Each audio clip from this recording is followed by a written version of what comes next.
the introduction.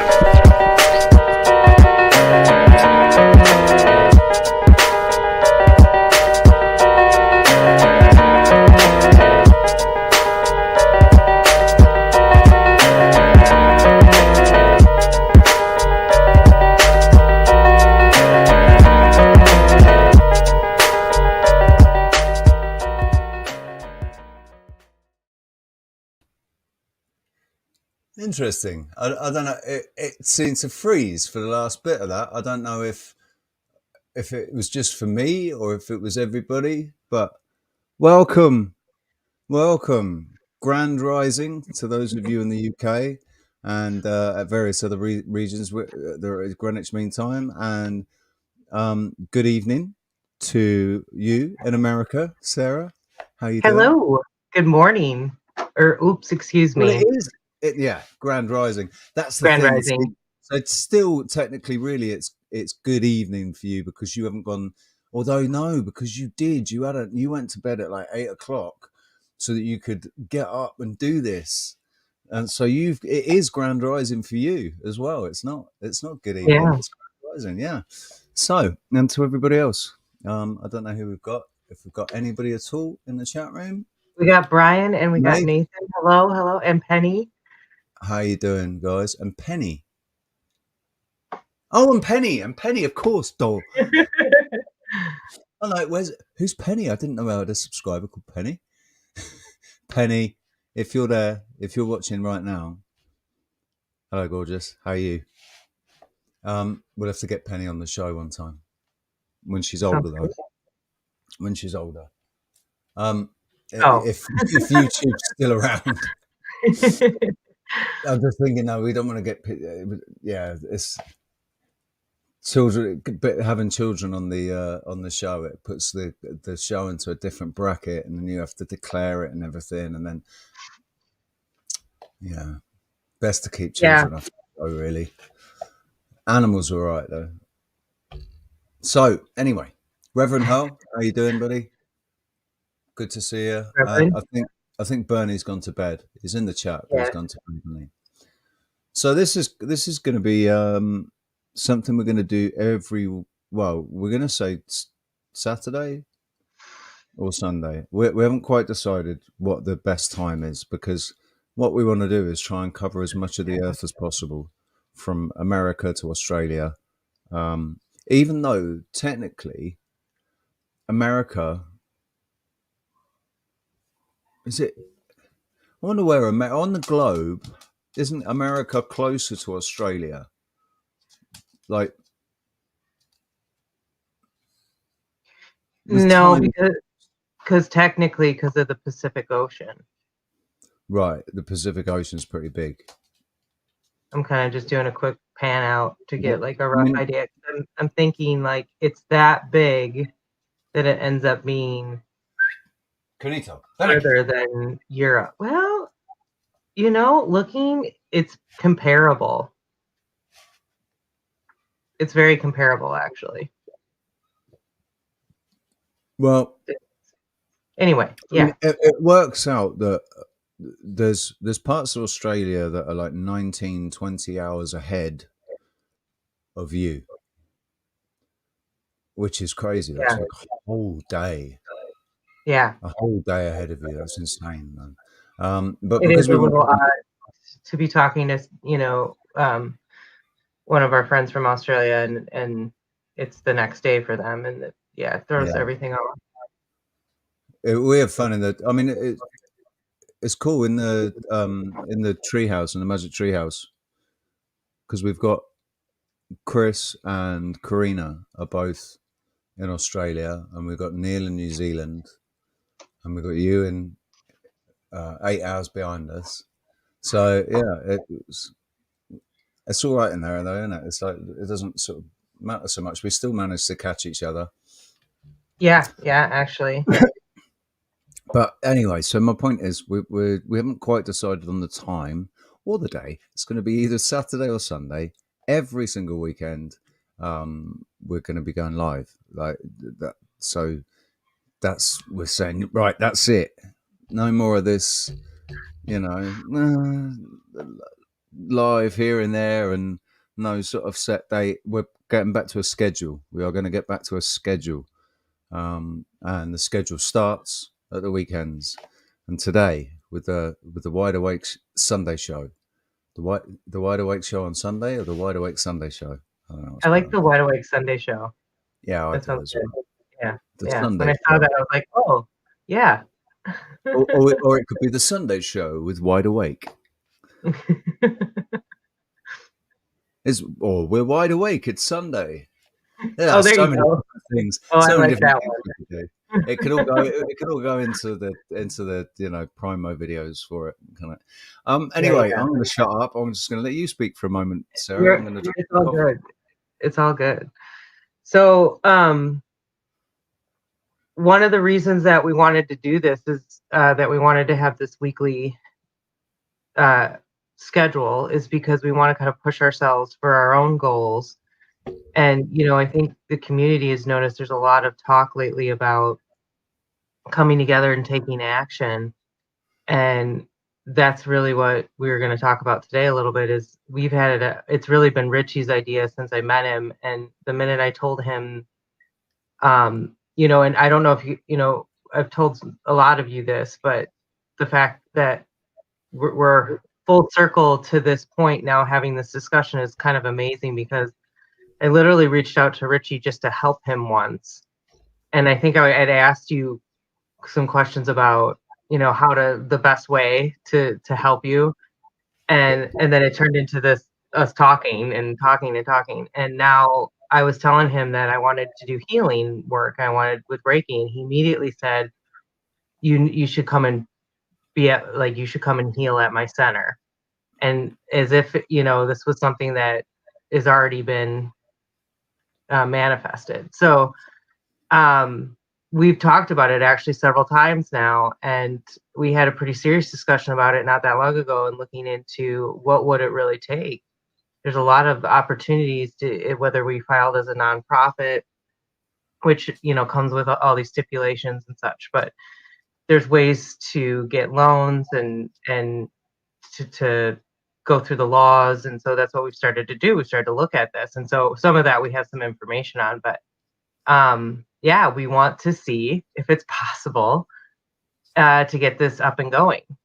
So one of the things though I want to talk about is Richie's situation, because I know he's kind of talked about it before, and I sort of want to talk about it also in a way to maybe kind of bring it all together so to help people understand. But Richie's in a situation right now where he's got to leave everything, and that would mean including his animals, only to go back to get certain paperwork and then come back to have have to get something that we all have talked about pretty adamantly about standing our ground. But also that means that he would be potentially sacrificing losing his animals as well. So this is not an option for him.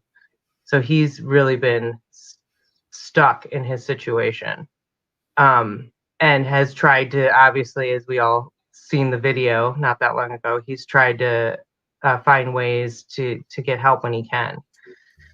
So what I'm getting at though, and how this connects to the healing center. I'm sorry, because I I'm going into the whole thing here.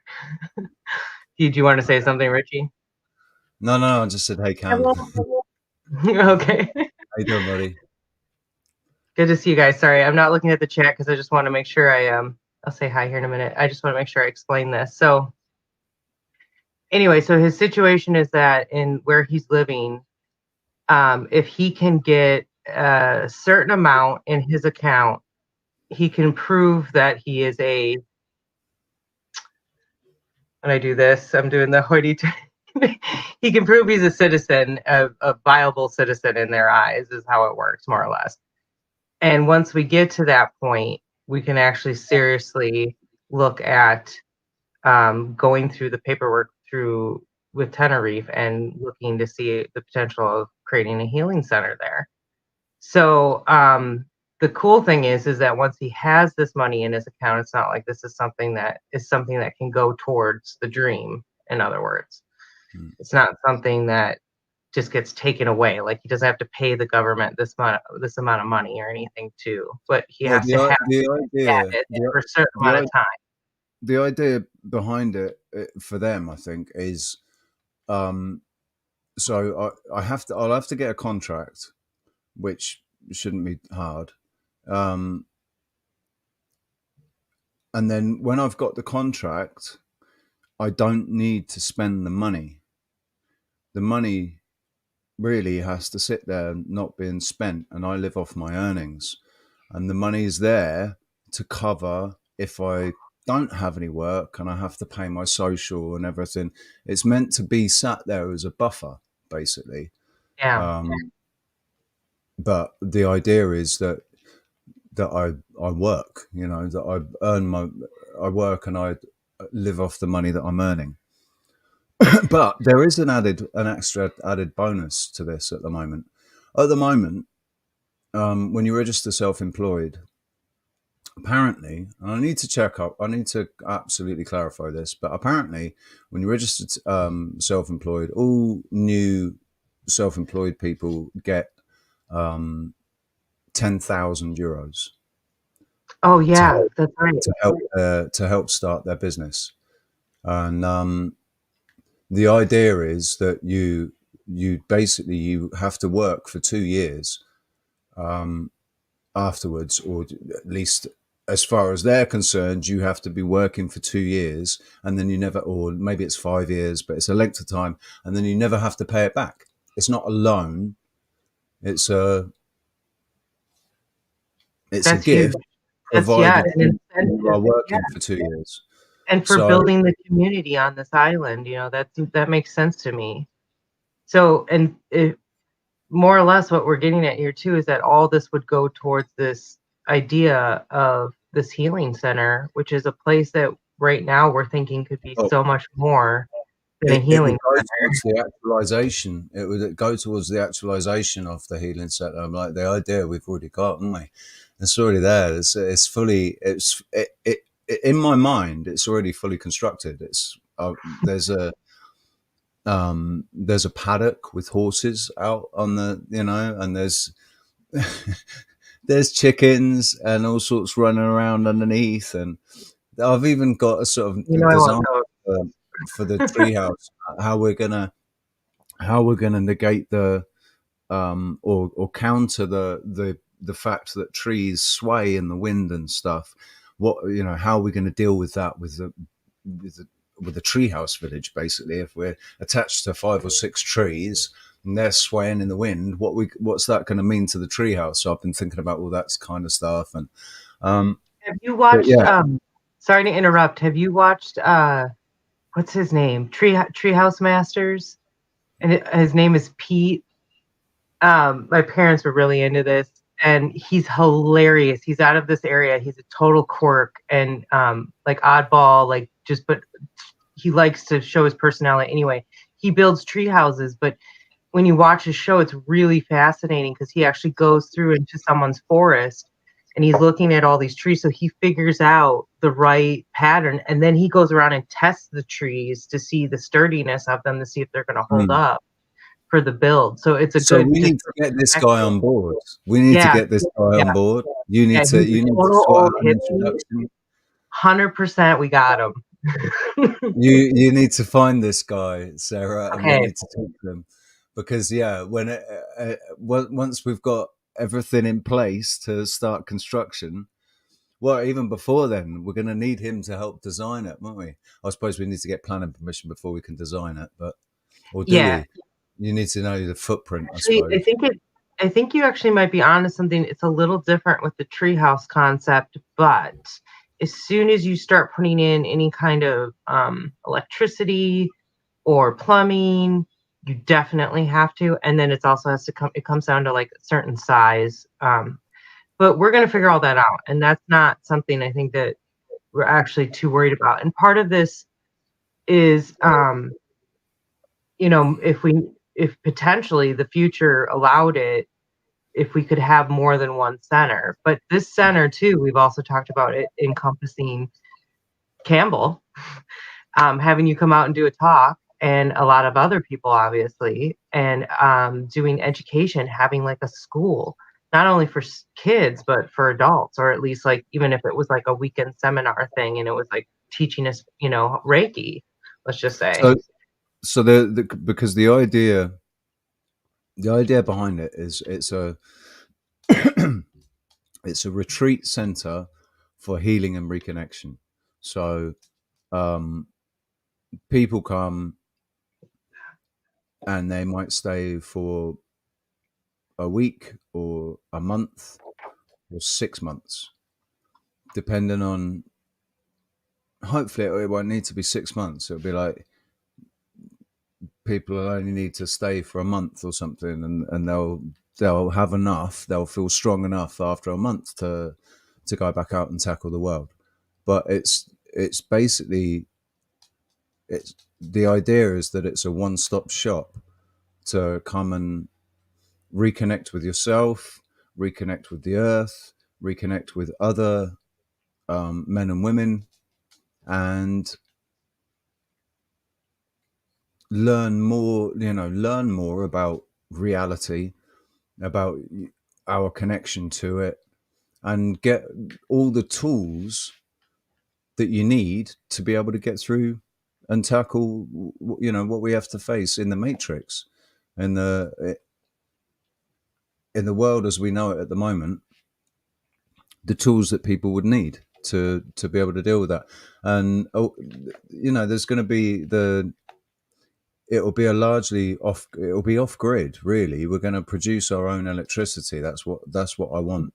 It's Well, for ideally, I would want, yeah, I'd want the free energy is, so this would all, what I also told Richie, I see a research center out of this to work on that, and also to work on the evidence of like the experiments that I want to do with the frequency. yeah. And there'll be like making RSO and Oh yeah. Oh yeah. providing Growing up with the providing herb. that healing side as well. So there'll be a holistic healing side which will be using herbs, all kinds of herbs and stuff. And then there'll be the like for addictions, people that want to that need to get off.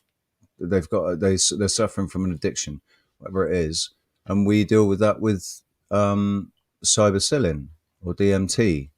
Which we may be able to get with me being in from Oregon if we, this is all the part of what we're going to figure out. But I could almost say this is for research purposes based on what's allowed here, which is, psilocybin and microdosing is being used for PTSD here. So, Well, I know that DMT, ayahuasca, right? This is what I'm talking about. I'm not talking about smoking DMT. I'm talking about drinking ayahuasca and having a 4-hour trip. It's slightly different to smoking the DMT, but it's actually because it's a ceremony. It's classed under religion or something, so you can do it here. I was a couple of years ago. I was friends with a girl that actually ran a center that did it, and she knew how to brew it and everything. She got all of her ingredients sent over from Peru. She knew different ways to brew the tea to have slightly different effects or whatever. And but I've lost touch with her since the lockdown and everything. But I know that mushrooms they're illegal to sell here. You can't buy mushrooms legally, but it's not illegal to have mushrooms, I don't think. It's the same sort of thing as with the weed. For personal consumption, it's not a problem. So the thing with the retreat, the retreat center will be everything produced there will be free to the residents and to the residents and the employees, basically. And it won't leave the site. It's all, it'll be for personal. Excuse me a sec. You are a little pain in my ass. Do you know that? It'll be for personal consumption on the site. Nobody will be paying for it. It won't be. We'll word it all legally, so you're not. It's basically it will be free. Yeah, well, Anything, any of these substances or anything, you're not you're not technically buying them. now part of this too is that there's people and organizations, and this is why I want to address this comment, because this is a really good point, and we actually rocks. This person as well, right? It's Desiree. There's somebody else we know that has a center, Oh, yeah, Desiree and that and I can't remember what his name is in Italy. They've already done it with the holistic healing side, and I yeah, think meditation and yoga. So there'll be that's all of that. great. Yeah, we'll There'll be have the that too. Yeah, the for sure. yoga. I mean, I see us having, like we talked about, we want to, have this school. We want to have, The especially school, I like think, a garden that, a research, like all these things. We want to the, have a little more encompassing, but the, the the, main the, I think purpose. the school and the research thing is something for sort of later on. Once we've got established with the meditation, the yoga, the DMT, the ayahuasca, sorry, the Well, and then also this, we're not going to just do the herbal stuff. We're going to also do the energy healing oh sound. yeah, yeah. That's it. It's Yeah, not just about using. It's not just about using substances. This is about using our minds I'll because be picking. I mean, we'll be picking a really special place too, that so that nature is this huge part of it. Because I think we all are starting to realize, how important it is that we're immersed with it. that's So, why I want it to be a tree house because I think trees are. I think we are directly connected to the trees in some way, even if it's just philosophically. We're connected to the trees, the way their roots go into the earth and spread out as wide as the tree is. It's another tree basically mirrored underneath, as above, so below, and they're all connected. All the trees are all connected. So they're very, it's like it's an expression of an aspect of reality. which is why I Like think, like, I see us having like fruit trees all over inside of so it's like all intertwined in our center, in the middle of it and everything. And I see eventually like a total self-sustainability, with mm, this too. So that this is something that it's not actually about being obsessed about cost, and we'll have more opportunities to help people rather than being focused on like how much can you give us for us for you to come. right, the whole idea about this, and I'm going to look in the camera, so I'm looking you in the eyes. It's the whole idea about this retreat center is about fixing people. That's it. Empowering people and healing people. Basically, I want every single person that comes to the retreat to leave as like being able to fulfill their full potential because they have all the tools that they need to do that and the knowledge. You know, I don't think I think that we're living in an age now where we're dealing with souls who have been here and done this before. We're not the only ones. Like some of them maybe haven't done it so many times, and that's why they're still asleep. Some of them might be part of families or something that just really do not allow them um, to explore, or they're awake, but then they're doing their best to not be awake. They're pretending that they're asleep because of their family, because of the social construct that they're in, or professional, or whatever. Um, And uh, Richie, what if somebody gave you $1 million, just like while you were running the center, what would you do with that? I'd invest that in the center. I'd say, right, how many centers can I build with $1 million? Or what I'd like to do is if I'd like if it was enough money. I've got no idea really if that's those sort of sums of money. So if that was enough money to build a new center in a new place, and but how so that but and then like refurb the existing one if it needs it, any repairs, or just basically I just want the center to grow. I want there to be a magic treehouse, a magic treehouse retreat center for healing and reconnection. It's a mouthful, but that's just it's just the way it's got to be.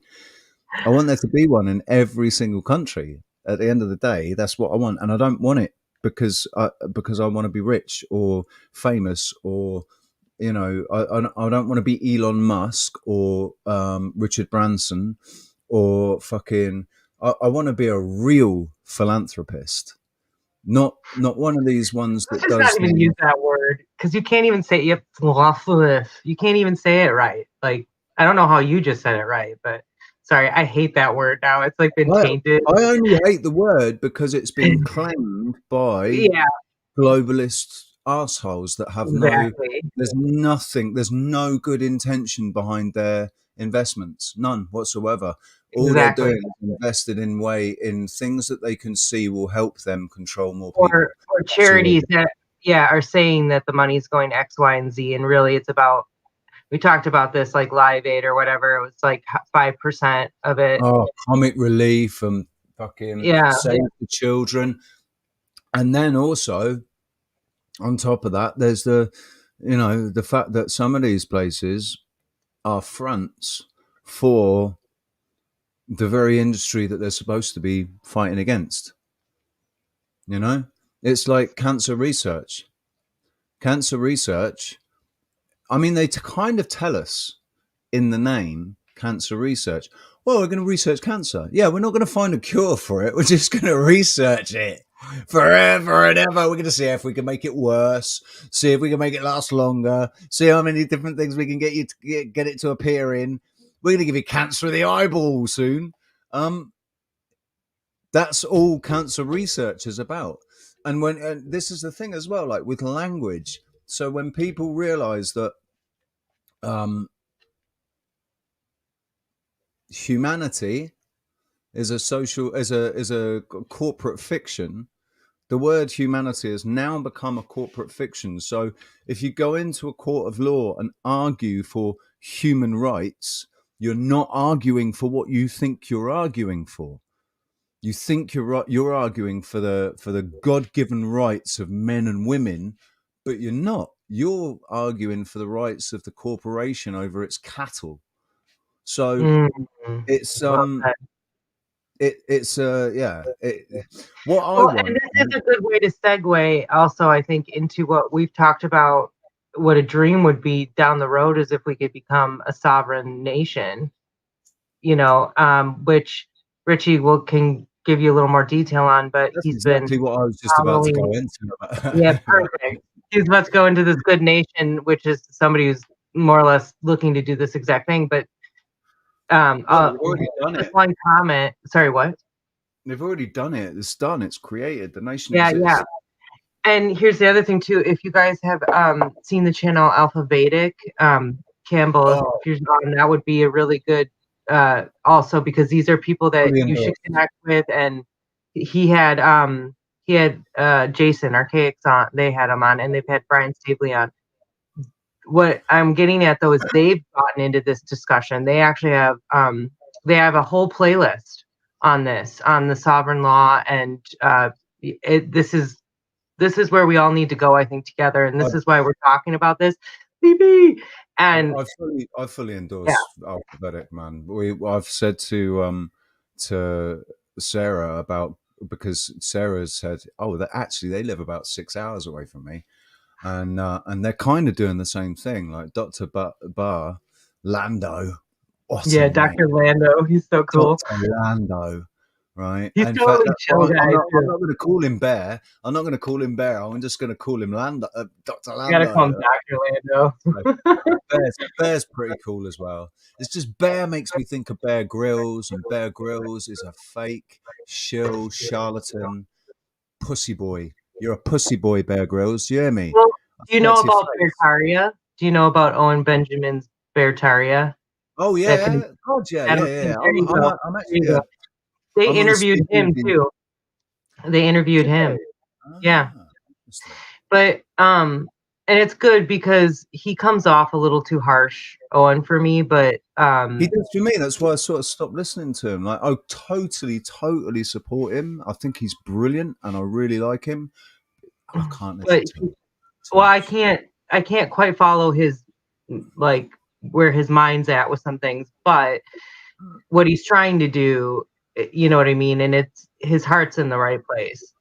So I think overall, and he says that he does a good job of presenting himself on Alpha Vedic. So initially I was like, oh, I want to be a bear. And then all of a sudden I started like listening a little more and I thought, maybe this isn't quite the right place for me.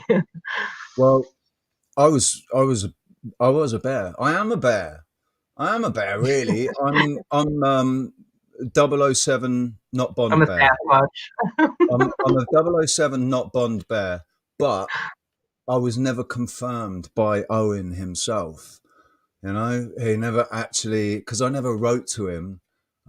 So he never read me out on. I think he read out one of my comments, but it wasn't the comment saying, "Can you confirm me as not Bond Bear, please?" But yeah, and then the thing is, I really got into him, and then he started talking about his penis again, and I was just like, "Dude, why'd you have to take it there? Why, like, all right, you're a big Oh my fucking God. giant 6'7" guy, but I don't need to hear about you or your bits or you and your missus or any of those things. I don't need to, that's not don't need to share that information, right? Um and I guess also there's this little bit this little part of me that's like I'm a really tall guy, right? I'm nearly 6'3", so I tower above pretty much everybody here in the Canary Islands, you know. There are a lot. I know that Cam is taller than me. Cam's about 6'4", I think. I So was gonna say I got that feeling. Yes, it's the tall club. Cam, you know he's I'm taller six than me. one. But Owen says anybody he doesn't trust anyone shorter than 6'4". So I'm like, you fucking wanker. I'm 6'2", 2.5, man. I'm nearly 6'3". I'm still, you know, I'm still a. You're I still know. you're Stand next plenty to him, I'm going to tall. feel like a tiny little man because the guy is a giant, and he's like he's fully in proportion as well. He doesn't look like a weirdo. He's just big. You know, he's got a big old beer belly on him as well. If you went to the gym, dude, you'd be looking like Samson, mate. But yeah, so Okay, but anyway, to go back to what we were getting at, which I do still want you to get into good nation here. can I just say quickly, Yeah, yeah. auto, mate. You'd think, wouldn't you? I think what that is I think this is what's going on. It's this subconscious jinx program, right? That AIX has planted in my brain that makes me think like because my name's Rich, I can't say it. I can't say it because I'm not going to write it into reality. But you know that me and money, it wouldn't be the way that you think. You know that it's just be ironic that Rich is so fucking penniless. That's I think it's just this subconscious program. Your name's Rich, mate.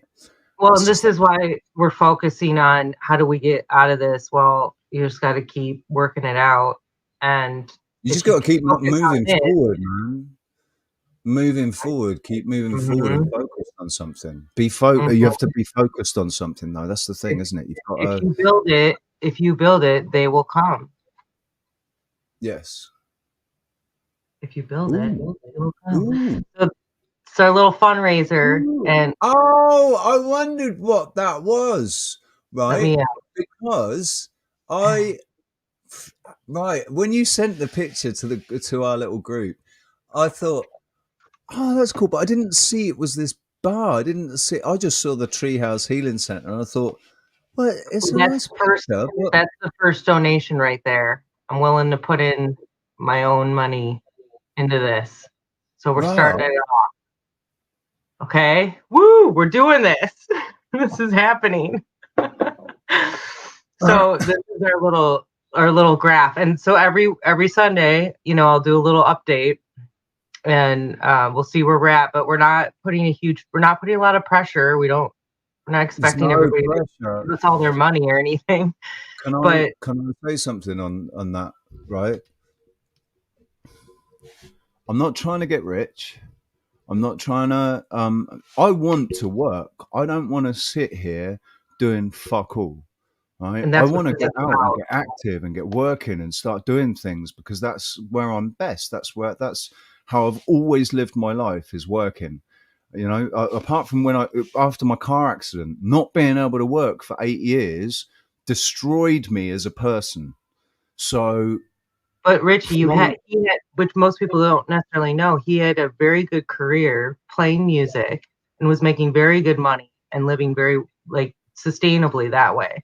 And that's oh all man, we're trying to get Sarah, him back to is just so he can go play. if I was earning the money now that I was earning in February 2016, if I was earning that money now, it's just we wouldn't be doing this. I'd just be investing my money into it. You know, I was earning nearly four grand a month back then, and I would have invested all that money into it, and I wouldn't. I only started asking people for donations. Me and Roxanne only started asking people for donations when the lockdown started, and both of us were on our ass, and I was playing live music, doing 2 hour gigs because I didn't have any work. So I was doing 2 hour gigs online and we were getting donations and I was splitting the donations 50-50 between me and Roxanne. And that's how we got through for a couple of months until I got fucking illegally evicted and lost all my equipment and and that's the only reason that I've ever sat here and asked anybody to donate anything or please can you help me out of this shit situation, and it doesn't seem like I'm doing anything except making videos and coming on and doing live streams. That's not enough for me. It's not I don't feel like I'm giving enough to be asking anybody for anything. But if it's for this, this is about like This is for all of us. this is about creating something that everybody can benefit from. You know, it's not going to be an expensive retreat. It's not going to be a Hollywood. You know, it's not going to be geared towards the elite and have champagne and whatever. It's going to Yeah, be a yeah, yeah, fucking. yeah. Or It's like going to be super like. exotic food. It's Yeah. going to No, be like an off-grid adventure, man. It's going to it's be gonna. like an off-grid adventure, Yep. right? There might not be plumbing Show you in what's your. possible if we all built these communities. This is what we want to show, that it's capable, that everybody could do this if they really wanted to. And Yeah, again, if we could get to the point that you could come and stay and we don't even have to talk about money, we can exchange, barter and trade, and we're self-sustainable. I mean, that's what we want. Richie and I do not.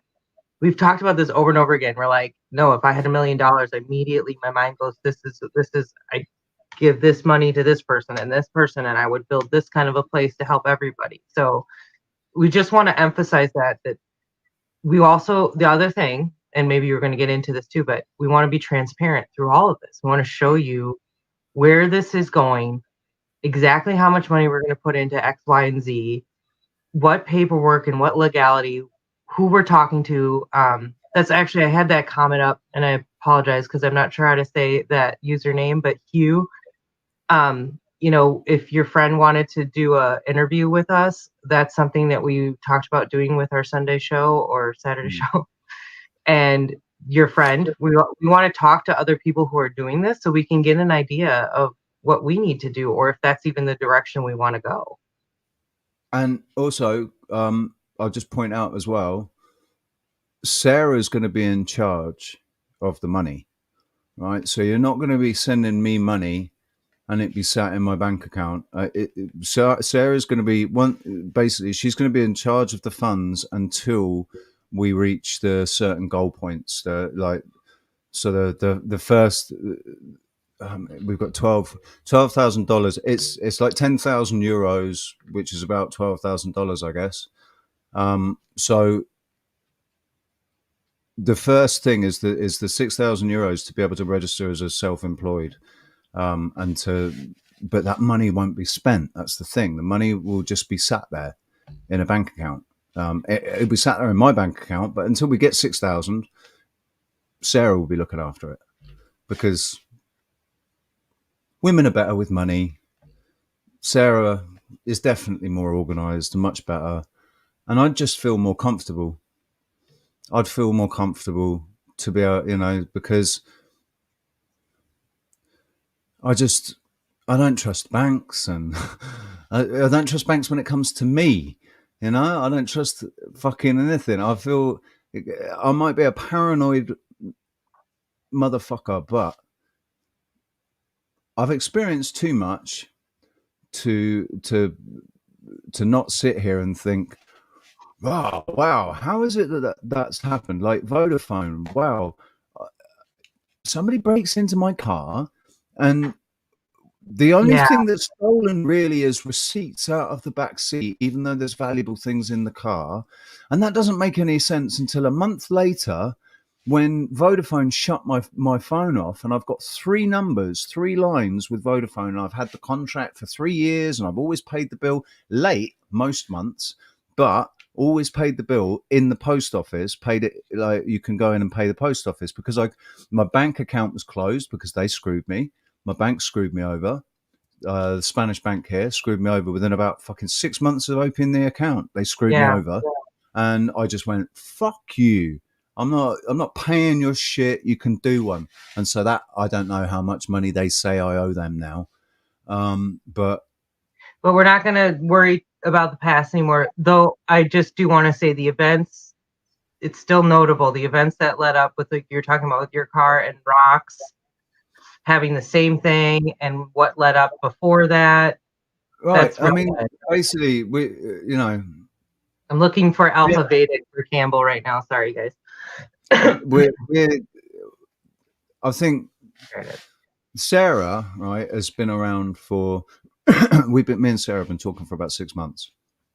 I'm not sure how much. It wasn't that long. It wasn't that long before you contacted me, was it? You saw me with Cam, and then you contacted me quite quickly. So you've known about me, and we've known each other for about 6 months, and you've noticed with what goes on, because you've heard what goes on with Roxanne and with myself, and you've noticed and said, yeah, it looks like you're definitely being targeted, because the things that happen are insane. They're crazy, and the things that when you tell people, it just makes you sound like a nut job, or like you're paranoid, or that you think you're special or something. And it's like nothing works the way that it should work, and things, nothing works the way it should work, man. Nothing works the way it works for everybody else. And so nobody else can understand it. Everybody else is like, yeah, but I don't understand because I did that and it didn't do that. It's like, yeah, okay. And if you did it now, it probably wouldn't do it. But if I do it, and every single time I do it, it won't do that. It will do this. You watch, It's like... So one of the things too that I want you to think about is the fact that I reached out to you again just to help you. I knew a little bit about you. I really liked how you talked about the spiritual stuff. And then I did see. I think it was on Campbell's channel. I think that's how I ended up getting connected to Burn Eye's channel too. And I had never been. I don't know if most of you guys know, and I'm not trying to like, oh, I'm better than anybody or anything, but I just had not really gotten into the YouTube universe. I had not really been in chats. I'm realizing now I'm trying not to be an a-hole. I'm trying to be better about leaving comments too on videos.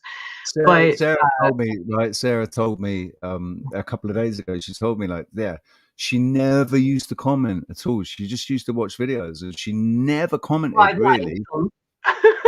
Huh?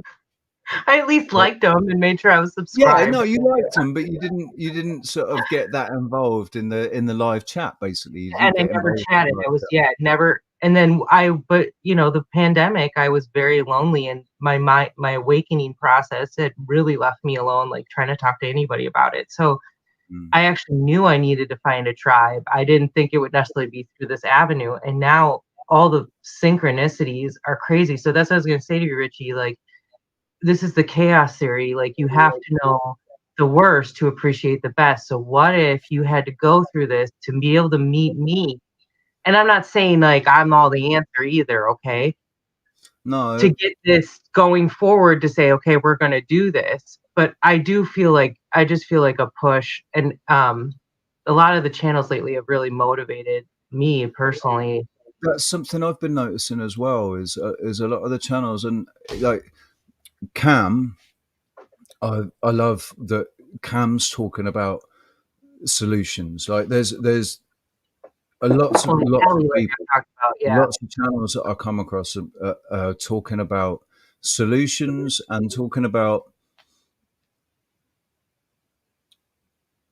not, recognizing the divisions and trying not to allow them to manifest.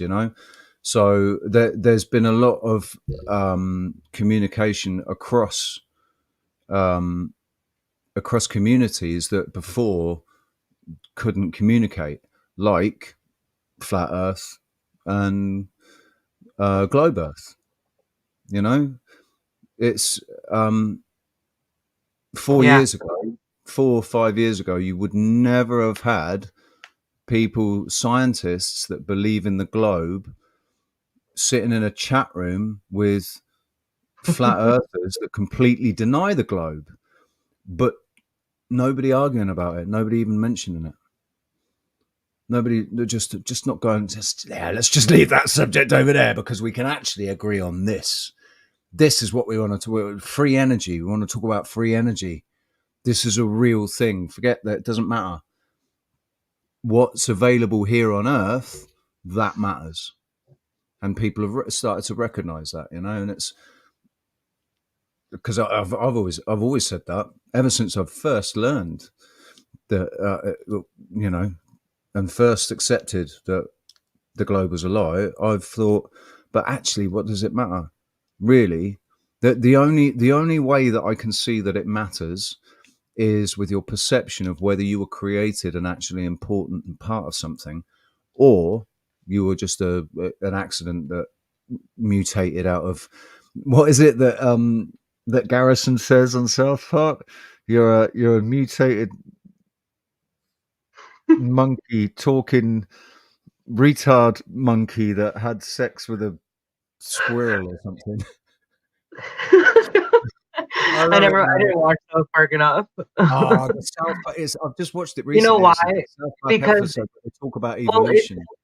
yeah. And I know because like you've mentioned plenty of things where I'm like, that was in South Park. Like I didn't, because I've seen a good amount, and I know like the big truth drops, but some of it for me was so crass, and it was because they were just trying to like blatantly throw it in your face. I had a hard time like getting into it, but Mm. I'm a sensitive.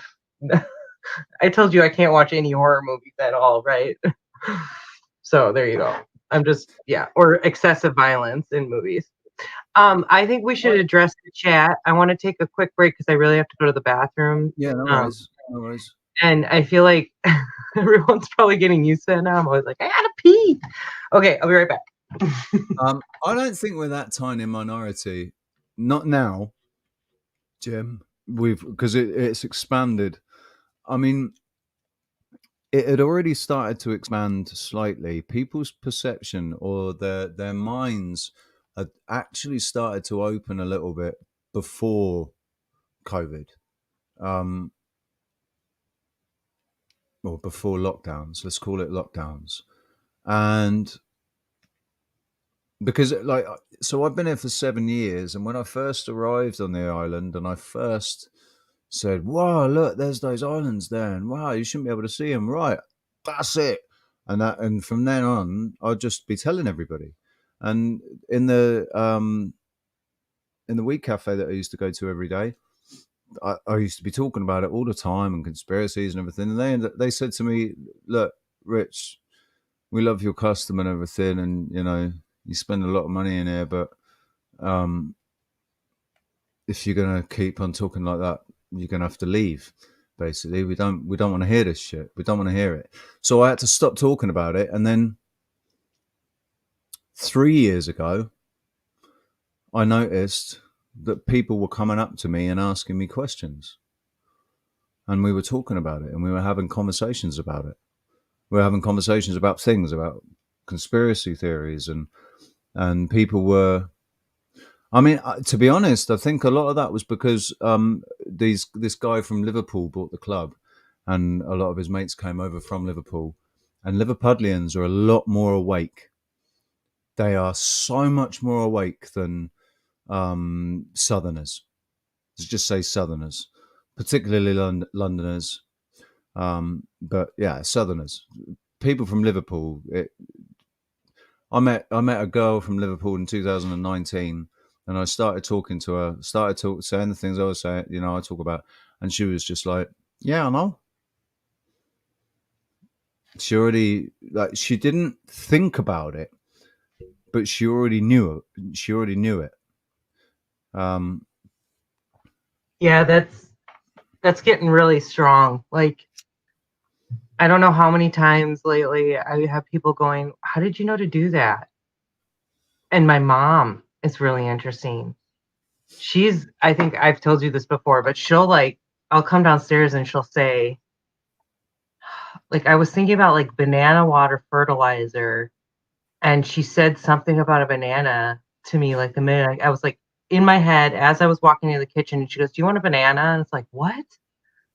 Anyway, no.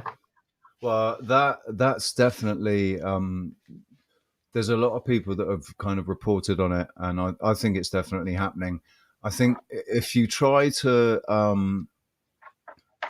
for me, if I try to do it, I can't. But if I don't think about it until afterwards, I realize that I already have. Does that make sense? Yep.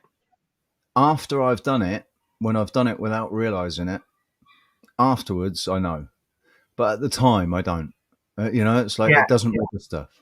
Doesn't Yeah. register until afterwards, and I think, oh wow, I was basically remote viewing then. Right. That's the biggest thing, and also I'll get the thoughts, but I won't say it, and then somebody will say something, and I'll be like, I fucking knew it. I knew that's what I was going to say. Yeah. So Um, it's definitely that's definitely increased psychic abilities, intuition, trusting your instincts as well. It's so important. yeah. We were talking, so when Richie, Rox, and I were talking about this idea, um, I I think Rox said step away for a second, but I remember I was like, Richie, my heart, I can feel it. I'm so excited. Like, it's that energy's coming from the right place, not, this is just it felt like it was falling into place. But so when this started, when the idea started for this, it was in 2020, and it was during the lockdowns, and I said what I wanted to do was open up a weed retreat where people came out here, and it was just all about cannabis basically, and cannabinoids, RSO, and all of those treatments, using turning it into creams and um, teas and cakes and everything. But basically, you don't. But people would come to the retreat, and they wouldn't need money to pay for their weed. They just all of the weed would be for free while they were there. Um, and then that thought very quickly expanded into the magic, not into the magic treehouse, but into the retreat center. But the retreat center was just way too big of an idea. I thought we'd be able to get the weed retreat off the ground much quicker than the retreat, than the healing retreat center. And we were talking to we're friends with Adam Meakin, the pharmacist who knows how to make top grade RSO and all the rest. So he was going to come out here and teach me how to make it and everything. And it's just basically that's where that idea started.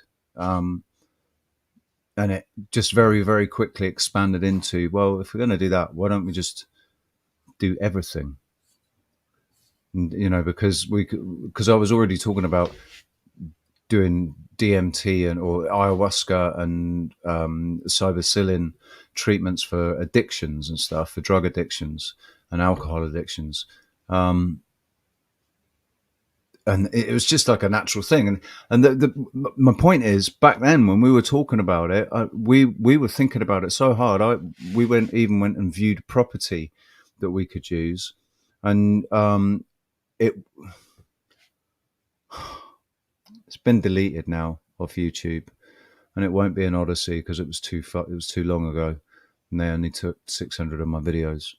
So there was a video about it, where we went and viewed the property, and it was absolutely amazing, man. And the excitement that I felt about it, because it felt like it was happening, but it didn't happen. And so it went into the back of my mind and sat there for a bit. Anyway, sorry, I'll shut up now. Hey, Leafy. Borada. You're on mute. I was like, perfect. Okay. Anyway, I was trying to say, let's talk to the chat. But just so y'all know, Leafy is a super cool Goonie, and he is actually. I sent him the video on the hydrogen fuel cell stuff, and I know Burn Eye's looking into it, but Leafy's also working on it, and he's an EMT, so he's leading live. Leafy is an engineer. Leafy is an engineer. He works on Land Rovers. That's his speciality, is refurbishing Land Rovers, completely stripping and rebuilding their engines. And so Leafy understands about this stuff, man. He's going to build us our first off-road, all-terrain hydrogen fuel cell vehicle for the retreat. Okay. So yeah, let's say hi to the chat. And in the meantime, I want to wish my puppy a very happy. I was going to put a little video together, and I didn't. Oh, it's your puppy's birthday. It is. Oh, sorry. It's like I can't get it to. I went into full screen, and now it doesn't want to meet. It doesn't want to show it. Okay. How do I? I'm new. Who are we? Is a super cool Goonie as well. Who's that? Who are we? Oh, he doesn't come in very often. Oh, okay. But he is a super cool Goonie. Well, what's cool too is I heard he was talking in the chat, and he goes, "Don't follow me unless you want to watch the didgeridoo." And I was like, "I'm following that." Oh yeah. Because I went up to his hut, and we had a jam with him on the didgeridoo. Cool. There was a guy playing a drum. There was a I can't wait. There was another guy he had a violin or something, I think. Oh God, I can't remember now, Ross, what he had. But yeah, and it was cool, man. It was cool. That's really cool. And I think, I already told you that the didgeridoo has been shown in studies to cure sleep apnea. I didn't mean to block it. Sorry, I'm like distracted because I'm trying to just share a simple picture. I love the didgeridoo. I love didgeridoo and beatbox. Yes, and I think that there's something to that vibrational aspect of doing that. And that it helps with, there we go. Here we go. This is when she was this was 2015. So she's 18. This was 7 years ago. Yes, like 11 in this picture, 10 or 11. This was like when she was her chunky. Same age as Alfie. That's Alfie's age. This is her favorite place. When I first got her, she always had her tail tucked up against her stomach and her ears down, and she was 6 when I got her. And she um really came out of her shell when I take her to the beach to run her. She loves being free. Look at how hyper she is. She's so sped. Yeah, Last night, really. Sorry, go the ahead. way she's spreading her paws like that, you know, like she's. That's when I get her all hyper. I go, Jibba! And I do that, and she starts spazzing. But what's really cool is she still sometimes dances. She won't like run really fast, but she'll do this thing where she's kind of jumping around like this. And last night she didn't quite jump, but my dad made ribs and she could smell, and her eyes were so big and she was so like hyper, like excited. trying to get some from us and stuff. And I was like, look at you. Oh, that's so cool. She's fast asleep right now, but so yeah, I just want to say that. Okay, anyway, I'm again, I'm newer at saying hi to the chat, but I'm trying to do better at it. So, and I like that with StreamYard we can see it right here. I just want to I just want to pop in as well because this thought just popped into my head. For anybody that is wondering, um, Roxanne looks very different. I know, because this isn't Roxanne. This is Sarah. Roxanne hasn't gone anywhere. Roxanne is still, she's yeah, wide we awake. still Now. talk to her. She's She's still wide awake. alive. I am currently editing a video where Roxanne interviewed Dr. Kevin Corbett at the Durham rally on the 4th of June. I'm currently editing that. But yeah, so just heads up for anybody that's wondering if I think everybody that's in here does know, but if anybody is watching it on a replay and you're thinking Roxanne looks different today, this is Sarah. Sarah's been with the show now, actually, really, in reality, for a while, but just officially as a co anchor with myself for what is it, a week now or something, or 2 weeks? Yeah, just a I've couple lost weeks. all track of time. Well, it's weird. It's crazy to think I've known you, or that we've been talking for 6 months. It's like yeah. That seems to have gone by fast, even though I feel like I've known you obviously for forever. Yeah, that's what I was going to say. It's like it's 6 months, but it feels like right. This is the weird thing. This is the sort of I don't know if it's duality or a paradox, but it's like I feel like really I only met you 6 weeks ago or something, but we've known each other for a lifetime. Yeah. Probably, and I think honestly, I think more than a lifetime. I think all of us. I think every one of us, like Auto and Cam, and Shari and Brian, Mighty Atom, Ross, all of the Goonies. You know, all of us that are engaging, connecting and engaging with each other, and we're all sort of in the same ballpark. We might not be on the same page. We might not have quite the same perceptions, but we're in the same ballpark and we're all looking for the same thing. We're all headed in the same direction. Yeah, yeah. And my punchline, my crescendo has gone. My whole train of thought has just gone. So whatever I was saying, very profound. It was very no. That's what I was going to say. Yeah, no, it's come back. So I think honestly, I've said it in song. I've said it. I was saying it last year. I think we are all because they say we're eternal souls. Our souls are eternal. We've been here before. I think the reason that this is all sitting the way it does with all of us, the way it does, the way that they're trying to present reality to us, we can all see right through it because we've been here since the beginning. And that might only be since they, who knows how long before they fucked with the timelines and started really fucking with our perception.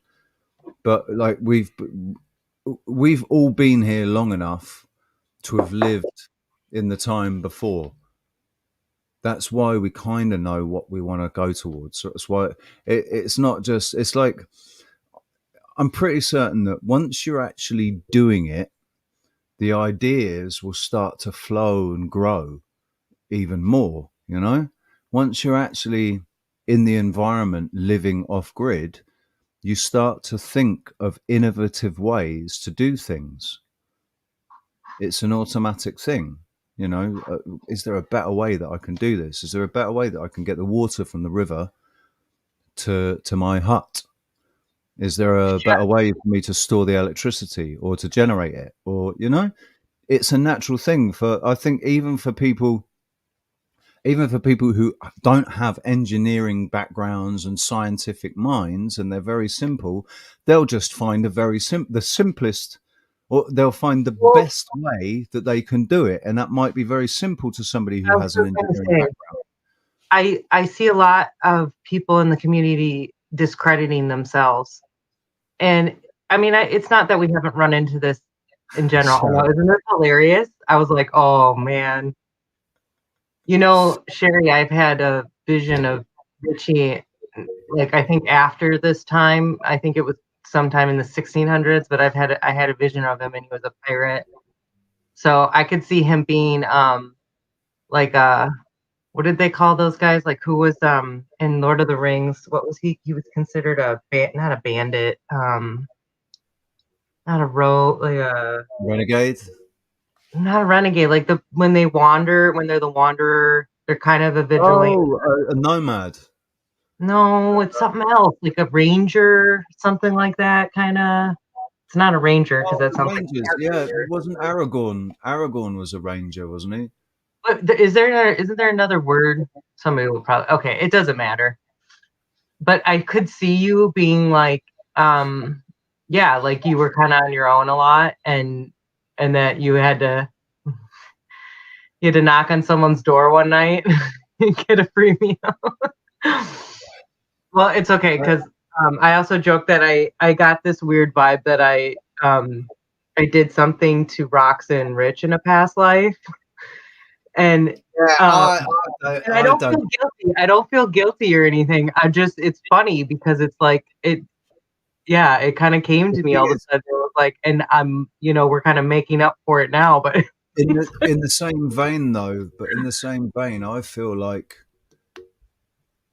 in a previous incarnation, possibly more than one, um, I've ended up hurting, people who, I'm sure I know I did at this point because I wonder if that isn't why we're so empathetic because we've yeah, done this, we've been in those shoes before, we've lived those lives.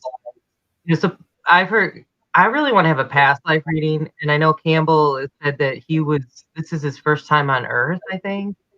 Because I'm just kind of curious, like, I don't feel it. um, Well, I know it's not my first time on Earth. I know. yeah, I I've know got that too you're much. pretty Do you know? staunch now. Yeah. Anyway, Sorry, I'm just curious. It's cool. I'm going to do that when I go to this Reiki person. are we still Um, going through these pictures? Are you going through? Have you got more pictures, to? Because oh yeah, that's yeah. I'll show gorgeous. more Is she pictures of actually howling? Is she yeah, howling in that picture? yeah, yeah. I used to be able to make her get her to. I would just do it with her, and she did it all the time. And I have so many pictures of her hollowing, or because when we go hiking, I Yeah. always make her stop for her portrait. This is in Eastern Oregon, so this is very different from, mind you, I live in a state where, we have the ocean too, but this is like the center of the state. This is where the uranium is. I just saw your private chat then, by the way. Yes, absolutely. That would be cool. If he's up for it. I don't know if he's still here. He might have gone to bed. Hey, Campbell, do you want to jump on with us at all if you're still around? We He might be were done. He thinking about might be all asking done you. with lives as well because he's just done his own live stream, so he might be Yeah, exhausted. totally So get it. totally get it if you don't, mate. But if you fancy popping on, um, it'd be awesome. Sorry, I can't. Okay, let me. I think I'm just gonna scroll through a little bit. Oh, can I not? I see. Some of these are. It depends where you are. It depends where you are, Mighty Atom. That definitely depends on where you are. Also, this all counts if you are property of the government. But if you are a diplomat as a member of a new nation who has a certificate of I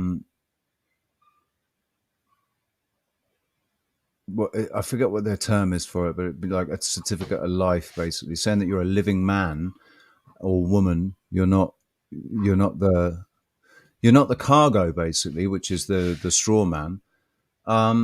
Then they can't stop you, because it's recognized. It is actually recognized that the water and the land and everything belong to God, and they actually belong to men and women, living men and women. They are it's our inheritance, kind of thing. All the minerals, everything. They sorted this out before, and this is what 1666 was all about. Enabling them to take away our birthright, which is this earth and everything that it contains. Everything that it contains. It's like all the gold, all the minerals, all the oil, all the gas. None of them own it. And they do actually say, like, it doesn't say anywhere in any of their paperwork that they own it. The same with electricity. When you go to question the electricity company to say, can you give me a proof of claim, or get somebody to take to be held accountable, they'll say, we don't actually we don't own the electricity, we just supply the box, basically. Or we supply the cables that the electricity runs through. They don't own the electricity. They don't own the water. But because it's falling out of the sky, they say, and because they claim that they own the land and everything in that land, they're claiming that they own that. But that's because we've signed over all powers of attorney to them to give it to them. And we're all considered lost souls, lost at sea, and dead end, corporate fictions, basically, with no inalienable rights, which is what we all have, is inalienable rights, and it's in your constitution. This is a good, because Alphabetic just did a show. Fucking hell, mate! I was looking at the camera the whole time, and I didn't even know you joined us. Dude, I have to say as well, I was loving your green screen, mate. Loving your green screen. Yeah, the library. The first time I saw you in that room with that big green wall, I thought that would be an awesome green screen. I wonder if that's why it's green. And then there you are in Dumbledore's fucking library. I know, right? I want to go there for real, man. I mean, do you like my treehouse? Yeah. I'm living in my treehouse now. Yeah. Why not, right? Got to create it first. I'm living in my parents' house. That's what this all fancy. It's good though. I'm in a bus, so you're both doing better than me. Hey, I lived in a trailer. I lived in a travel trailer for 5 years, just before the pandemic. Yeah, so I was trying to do the minimalistic thing, and it got to be too much because I didn't have a vehicle to haul it. I had it on this land, and I couldn't grow food there. They were kind of weird about things, and anyway, I know it's cool. Well, now I'm in a bus that I can't drive, so it's awesome. How's it coming along though? Because you were converting it, weren't you? Yeah, well, I still am. Don't look at my ceiling that hasn't been finished yet. I've done all that paneling and woodwork, and it looks quite big, man. That looks good. What you've done. I mean, is that the rear window behind you? Oh, God. That's the back of it there. That's the back there. Wow. Is that right? Yeah. Yeah. There it goes up. That's huge. So it's like do you know what a coaster is? Yeah, something you put on. My mum used to make me put I was gonna say, so I didn't ruin her side. They're like they use them for school buses a lot. So it's like a sort of 3/4 bus. It's not like a full bus, but big enough and small enough to still park and get around, and you know. You can't. That's actually what I'm thinking about now. I would like to get that. Like my dog though, because the pictures I was showing, she just turned 18 today, and and she's like, it's a little hard for her to be in a moving vehicle right now, so it's like easy. That's the main reason. Otherwise, that's what I want to do because we have the beach not far. I just go camp on the beach and hook up to Wi-Fi when I need to, you know. Well, that was my plan, to just drive around and, you know, go see everyone and do events and just be on and, you know, live cheap, right? It's so cheap. Yeah. You know, I've got like solar panels and everything, I've got water tanks underneath. I've got pretty much everything I need to be self-sufficient. So it's how do you deal? Not necessarily all working at the moment, but the infrastructure's there. So you'll get there, right? I'll get there. That's cool. That's really cool. I can't remember off the top of my head. I cannot remember what this guy's name is, but he's American, and in the 90s he bought a bus, didn't have a job, didn't want to work, just wanted to travel across America and see if he could do it without getting a job and everything. And basically his journey ended up in this epic lifetime, and it's 20 years later, and you know, and he's he's never had a job. That's the thing. He says, like, I've never had a job. It's just one opportunity has led to the next, has led to the next, has led to the next, and it's all been a mind expanding journey for him, and which is all based in the sort of same arena as what we're talking about. You know, he's talking about truth, but I can't remember exactly what it was he used to talk about. So I don't want to say, because I think he might have talked about aliens and different planets and stuff. I'm not gonna. But I mean, it's got a lot to do with. I've mentioned that a bit in my life before, like this trust thing, this trust in the universe. You know, it's something that it's so foreign to us, right?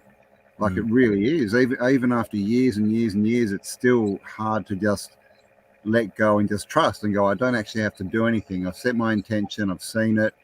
So therefore it's going to happen, and I'll just go with the flow. You know, it's still a big thing, but you know, that's what he's done his whole life, right? And he didn't die. Amazing. He didn't, and not only did he not die, he's had an amazing experience. And he's met amazing people, and he's connected. You know, he's connected with people all over the world. I wish I could remember what his bloody name is.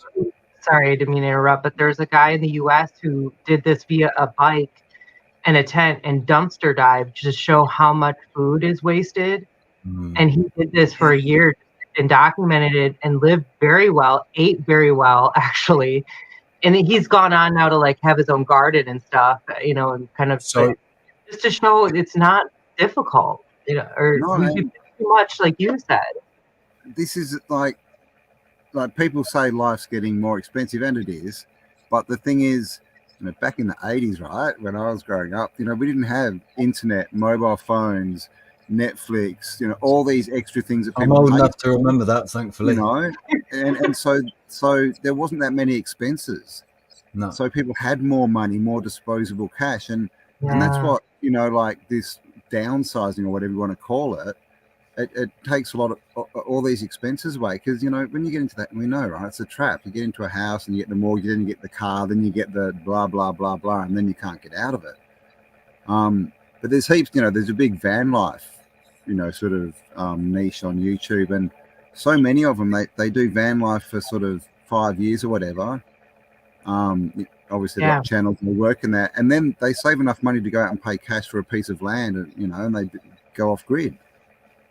And that's, it's not about living in a van for the rest of your life, although some people want to do that, and fair play. But it's actually about. It's just about breaking free of the system. It's been, exactly. It's all about freedom. Like, you have to live in a van for 5 years or 10 years to do that. That's what it takes. And this is the other thing as well, that it's the work. People don't really. People are so used to things being no effort that, and being essentially given to them. All right, they might have to pay for it, but it gets posted to them. And they don't have to do anything. It's like, and everything's on credit. You get it now and pay for it later. Yeah. You used to have to go out and work and do something before you could get a house or whatever. And now people get them young because it's all on credit.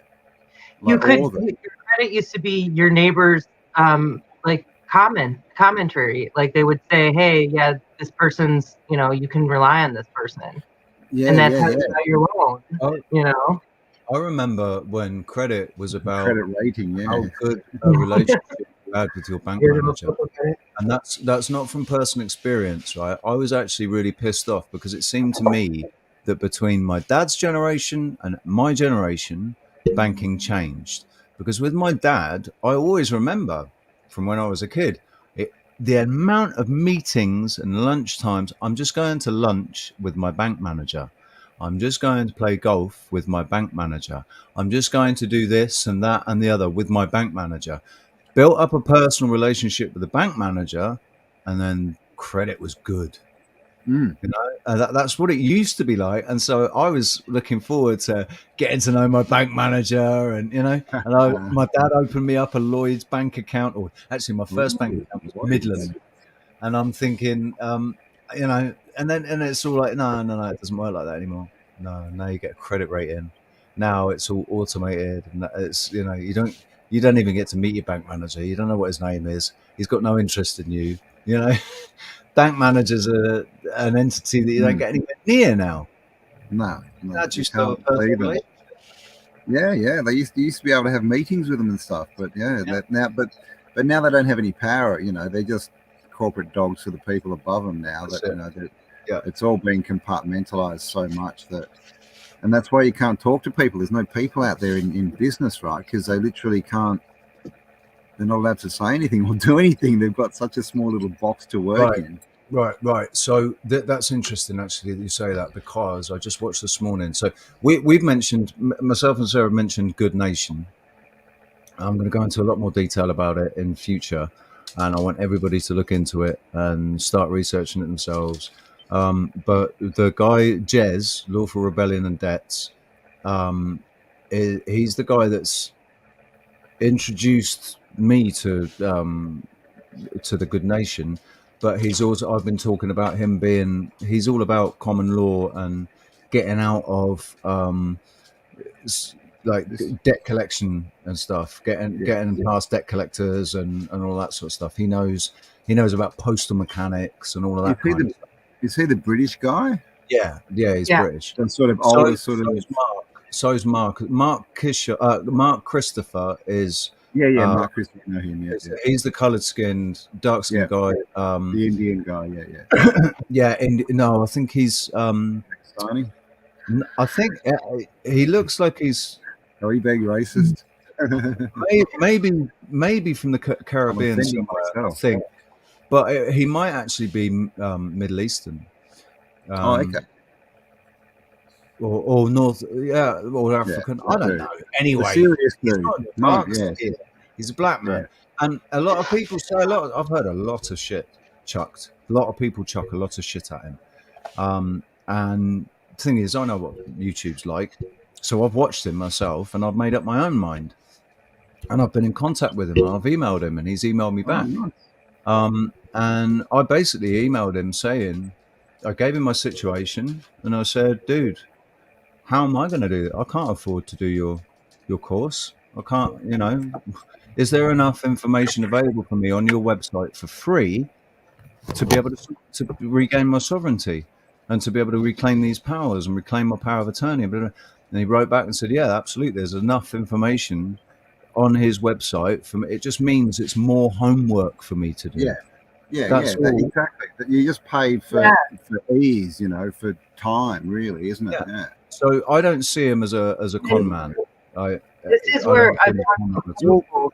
They exist for a reason. They exist for us to get to what, you know, the sovereignty. But you have to do the work to figure it out, and it's a lot. They do this on purpose. A lot of work.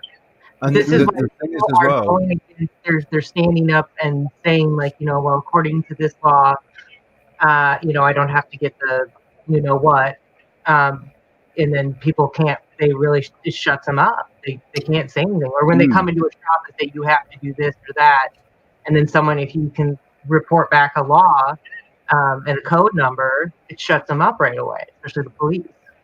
As long as you know, like there's a law, you know, a number in everywhere, like for sirens. Police are only allowed to put their sirens on if there's an emergency. Yeah. So if they put them on and pull you over for speeding or something, if you pull up and when they come, go, oh, what? Where's the emergency? Where's the emergency? What are you doing here? I thought you were going to pass me. They're already on the back foot, and then you bring out the paper and go, it says right here, the law says blah blah blah blah, and they'll be like, oh. They're allowed to turn the lights on. You have to throw it out. They're allowed to turn the lights on. They're allowed to flash their lights, but they're not allowed to use a siren or something. Yeah. That's what I was wondering. Are they allowed to turn? Are they allowed to do it real quick, like you know, would they? I don't think that's legal. I think they do it, but that's probably done by the people who kind of know that they're not supposed to do it. Yeah.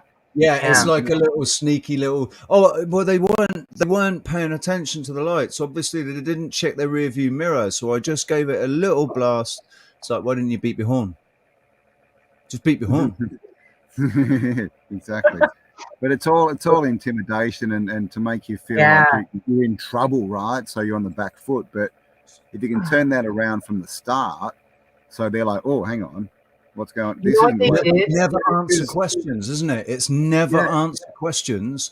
Always be the one posing the question, and also never make statements or claims. Like you can't say exactly. You can't say you can't talk to me. You're a corporate fiction, and I am a living man. You can't say that because you're making a claim that you can't actually prove legally on paper. But you can say. Isn't it true that you're a corporate fiction? As operating as an officer of the law, you're actually a corporate fiction. And would you agree that I'm a man? And they agree that you're a man. You say, and do you agree that I'm breathing, so I appear to be alive and compos mentis? And they agree because they have to, because you do appear to be alive and compos mentis. And then you can say, well, technically, aren't you not allowed to speak to me because you're a corporate fiction and I'm a living man?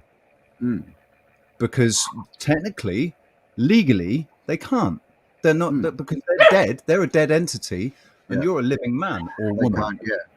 Exactly. That's why they need to get you to admit that you're the dead entity. Exactly. And then they can do business with you. Exactly. So that's why you never admit that you're the person. Yeah. And you know, if they ask you your name, you just say, oh, people call me Campbell. You know, if they say, is this your birth date? Just go, I don't know. It's on my birth certificate, but I mean, I didn't have the cognitive ability when I was born to know what the date was. And then, you know, the people who gave the date, they also told me that Santa Claus and the Tooth Fairy exists. So I'm not sure how good that information is. So there's actually some legitimacy to that because we have a Goonie who was child trafficked and she doesn't actually know for sure what her real birthday is. So there you go. Yeah. I mean, this is the thing. And I mean, we don't, you know, but it's all just to say that, they're just trying to, you know, tick boxes basically. So you don't, it's always ask them, you know, do I have to answer that? I've just remembered. Yes. Is that your claim? I've just remembered that, Cam, you are a Goonie, aren't you? What's a Goonie? I've seen the Goonies. No, you are in our Signal group. I don't think you've ever commented. Sure I did. I did. I got the Signal. I've been working through two computers lately. Listen. I know because you're not coming in. It's going to be all unread messages. And probably Signal will crash when you open it. When you try and open the group, probably Signal will crash because there'll be like 10,000 messages or something. The whole thing about it is everybody switches the notifications off because otherwise it's just going off all day. Well, I have to do that too. Exactly, with Telegram. Switched all Telegram notifications off. I've not selected groups. I've switched all of them off because otherwise it's constant. Oh yeah, and this is what gets people. This is the dopamine hit, right? Some a lot of people are out there waiting for those bings. Oh my god, I can say something, I can interact. Sven, sorry, mate. I saw your WhatsApp. I haven't read it yet. Sorry, dude. Sorry. Just speaking to Sven. Sorry. Sven. Yeah. So, do you know Sven? I do not know Sven. Sven P. He's brilliant. He's Sven is part of the Globe Denier. I met Sven when he was on the first. I think it was the first Globe Denier tour, the UK tour in 2018. And then they did the Europe tour in 2019. Jason and Robin bought the bus and they did the European tour in 2019. And then obviously lockdowns happened in 2020. And so 2022, we've got the Globe Live tour on the 11th of July. It's actually, they're leaving Plymouth on the 11th of July. Jason's driving the van all the way around the UK again, and there's going to be various different people joining the tour along the way. And I don't know if Sven's going to actually be on the whole tour, but it's not just going to be talking about the Globe Lie. It's going to be talking about the lies. It's just going to be talking about deception. We could just call it the Deception Tour, or the You need a word that rhymes with deception. And don't say Perception of Deception. The Perception of Deception Tour. There it is. Yeah. So the POD, Perception of Deception. Oh man, right. That's copyrighted. It's trademarked. Reception. It's trademarked. That's going to be one of our shows on the Wide Awake show. So Deception Reception. If that comes up anywhere else, you know they've stolen it from us. I don't care. If somebody else has already got it, I'm still going to use it. Perception of Deception. So, Campbell, part of the reason I want to have you on, too, is because, what we're talking about with the center, part of this, Richie told me about it, but I've watched you and Kelly, and I found you first, and then with Kelly, but I've seen her drawings of the center. 50-year-old man. Very similar ideas. She kind of wants to have a school, right? And yeah. There's big. We got big plans. This is just the beginning. Kelly's got land. She had a farm, and she sold it last year and bought a bigger block of land, a bit further out up and higher up, a bit higher level. And that's her plan. Yeah, she wants to, go off grid, get it all self-sufficient. We want to get, other people that want to buy land or have got money, get them in the same kind of area. We're going to build a school. We want to get into the homeschooling thing, sort of make some curriculums and things. And it's just all, that's kind of where we started. It was like we were going to meet up. I was going to go and hang out with her on her land, but as we go along, all these other stuff's coming up. But when you look at it, it's all going to help us get the main objective done, right? Exactly. We're going to need to know people. We're going to need resources, all this kind of stuff. So it's a whole thing. It's a whole journey thing. Again, I'm really starting to just look at life as, you've got to see the journey. Like we tend to sort of go like goals, right? I want that, and so I have to do this, and this. Instead, but I'm trying to just sort of going, well, that's where I'm headed.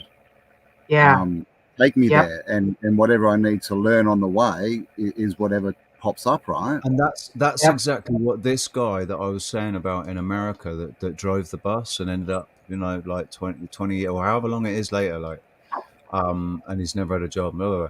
Is when he set off on the journey, he had all these thoughts saying to him, "You can't do this because of this and that and whatever. You know, you don't know anything about that." And he just said, "No, I'm just gonna do it." And what I need Maybe will he's a come to me when manifesting I need it. generator like me. Sorry, Sarah, what was that? I said maybe he's a manifesting generator like me, which is, Campbell, really what you just said. If you've done we should send you that.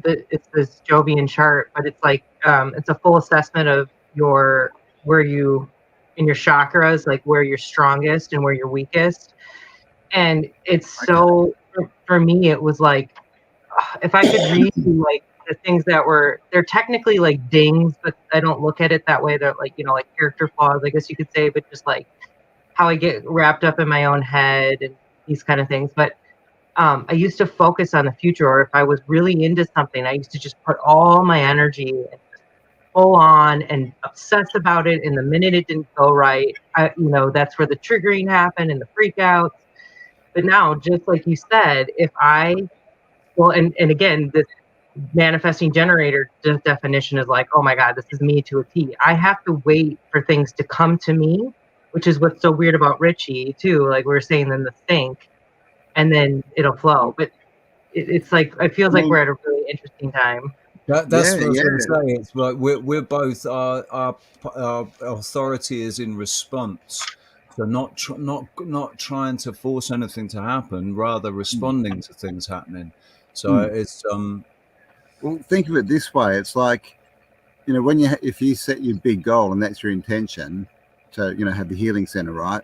If along the way you're questioning yourself and you're like, no, I need to do this, you're setting other goals, right? So it's like you're driving you're driving your car and you're going to a destination and you keep seeing these shops or things and you keep pulling off the road and focusing on them, and you don't end up where you're supposed to go, right? Or you put obstacles there that don't need to be there. Those as well. That's you go off driving around all the way around here around this obstacle that just didn't need to be an obstacle at all. Get to the other side, you go, oh, it wasn't even there. It's funny do you use that you use the shop analogy, because that's one of the things that I've been saying for a while, is that it's like we're all on this journey. And I can see, I don't know where it is that we're going, but I know that it's like there's a field somewhere that we're trying to get to, and it's over the brow of a hill. But between us and the destination, there's all these shops with trinkets and stuff on the side, and people keep getting distracted. And then there's other people that see this barrier right in the middle of the road, that they see this huge gulf canyon that's uncrossable with, and there's no bridge. But really, it's just this tiny little stream, and you can step over it. Yeah. But that's not what you're standing there stressing out, and someone just walks across the air next to you, and you're like, what the fuck? Yeah. Like that, what's the movie where he's like, I'm on the west side, I'm on the east side. Robin Hood tights. Yeah. I mean, I like the saying, I don't know how to do it, but I'm doing it anyway. And I think that's a good attitude. You just need to know where you're going. You don't need to know, the way. You don't need to know every step of the way, right? You just need to know your destination. And if we view it as a quest or whatever, a journey, and the learning we need and the person we need to become is in that journey.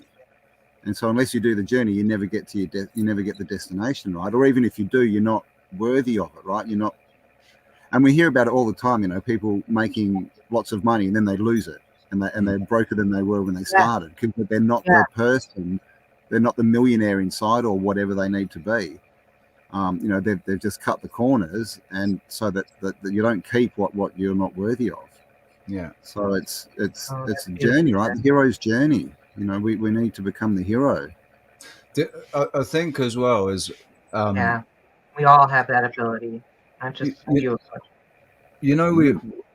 So we talked about targeted individuals and stuff, and one of the things that that me and Roxanne have talked about is I said to Roxanne, I don't think it's what we've done. I don't think it's anything that we've done yet. That's why they're focused on us. I think it's something that it's already happened in a sense, but so right now it's something that we're going to do. In the future, there's going to be something that we're going to do or be part of or responsible for or whatever, like part of a movement or part of a shift in consciousness, or I don't know, whatever. But everybody that's targeted is targeted because of something that hasn't happened yet. Well, yeah, I mean, we've done this before already, right? The whole time thing, I think we've done this. This has already been done, but you see, we're a soul, right? What was I listening to? I can't remember. I think it was JCK's last podcast, and the guy said, we don't look at it as a body with an aura. We look at it as an aura with a body. So the aura is the soul, right? Where is soul? So that soul is constant. That's the constant through all your lives. And that soul is a certain frequency. So it's not just who you are in this life. I don't think this past life thing is, random. I don't think, one life you're evil and the next life you're really good and then you're evil again, and then I think it's a progression. So your soul is a constant evolution through all your lives. So people who are evolving faster and who are that kind of person are going to stand out.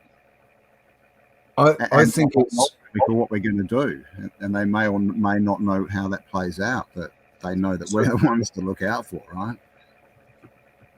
Because I think what we're dealing with is three aspects of a non-physical, the non-physical part of our being, which is spirit, or two aspects: spirit and soul. So no, three, because it's spirit, soul, and consciousness. Right. So I think the soul. It's not about evolution of the soul. It's about evolution of the consciousness, which is the consciousness is the connection and harmony between the soul, the spirit, the consciousness, the soul, the spirit, and the ego. And that's what creates consciousness. When the ego is aware of the soul and the spirit and is humble to it and it will take direction from it, when you listen to your heart, when you do something that you don't really want to do, but your heart tells you have to, so you do it, and you're humble, you have humility, and that means you have consciousness. Well, that's interesting too, because okay. Well, yeah, and so from the perspective that not everyone alive is conscious. Yeah. And it kind of connects to me too about how the heart is kind of a separate brain, and it's like maybe we even have three brains: the gut, the heart, right? Because we've been told that our brain responds to what comes in through our eyes, but actually they've been able to prove that our heart reacts to the aura around us and responds before we even see it sometimes. Yeah, the heart, they've proven, haven't they, that the heart reacts before the brain does. Like with things like perceiving danger and stuff, your heart will tell you that you're in danger before your head does. If you're truly in danger, your heart starts racing. Yeah, of course. Your heart's the second biggest nerve complex in your body. And it's got the largest electromagnetic field. Yeah, it's got the biggest magnetic field, and auras, and it's in the center, right? I mean, and I'll get goosebumps at the same time. You know what I mean? It's that static electricity. Yeah. I mean, we're taught that we think in our heads, right? Like we're taught that, like literally, 100. It's like the shape of the realm, right? It's like if you walked up to someone and go, "Oh, did you know that we think through our left elbow?" They'd be like, "What the fuck are you on? What?" But if we were taught that we think through our heart, the whole thinking process and the way we looked at it would be different. So, you know, chances are we do, right? I mean, because we know they teach us everything that's different, and the mind could just be the control center for the body, right? It could just, because we know it regulates all the body functions. And you know, they don't know where memory's held. They can't prove it. So yeah, you know, we've got to question everything, and if it's told in the wrong. I just found this article. I saved it because I was like, "Are you kidding me?" And it was like, it was called "The Empty Brain," and it was from a mainstream source. But it's like, really? Here it is. How ironic! The article is called "The Empty Brain." Oh, the empty brain. Oh, nice. And it's like, it says the brain does not process information, retrieve knowledge, or store memories. In short, your brain is not a computer. There you go. Look at that. Big lump of fat. We're just, we're a big lump of fat, right? No matter how hard they try, brain scientists and cognitive psychologists will never find a copy of Beethoven's Fifth Symphony in the brain. Or copies of words, pictures, grammatical rules, or any other kinds of environments of stimuli. But do you know what this means, though? Probably in our brain.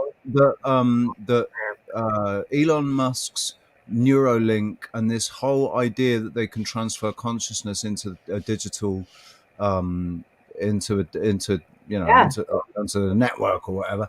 They can't do it because the brain is not what they're reporting it to be.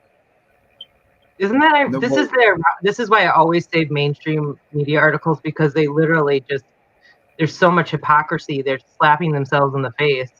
This is how this is some about how I truth drop for people. I'm like, well, if they're saying this, you know, the opposite's true. It's like Men in Black, right?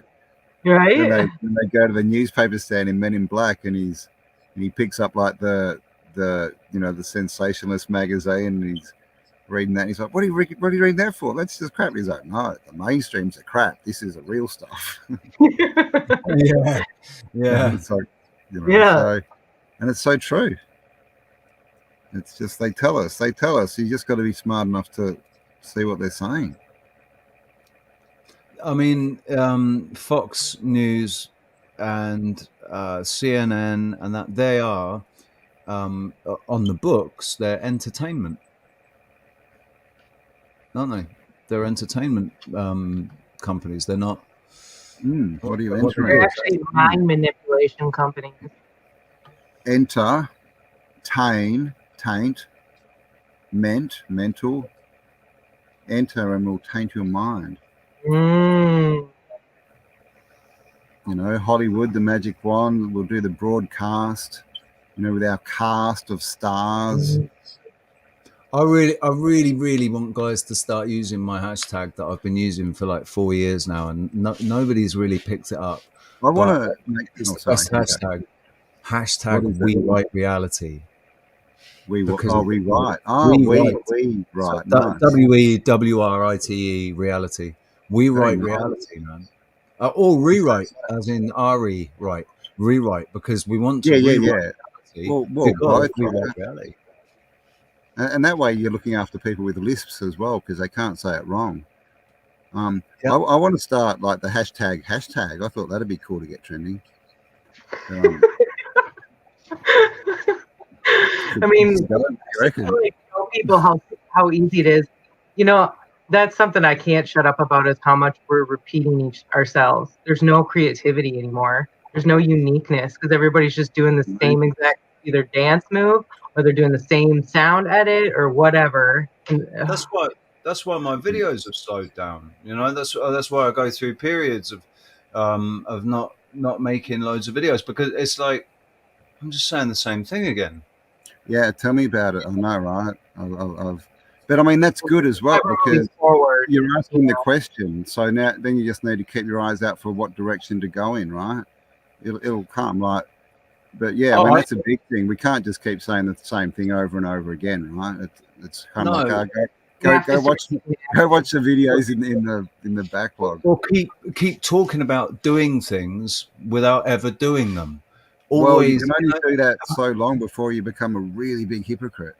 Yeah, and I mean the thing is, I think in the past, like with friendships and stuff, how many times we all sat around talking, yeah, we should do this and we should do that and we should do this and we should do that, and 5 years later, yeah, and we should do this. Yeah, but You know the problem with that is we doesn't exist. Yes. And then It's this is another big thing is, exactly. You know, and I went through it a lot too, is, you know, everyone wants someone to do it with them. You know, obviously, right? Everyone wants support. Everyone would rather have a partner. But the truth is, no one has your dream, you know, at least until you can get it out there, right? So all these things, I mean, you know, obviously, you know, we're meeting up with people when we do stuff to help us, but to get started, you need to do it by yourself. You need to have trust in yourself and just do it. Without looking for someone to come along for the ride and someone to help you and support you. And the good thing is, when you do that, the people just show up, right? They just suddenly pop out of the ether and they're all there. But you know, you never get started if you want that first. You know, everything we've been taught is in reverse, right? Right. So so that's a big thing too. And I struggled with that for a few years. Like, just why won't anyone help me? Yeah. Well, and it's like right now, like I think we've talked about this many times, but you know, Richie and I being single, and I'm kind of like stuck in my situation right now, and it's like right, and you want to go and you want to do all these things, but it's like actually, I know part of this is me it's because I'm supposed to go within, because just like you said, like you know, we're told that we have to live in this hierarchy system. But in reality, if we all are actually, you know, self-supporting and this whole like concept, like you and you alone are responsible for your own happiness. Once you realize that, then you all become a very supportive community, I think. And we're all unique. I think we all have our own strengths, and that's where you fit in the puzzle, you know, and that's what's important. And the thing is, we are naturally social, you know. We're social people. Like, yes, you can live on your own and you can do everything on your own, right? But for me, I know even doing it on my own, I'd still want to share the experience with people, you know, with friends, or just want to share the experience, because I don't like there's the same way as if I got a shitload of money, I was going to say the exact same thing, because it's like, if I get something good, I want to share it, to enjoy it with other people, because if you're only enjoying it on your own, you know, it's not enjoyment. This is a thing. No. Rich people can't sit in a house with all their trinkets by themselves and be happy. It doesn't work that way. Yeah, they get bored and they want more things. And lonely. It's the people and the experience that is, and that's the only thing you'll ever really own anyway, isn't it? Anyway, I've got to pop out down the shop for a minute. Are you guys going to be up for a while, or? We've been. Do you know what, dude? We've got 1 hour and 53 minutes. And we said we're gonna cap it at 2 hours, but it's up to Sarah, because she's the one that's got up at 2 o'clock in the morning to do this. So it's all good. I'm down to stay on, because I think this is a really good discussion. And if you're gonna come back, Campbell, then yes. Yeah. I'll just run down quickly. I'll be like half an hour, and if you're still up, I'll come back. Perfect. Cool. Thank you so much. Cheers, guys. Talk to you soon. See ya. All right. See you in a bit. Awesome. I knew he'd be a perfect person to talk about this with, because and he's been a huge motivator for me, because he's had a lot of good talks about, like, we got to get this done. We got to start making more connections. So I just like to emphasize again that we're all capable, even when we don't feel like it. And even if you don't know exactly what your path is right now, it'll come to you, I think. And I think it's just a matter of certain things falling into place, and then it'll show itself. But make sure you're taking time for yourself too. I think that's what shows it. And I was going to say, you know, rich people can't sit calmly and quietly in a room, and you know what I mean? they can't meditate. It's hard for them to meditate because they're too wrapped up in what they need to fulfill a whole. Because the reason they're rich, right? In most cases, the reason they're rich is because they've got so much going on. They've got deals here and deals there, and unless they've inherited it and they're just royalty or whatever. But I'm talking about like corporate businessmen. They're all terrified that somebody's going to take what they've got off them. That somebody's going to steal their intellectual property or going to skim money off the top, or like Bill Gates is terrified that we're all going to eat him, that we're going to kill him and eat him. I mean, I'm pretty sure that most people feel at least half of that, but the whole projecting. Bill Gates, mate, stop projecting yourself on everybody. Like, yeah, a lot of people might want to do you in, but we're not all cannibals. We don't all enjoy human flesh. We just want to see you swing, mate. That's all. Well, I think his appropriate would just be to leave him alone, let him live the rest of his life alone. I think put him on an island, right? So just whack him and Richard Branson and all of them. Yeah. All right. Yeah. Maybe not. Maybe Elon can have a pass. All right. Maybe if Elon invests all of his money into the people, right? If he stops hoarding his 356 billion and he invests it into the people, then we'll let him off. We'll let him off with a pass. Waiver. And also, if he can prove that he's never actually been involved in any of the shit, if he's had any involvement with it, knowingly, if you know what's happening at all, that's where I'm like, you're done. You shouldn't support that. There's no excuse, and this is where we keep allowing that. It is a little bit of a grey area, though, Sarah, because imagine if you're in a family, if you're in a bloodline, and you've been groomed to be part of the system, and let's say you've realised over the last 20 years, but if you do say anything, if you make any fucking move, they're going to either put you in a home or you're just going to. That'll be it. They'll disappear you, basically, or they'll make your life hell, or you'll get fucking sacrificed or something. Yeah, that's very true. Fear. They just keep them in place with fear.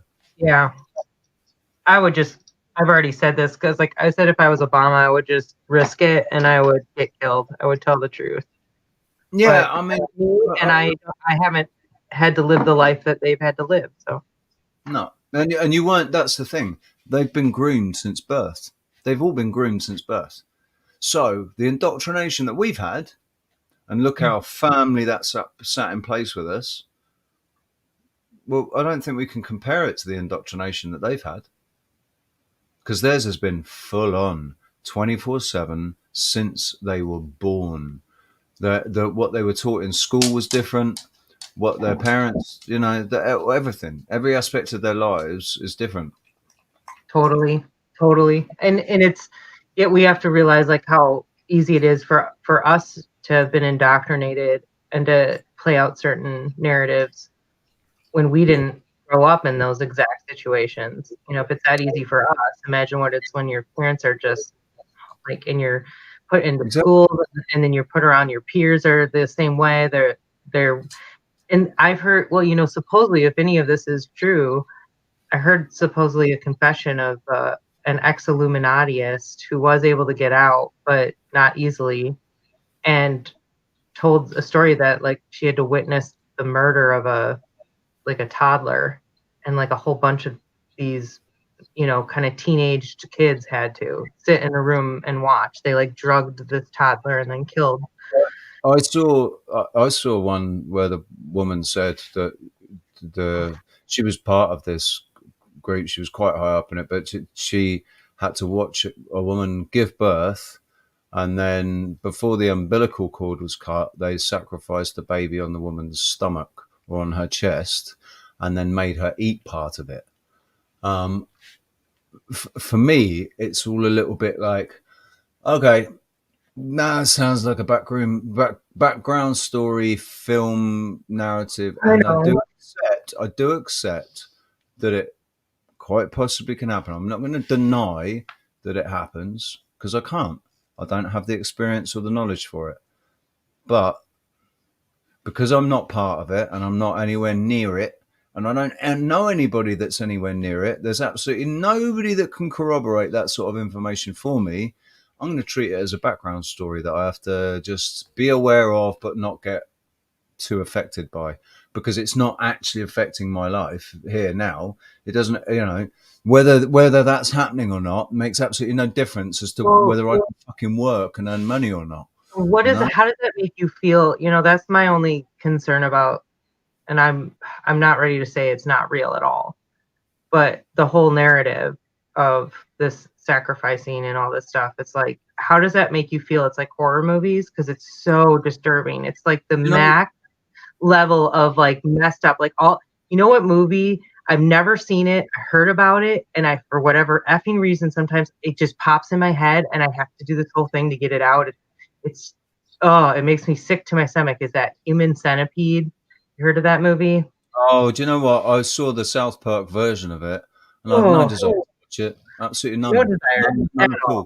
It's gratuitous. What is that kind of frequency? What is that kind of emotion they can pull out of you when they expose you to it? So you're right. Is this real, or are they making us like a CGI thing to like really truly mess with us?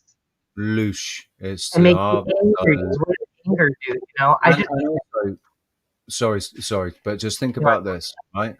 Think about how marginalized the far left truly is, really. Like the whole alphabet thing, that's about gender. That is such a small proportion of society, infinitely small proportion of society, really, that is causing all the problems. The ones that are causing the problems, I mean, right? And the same with the thing. I'm not going to say it properly because trigger words and all that, but they're tiny fractions of society, and yet when you look, and so is their opinion, so are their ideals and their ideology. I refuse to call it ideology because it's ideology. You'd think, looking at mainstream media, that they are the majority, right? So they pump things up to be way more than they are. And this is part of their MO. This is what they're very good at. Inflating things, making them look all glitzy and glamoury and fantastic and wonderful when they're not. They're just plastic and bullshit inside. Yeah. This is what they're really, really good at. And I think that they've done exactly the same thing with that narrative. It exists. The people exist. There are people that are that twisted in their heads that they do this kind of shit, but they are such an infinitesimally small fraction of society that we don't really need to be afraid of them. And it's not like they're going to kidnap all of our children and they're all going to get sacrificed to the devil. That's not what happens. Yes, it does happen, and we need to be aware of it and try to stop it from happening. But realistically, what are you or I going to do about it? What can we do effective? What effective things can we do that will actually, if the narrative's real, like, unless you know somebody that is actually, you suspect that's what's happening within that family, and you take steps to go and stop it, what can you do? What are you going to be able to do? Nothing. We're gonna become vigilantes and find invisible cloaks and go save the world. You ready? Gotta go. But the thing is, what they want us to do is to engage in kinetic battle with them. Yeah, that's what I was getting at. They want us to engage in kinetic battle with them. What are we doing? Are we like increasing some, or is it energy that, we've talked about they feed off of us like an energy vampire? Is that anger energy necessary for them to live. You know, it's not like trees and CO2, right? You know, they can't process love, and it's like it's basically like, because it's the polar opposite of hate, which is fear. They don't understand love. Like I think, if anything, whatever it is that's driving this, whatever consciousness it is that's driving it, even if it's a human ego at the end of the day that's really driving it, or the super ego of ego, basically, that's driving, then oh man.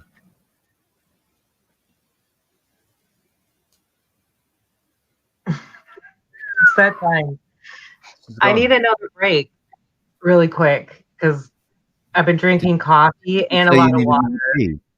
Well, we've been going for 2 hours and 5 minutes, so I'll tell you what, I reckon everybody else probably needs a pee and stuff. Yeah, everybody take a break. Sam might be back. I'd actually really like to make a coffee, and I know that it would take at least 5 minutes to boil the water to make the coffee. Well, let's play. We're waiting for Cam to come back. So should we just take a little break? You go, right? You go. Okay. You go and have a pee. Okay. What I'm going to do, I'm going to set up some cheesy background music. There you go. Because we don't have the videos to do it yet. We don't have the videos uploaded to do it yet. But I'm going to put some really nice. What should we have? There you go. Thank you. So this is our intermission music, guys. I'm going to make a coffee. And we are going to be back in like 5 minutes, all right? So peace out. Enjoy the acoustic cinematic music. Hopefully it won't get too repetitive.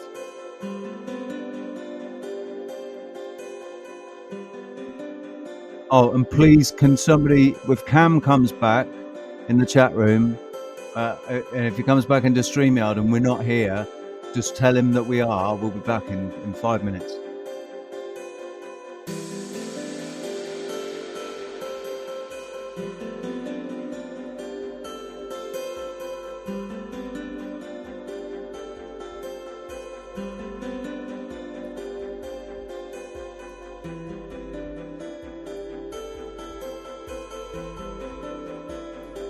I'm going to change this music already.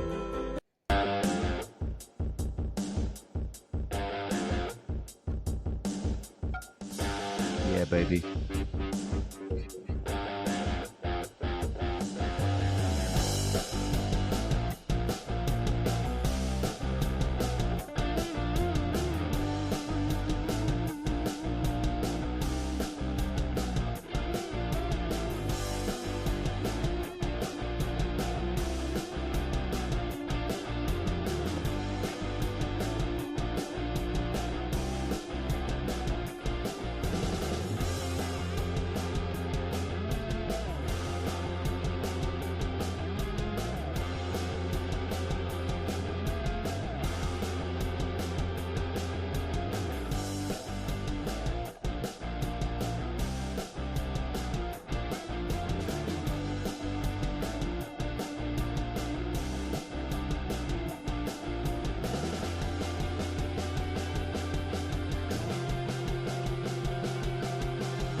Okie dokie.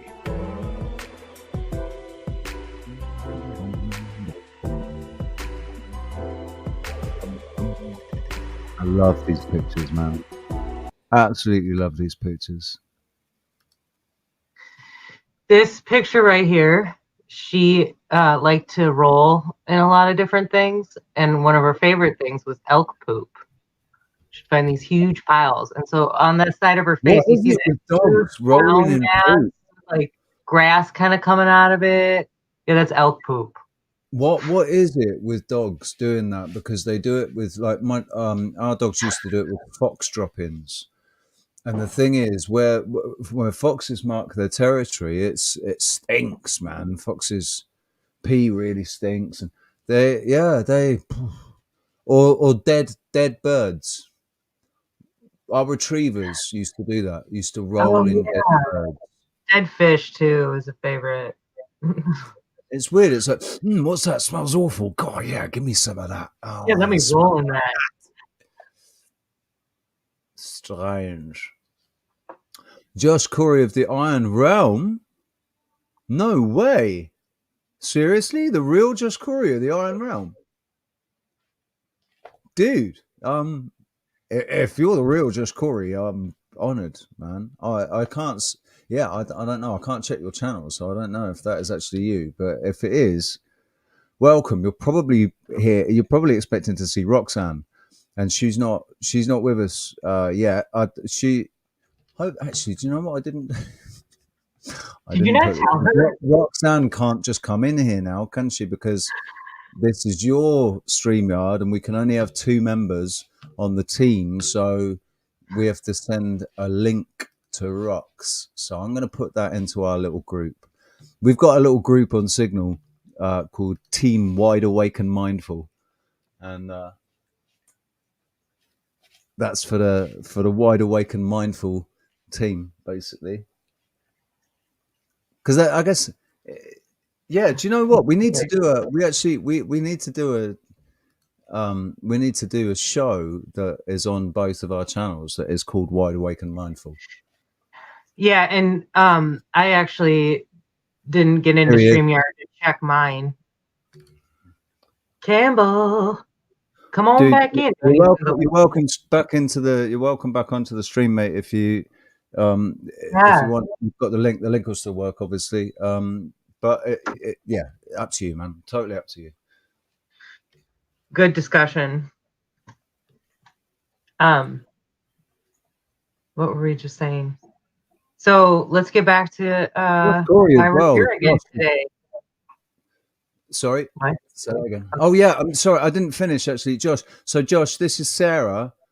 Sorry, this is Sarah, who is the newest member of the. Basically, you're a globe denier, aren't you? And I think you're a globe denier. Are you a globe denier? You deny the system that they teach us, don't you? Yeah. You're not a flat earther. I'm not. I wouldn't call myself that, but mainly because I just need to do more of my own reading, and it's not. I definitely don't like. The narrative is effed up. I think I talk about one of my favorite. Sorry, real quick. One of my favorite points to bring up is why haven't we gone back? They tell us it has to do with radiation. That doesn't really make any sense in the big picture. And we've talked about this. If the film wouldn't have survived through the radiation, I love bringing that up to everyday people. They just be like, that one's one of the best.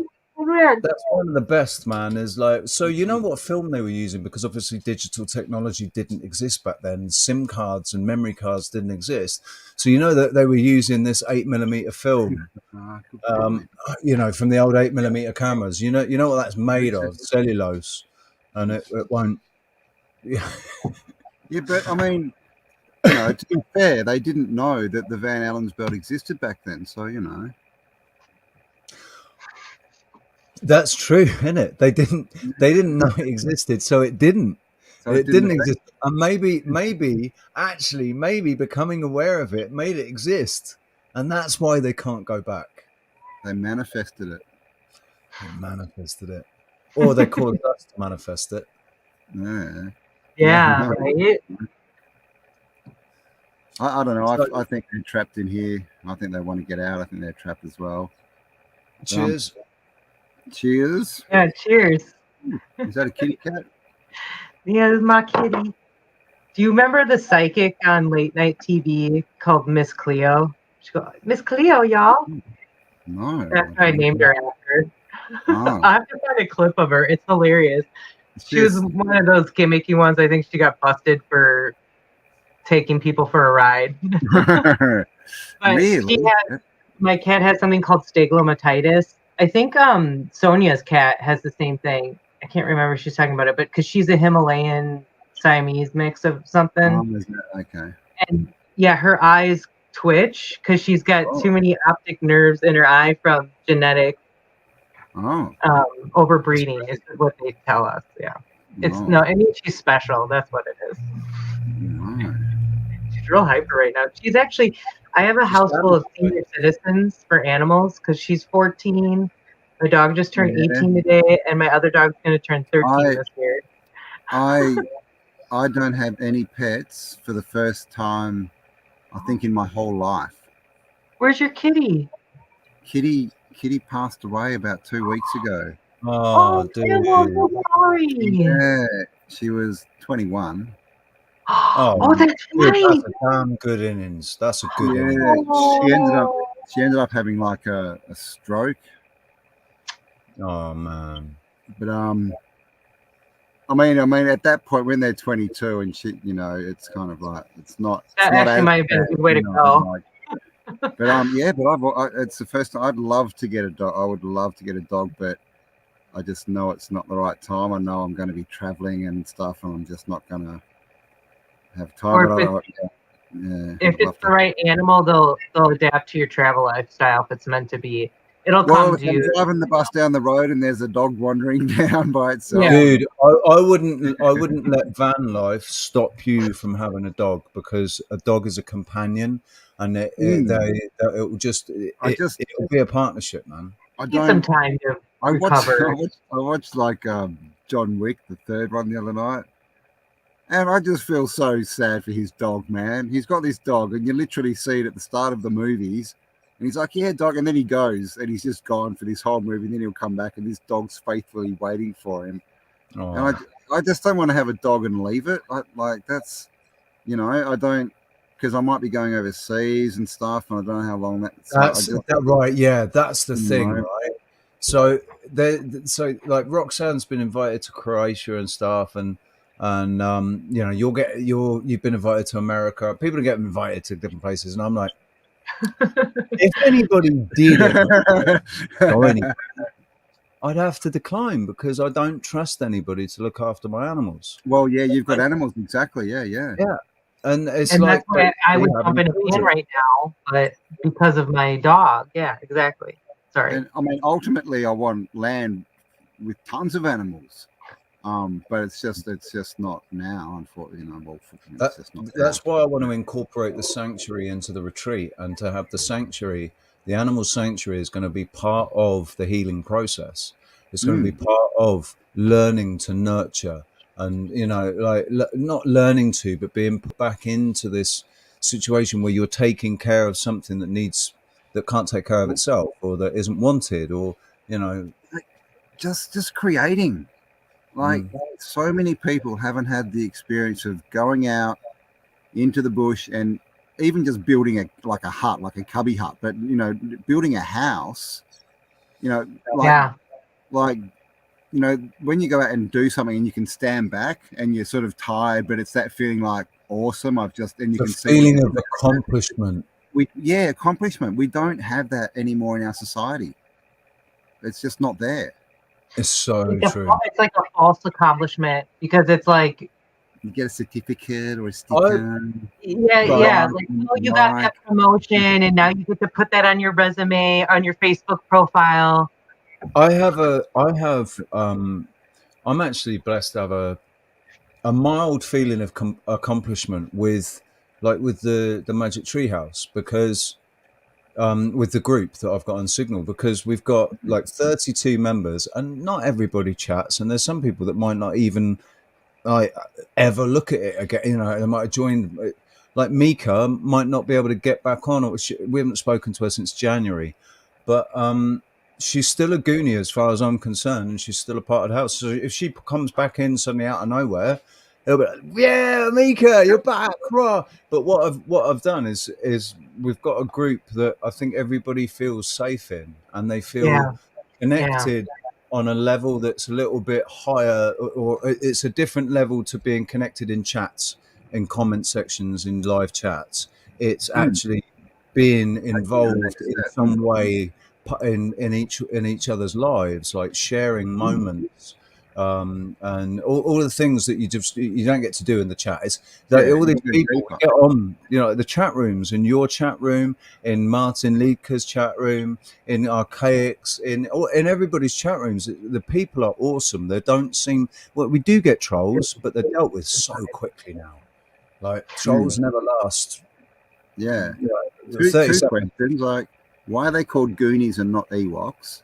Because clearly Ewoks live in trees, not Goonies. And two, I mean, well, no question, but that's the thing. As long as you're affecting someone, that's the thing. And that, but also remember, that's just, everything has to start somewhere, right? I can answer that. So be proud of what, whatever you got. You don't have to hit a certain point of anything.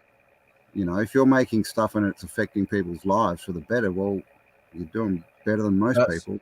That's what I want, right? That's all I want, and I'll get a feeling of accomplishment from that, and a feeling of pride if I can say that I've helped people get through this experience and experience it in a different way, in a more empowered way, where they're not with less fear, and they're able to, they feel that they can take more control. I had a really good comment. Actually, both of you have done that for me, because you guys talk about, you take this topic of alternative information, but you make it such a broader subject. That's actually what got me so cued in to watching both of you all the time, was that there was this whole other level of conversation going on, and it wasn't about sitting in the, let's just rehash this over and over again. It was about how are we going to move forward and how are we going to be better, like internally. So you guys got that credibility. Thank you. I mean, if Cam's anything like me, it's because we got sick of watching people. For me, I have my favorite YouTube channels, but after sort of 3 or 4 years, you realize they're still saying the same things. Yeah. It's like they're still reading off the same script. They don't. One of my favorite, wake up channels. Yeah. I told you I reached out to them and they just keep sorry, I'm going to stop interrupting. I was just going to say they keep they're going over the high, not the high, what's the most recent news topics related to and they pretend that they're there to inform you for a reason, not for fear porn, but they keep doing it, you know what I mean, to get the attention. And then there's a point where I'm like, yeah, you're giving me some information that's helpful, but you're personally not really doing the work to help all of us. No, really, all you're trying to do is sell the product. It's like they're trying to sell they're either trying to sell a bloody long life food or their services. Yeah. They're trying to sell that she does like psychic work, which is credible, right? But at the same time, like they tell you it's a donation base, but they tell you a very specific donation amount. When you and it's always like 400. And it's a cut and paste message too. It's like, please reach out to us. Like, we really want to connect, but here's your copy and paste message.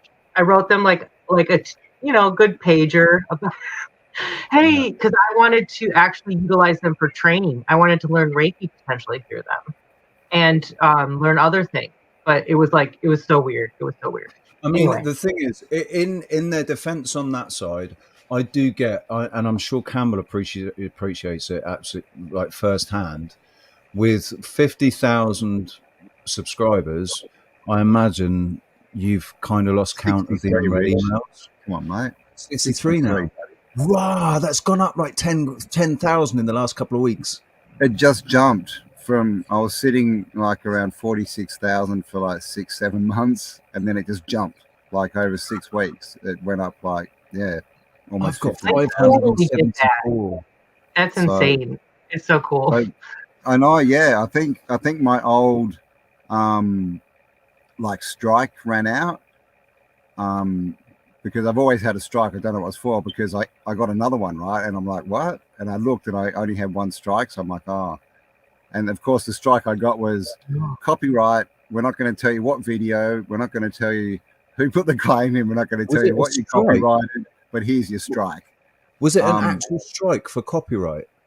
Yeah. I've never had a strike for copyright. Well, they wouldn't tell me what it was, but it's so interesting that, like, didn't know the dates, but I always had a strike, right?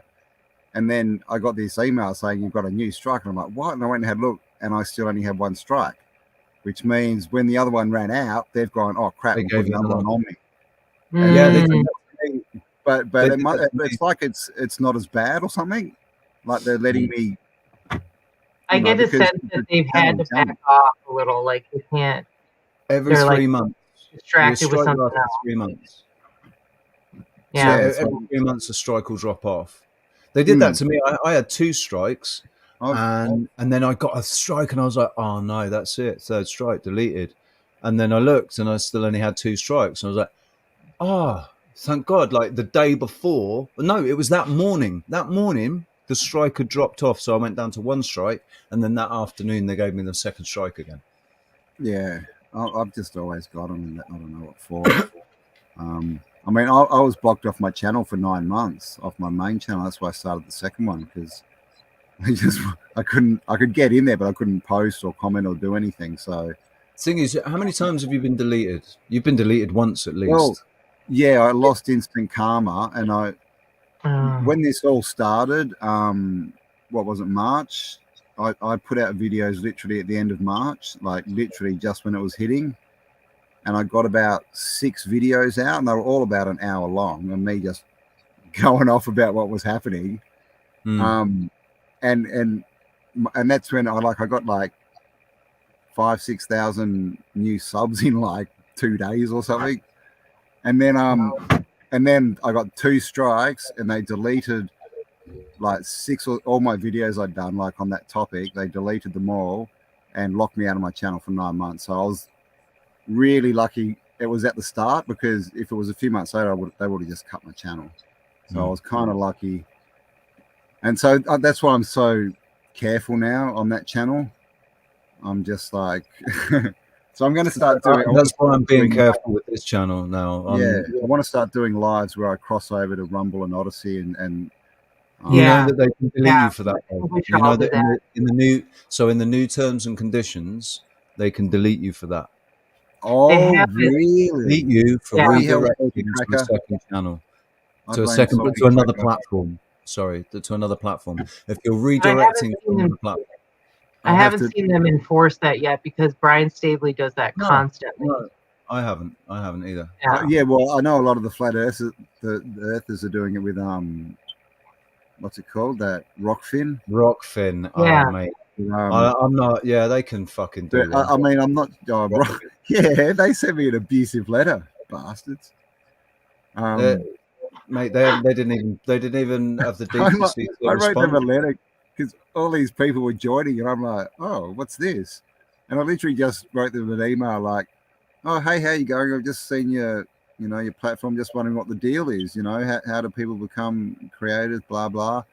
And they just sent this abusive letter back like, we don't want you, and we don't want your content, and rah rah rah rah. And I was just like, what the fuck? And then weird. And then I made a video about it and put it out, and then like a few people contacted me with, they're not that bad, so I took it down. And then they sort of gave me an apology letter, and they're like, we're sorry, here's a meeting, we want the manager to talk to you. And that was the last I heard of them.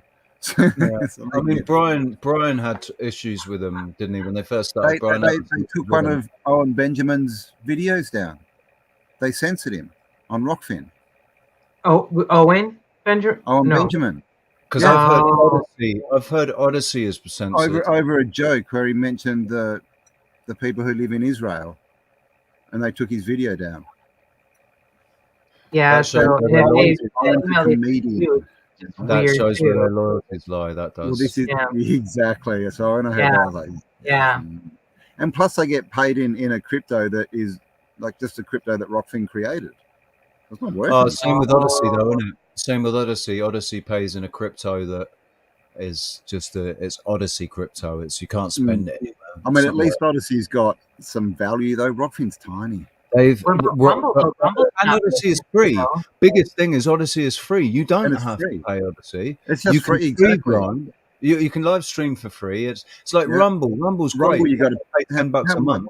$10 a month to stream live on Rumble. But I mean, that's also kind of smart, because he's gonna have revenue if he needs it. I mean, it's like what's that one? There's another one that everyone's on, and it's like Twitter, but you got to pay for it. And Gab. No. Maybe it is. Is it socials or no? Oh, social. Yeah, social.com. Is that what it is? It's got Dave Rubin, and Dinesh D'Souza. Those. And they're saying it'll never be censored, and if you pay them, we'll get servers and we'll make sure it's secure and that. So I can understand that. I mean, this is the thing we're going to have to go through. Everyone wants everything to change instantly, and this is the whole money thing, right? This whole money thing, man. People have got to get over it. Sure, we all want a world where no one has to pay or go without, but the truth is, if we don't have money, we starve. We get kicked out of our houses. We can't live. We definitely can't have internet and computers to make content. So, or buy land. This is what you do, and you make a living off it. All it's saying is you're doing it well. It's a big thing in this community that people think, oh, you shouldn't make money, you shouldn't have ads, you shouldn't do this and that. But then they want people to go out and get drones and to go out on the road and do, really good videos. Well, it all costs money. Yeah, exactly. So, and what really gets me is people who say, oh, what are you doing? Everything should be free. And they're going to the shopping center and they're supporting Babylon with all their dollars. Yeah, but they support truth. This is the thing. We all get a choice of what you want to support. Your money's going somewhere, right? Unless you're out there sitting on the bush with no money, then you got nothing. That you should not say anything because you're supporting the system. And 9 times even I am, and I don't want to, and even I am. Yeah, 9 times out of 10, they're only saying it out of jealousy because they didn't think of it. That's what it is. That's all it is. It's just jealousy. It's just bitter grapes. I'm pissed off. And it's not even that they didn't do it. It's that they don't. Most of the time, it's that they don't have the self-belief that they can do it. So they didn't even try. And so if you don't try, you don't normally get.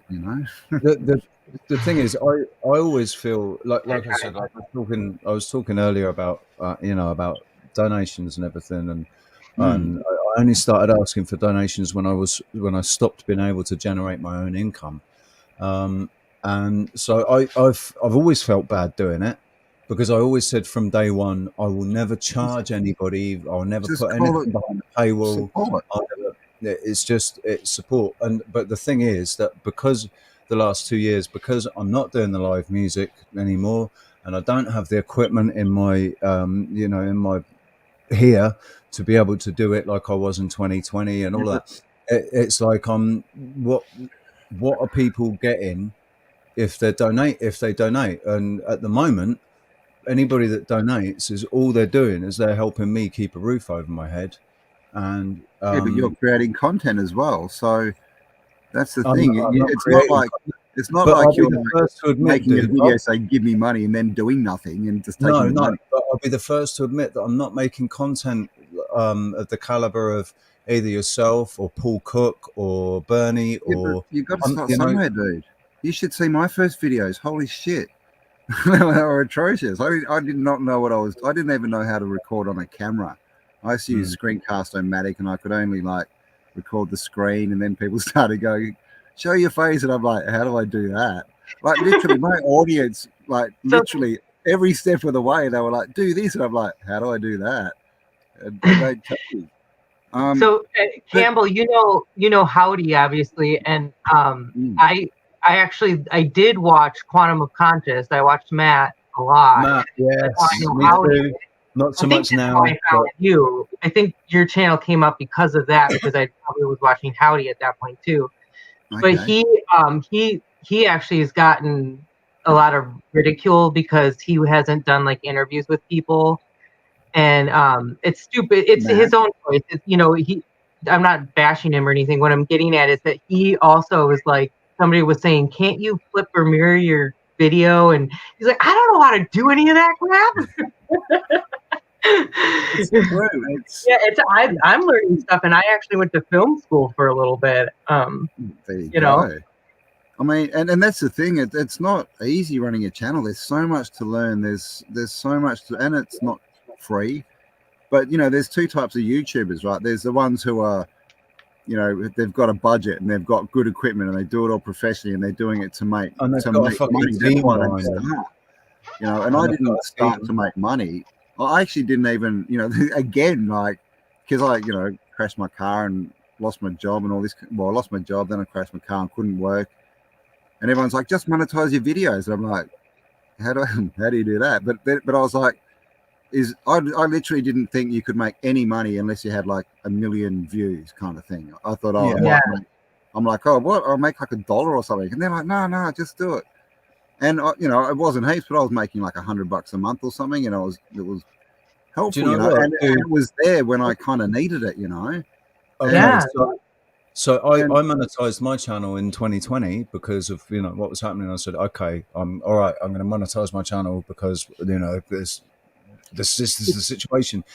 But I got 70 euros in super chats, right? I'm still waiting for them to pay me. They have been saying since the 21st of January 2021 that they have sent me 3 PIN numbers, and they're not offering me any other way to prove my address, and they haven't sent any PIN numbers. No PIN numbers have come. Yeah, and they're saying, no, I can't have my money because I can't confirm my address. And I'm like, give me another way to confirm who I am, because obviously nothing you're posting me, and there's no way to talk to them and have this conversation with them. You can't do it through their help section. There's no way to deal with this. I've emailed them, I've left messages, I've left notes on their, contact us and everything.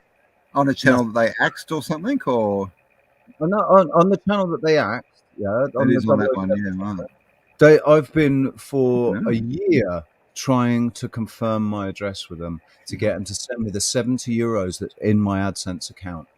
Then it's only 70 euros, and it didn't get any bigger because I didn't confirm my address. They froze my AdSense and demonetized my channel. It must be something to do with where you are. I like literally, I can't even remember how I signed up. Dude, I did something a couple of years ago, and I don't even look at it. Like, this money just turns up every month. That sucks. I confirmed my bank. I managed to confirm my bank. I confirmed the payment, the little payment that they put into my bank account, confirmed the amount. So my bank is confirmed, but my address isn't. So they're still holding on to my money. Weird. And that's nearly 2 years. That is basically 2 years that they've been holding on to that money. He's got a lot of weird stuff like that. Like, I tried to get him some extra hard drives, and Amazon like double charged him. He saw it in his bank account. Now it's not. It's all okay. Like, at the end of the day, don't have any hard drives. Paid twice for 2 sets for hard drives. Don't have any hard drives. Don't have any refund. Don't have nothing. And that was like fucking 2 months ago or something. This is the best part. He's talking to the help center, and he's like, he's telling the guy, can I have somebody in English? And he responds back in Spanish. I am speaking English, but he said that in Spanish. He said it 3 times to me. He said it in Spanish. In Spanish. Sí, yo soy hablar inglés. No. All right. Well, that's a good call center.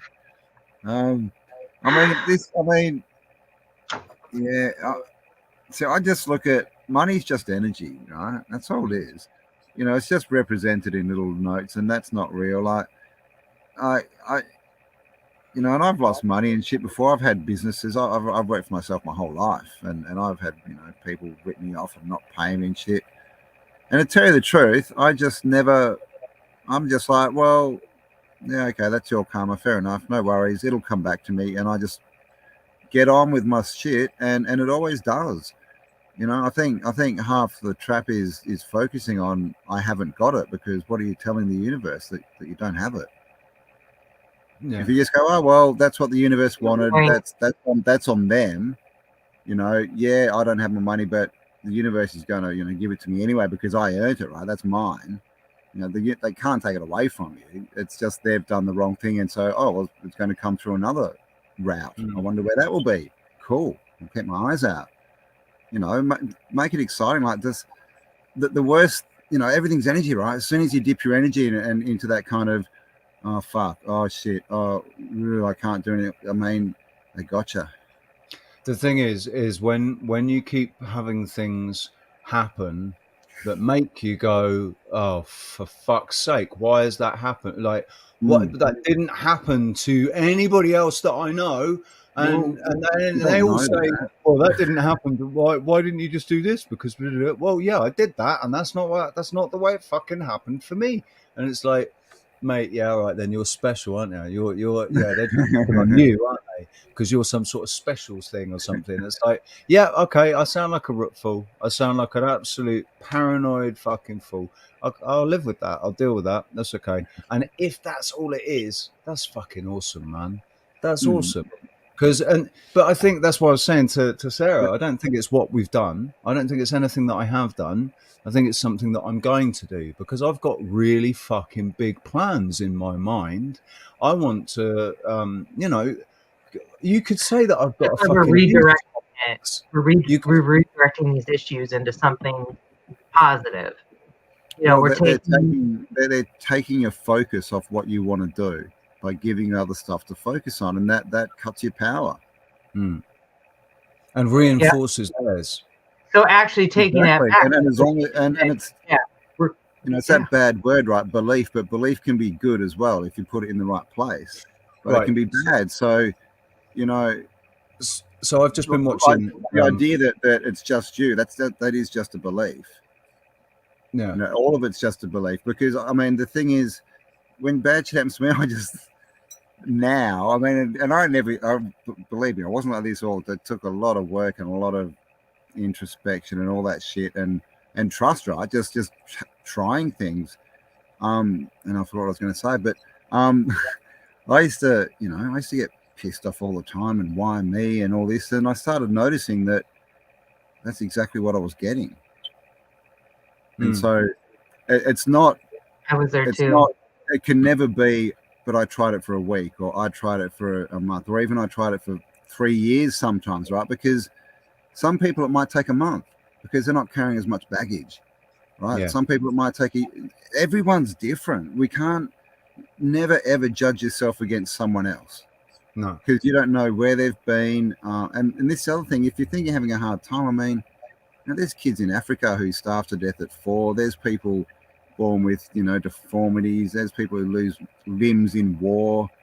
You know, I mean, there's some bad shit out there. I mean, there's some stuff worse for you, put it that way, you know. So the things that some people, in comparison to the likes of you and me and Sarah, who basically we've got control of our faculties, we've got control. You imagine if you had cerebral palsy. Imagine if you had cerebral palsy and a strong will and a strong mind. You couldn't do anything. I mean, you know, fucking. And there are some really shining examples.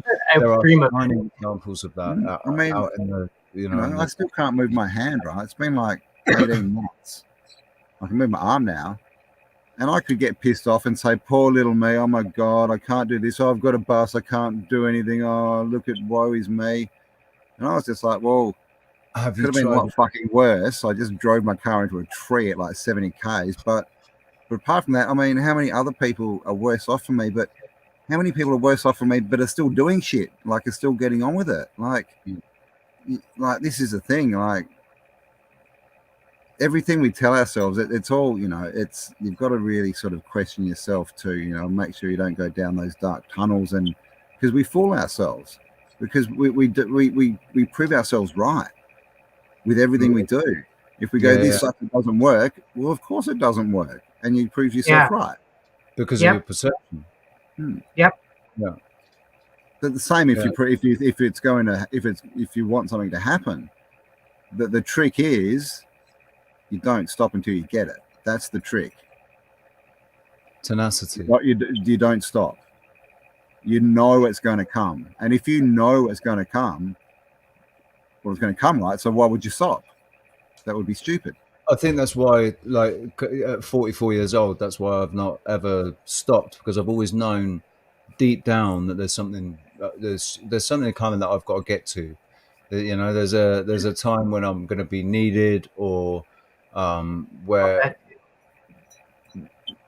I'm going to fulfill my purpose, man. I'd say you're already doing that. How do you know you're not doing that?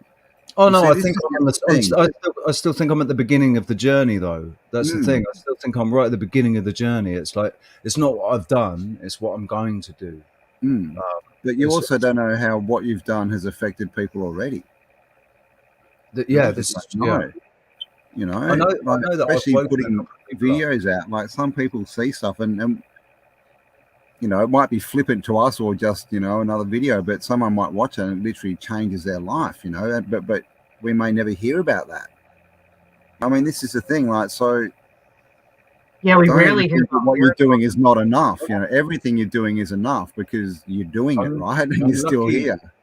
I'm lucky enough to have been made aware of at least three people who, meeting me, changed their lives for woke them up.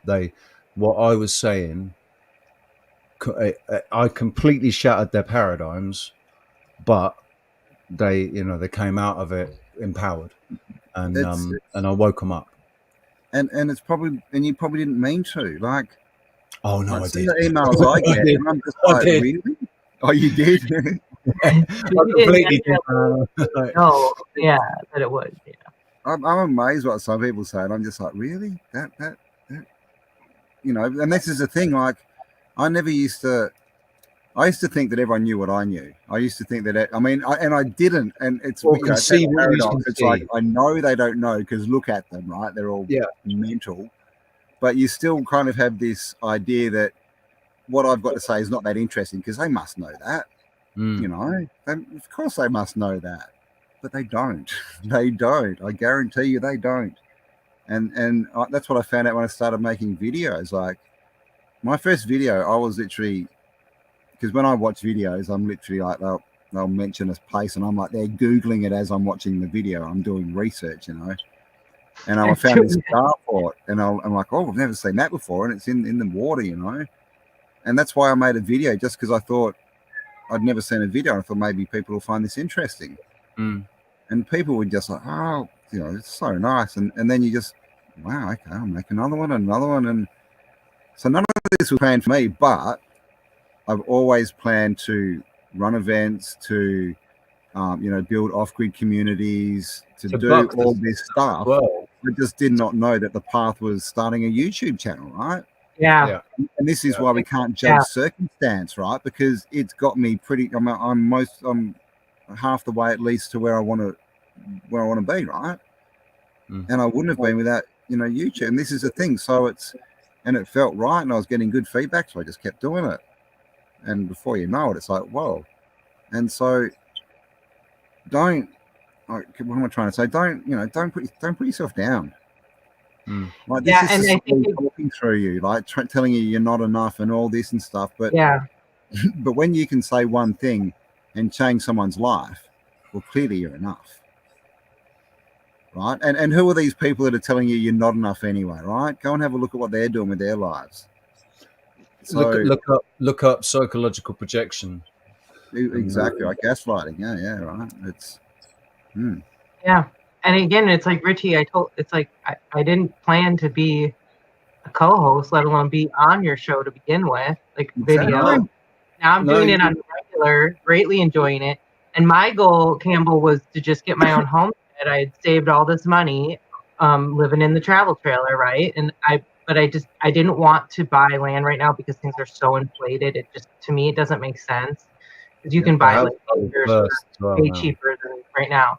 But now it's turned into this whole thing I wanted to have my own, like, I wanted to become my own independent health practitioner with my sleep credentials, and I wanted to add a bunch on and then have like a little shop. But now it just makes way more sense to have a community. I don't want to just completely be by myself, right? I mean, in case I do end up like the old crazy cat lady, I'm gonna need to help me with the cats when I go.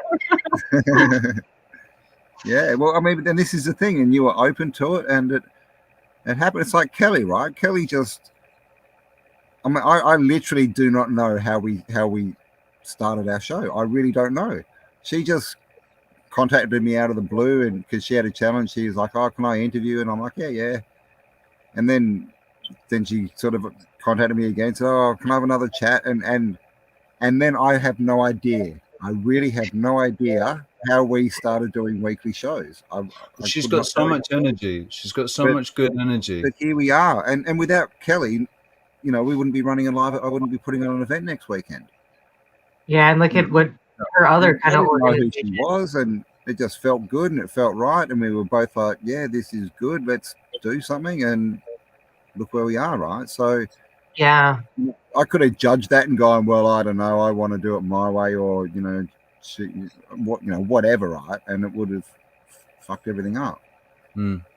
So you just never know. It's got to be open. That's it. And what's that film? Yes Man. Where the guy has to say yes to everything. It's basically it's a play on that, isn't it? It's all right. You don't say yes to everything, but it's about being open to. The Jim Carrey. Oh no, that's yeah. He was real negative. Oh, did he do Yes Man? Yeah, I think, right. And he got like forced to say yes, like something, and he had to. He hated getting involved in anything, and then he was forced to have to go to shopping with. Say yes to everything. And it changed his life. It changed his life. That's the thing, and that's what so that's their little. Oh, here you go. Here's a little nugget of truth for you all that will completely wash over your heads, and nobody will really pay any attention to it, or they'll completely misunderstand it because of the indoctrination that's taken place, that's turned everybody into a narcissistic arsehole. But this whole thing about saying yes to everything, you'll get people saying that, sitting there going, yes to porn, yes to the bad thing. It's like, right, okay, another milkshake. Yes, they're relying on that. But because they know they've got everybody so focused on the material and the physical. Yeah, and they put it as a comedy, right? They put like serious topics as comedies. But I heard like a few years ago, I think it was even, like, I don't know if it was a course, but someone was talking about this thing where for a month you say yes to everything. And that's what they were saying. It just changes your life. You don't know what'll happen, and you just say yes to everything. And I've that used to be me. No. unless it's like, oh, it feels bad to me, I just say yes. And it got to the point last year where I was like doing like bloody 4 interviews a week, and I was like, but dude, that does require a level of knowledge of yourself and your own, like, so there's the bad feeling, and then there's the bad feeling. Like there's two gut feelings, aren't there? There's one that's just purely because of your thoughts. There's one, fear, and there's a false one. And then there's the other, there's the true one and the false one. Yeah, exactly. It's the true one that's coming from your heart that's saying that don't get involved in that. It's all about balance. I was going to say, if you get time to go within, if you get time to then disconnect after you've had that kind of, full on interaction, then I think it helps you not only like reassess what you want and what you want to do or who you're going to get involved with, but then it amps you up to take on something like that and not get triggered and be able to handle it. I've noticed that that's my answers. I have to disconnect. Yeah, I think the most helpful thing I ever did was I meditated every day for like minimum 2 hours for probably 3 years. That's heavy. For like 3 years or so. It sounds heavy. It does, but literally, seriously, after you do it for a month, you want to wake up early so you can do it longer. Like it's and then you don't need to sleep as much. But what that did is that it almost pretty much nullified that. I don't have that little nagging voice. It doesn't exist. So, and that makes decision making a lot easier. Yeah, because there's no one. You're not having an argument or a conversation anymore in your head. And that's what meditation does. It quietens down the ego voice, which isn't you, and you can start getting in touch with yourself. But you do need to do it properly for an extended amount of time. But now I haven't meditated in probably 6 months. I'm going to start again, but I'm still, it's a change. It changes you. It just changes you. And I've meditated in about 6 months actually. I think quiet time with yourself and starting to recognize what that voice is, and then getting rid of it slowly. It's self Reiki is really a form of meditation too, and so with me wanting to become a practitioner, I'm practicing on myself every day, and it's literally just hand placements. It's a series of moving your hands. But I let my body tell me where it wants to go, and it always wants to go in my head and my lower, which is where my chakra issues are. Yeah. And but I use that as a form of meditation, and I will tell you, it's made a huge. It's actually partly, again, like Rich, you were doing, like you started doing some meditation. That's what you were doing, I guess, 6 months ago when I was watching your videos. And we've talked about this. We want to do the breathing techniques, like when we do our shows. We should really. The Wim Hof breathing technique, at least every week. On every weekend. Yeah, I was doing that as well. I did that for like 9 months or so. Yes. Well, actually, it was probably longer. It would have been a good year. I had a routine. I'd wake up, I'd do the breathing, I'd do stretching, and then I'd meditate for like 2-3 hours, however long I could.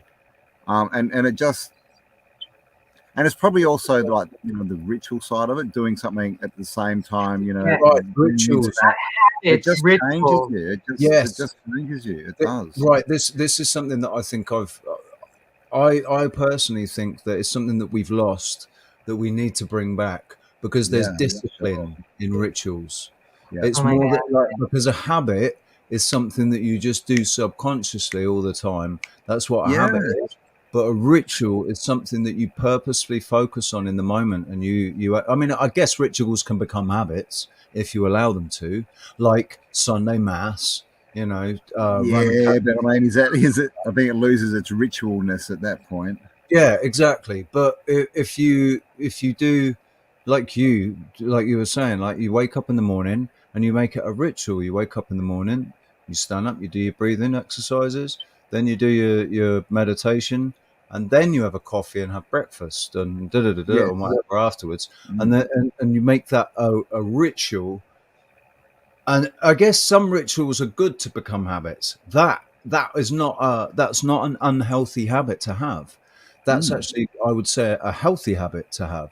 So, but the thing is, what does occur to me is that for a lot of people, for most people, to be able to do that in the morning, they'd need to get up at 3 o'clock in the morning, and they haven't got to bed.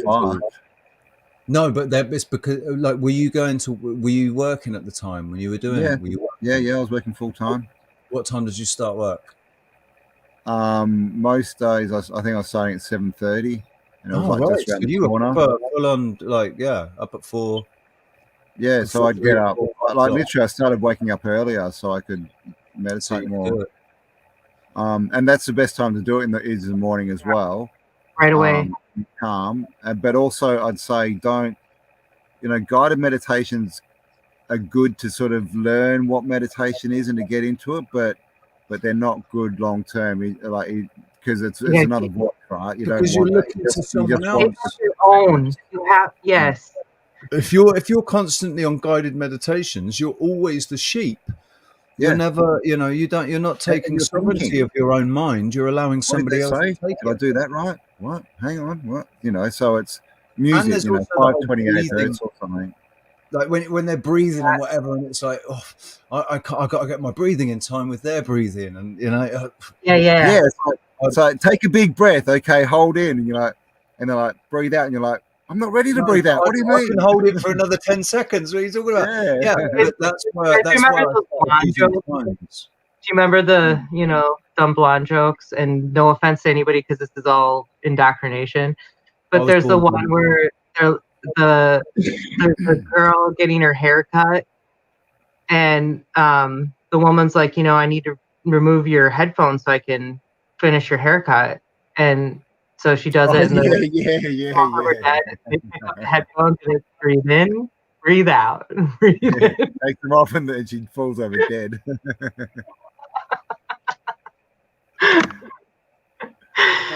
Oh, exactly. But that's I'm not. I'm not blonde, but I have blonde moments. Let's just say that. We all have blonde moments. We all have blonde moments.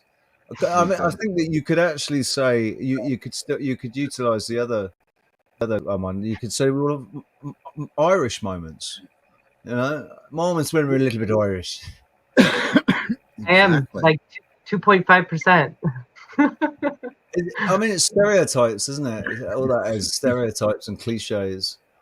But hey there, Jolly Man. How you doing? Good to see you. In Australia, we used to have a show called Hey Hey It's Saturday, and they invented a country called Bitalonia so that they could just put all their jokes onto them instead of saying Irish. It would just always be Bitalonian. What does a Bitalonian do? Oh, right. Do you know what I used to love, man? Tiswas. What? Tiswas. Was it?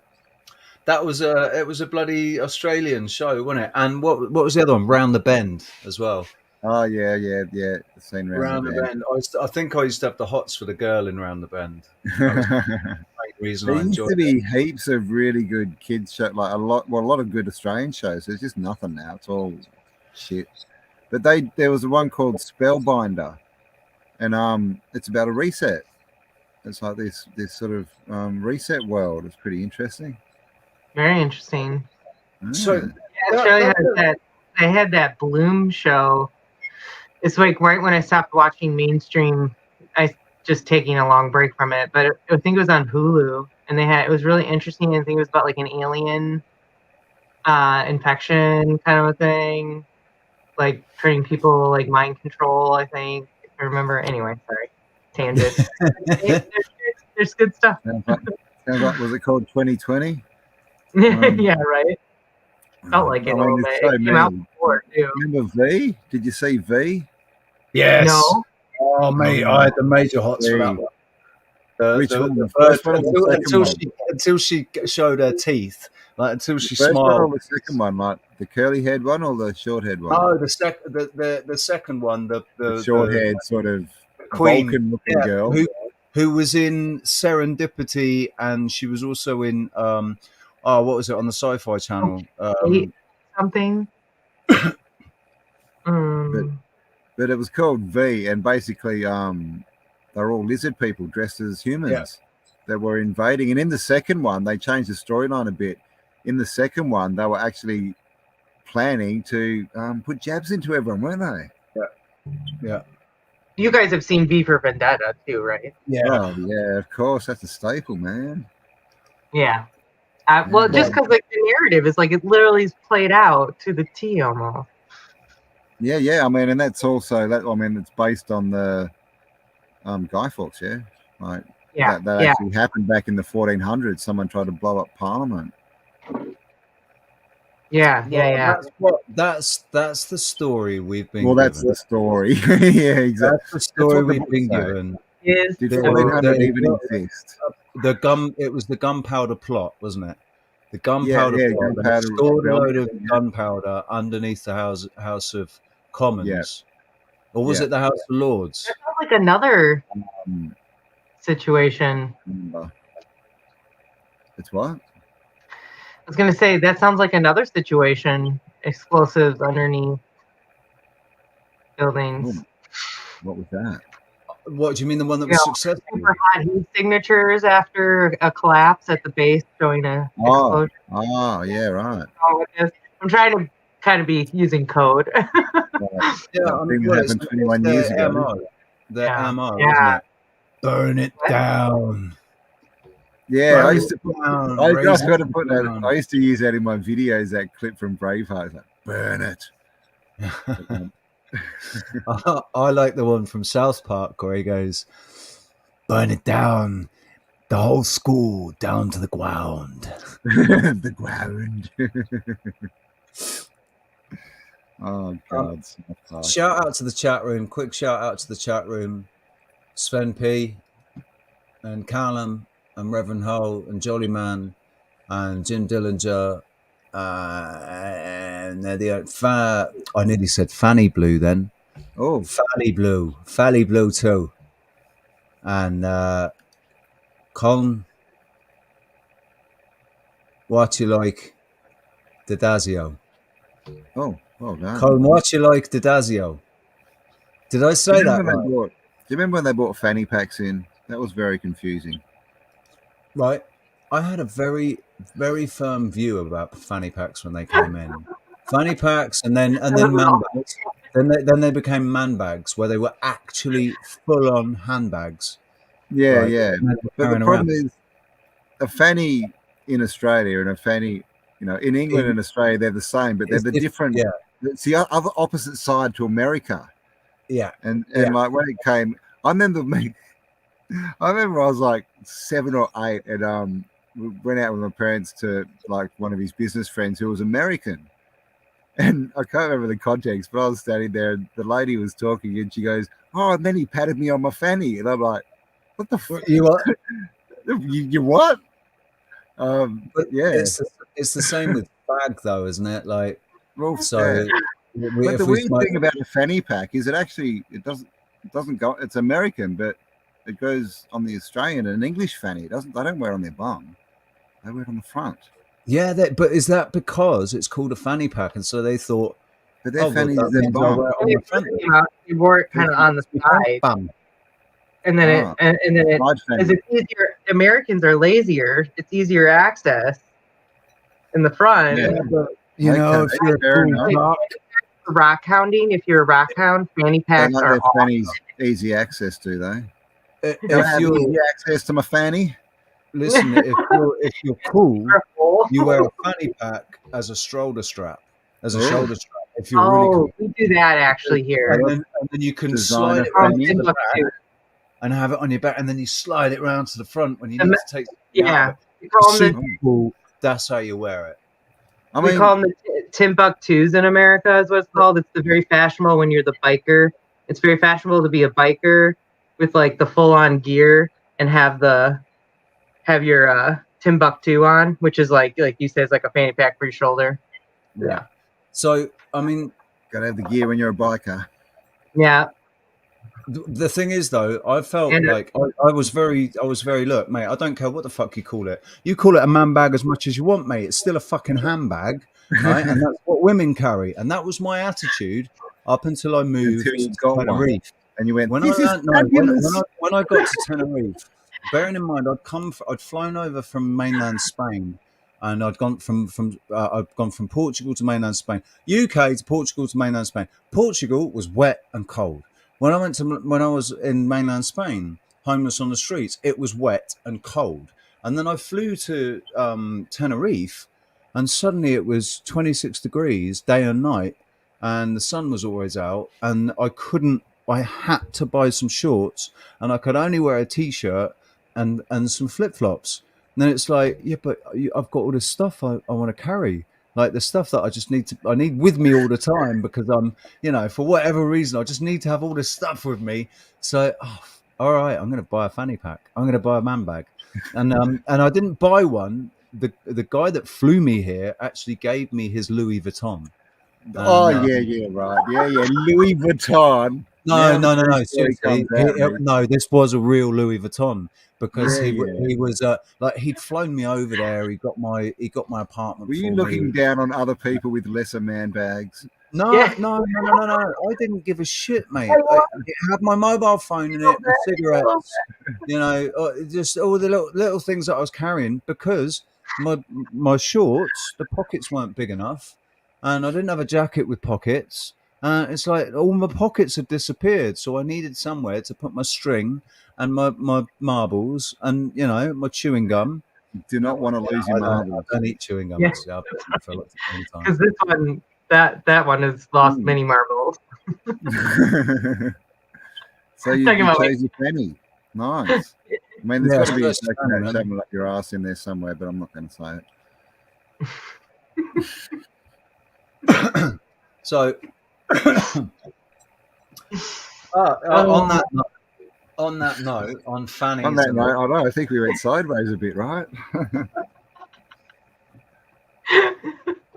Wasn't my fault. What is it? We were talking about sovereign land here, and now we're talking about fanny bags. From sovereignty to fannies, it doesn't matter. We covered it all here. Have you seen that? Have you seen that bloody South Park episode where they realise that they keep getting distracted? They set their mind to do something, and they always end up either in the ice cream shop or in the shoe store. Always, every time it's like, hang on a second, weren't we doing something? It's like it's kind of like that. It's like something gets interjected into the conversation that takes it off on a tangent. Like, hang on, how did we end up talking about fannies? So and I love it. But fannies don't get enough attention. Well, I probably do. Listen, I knew a fanny. She was lovely.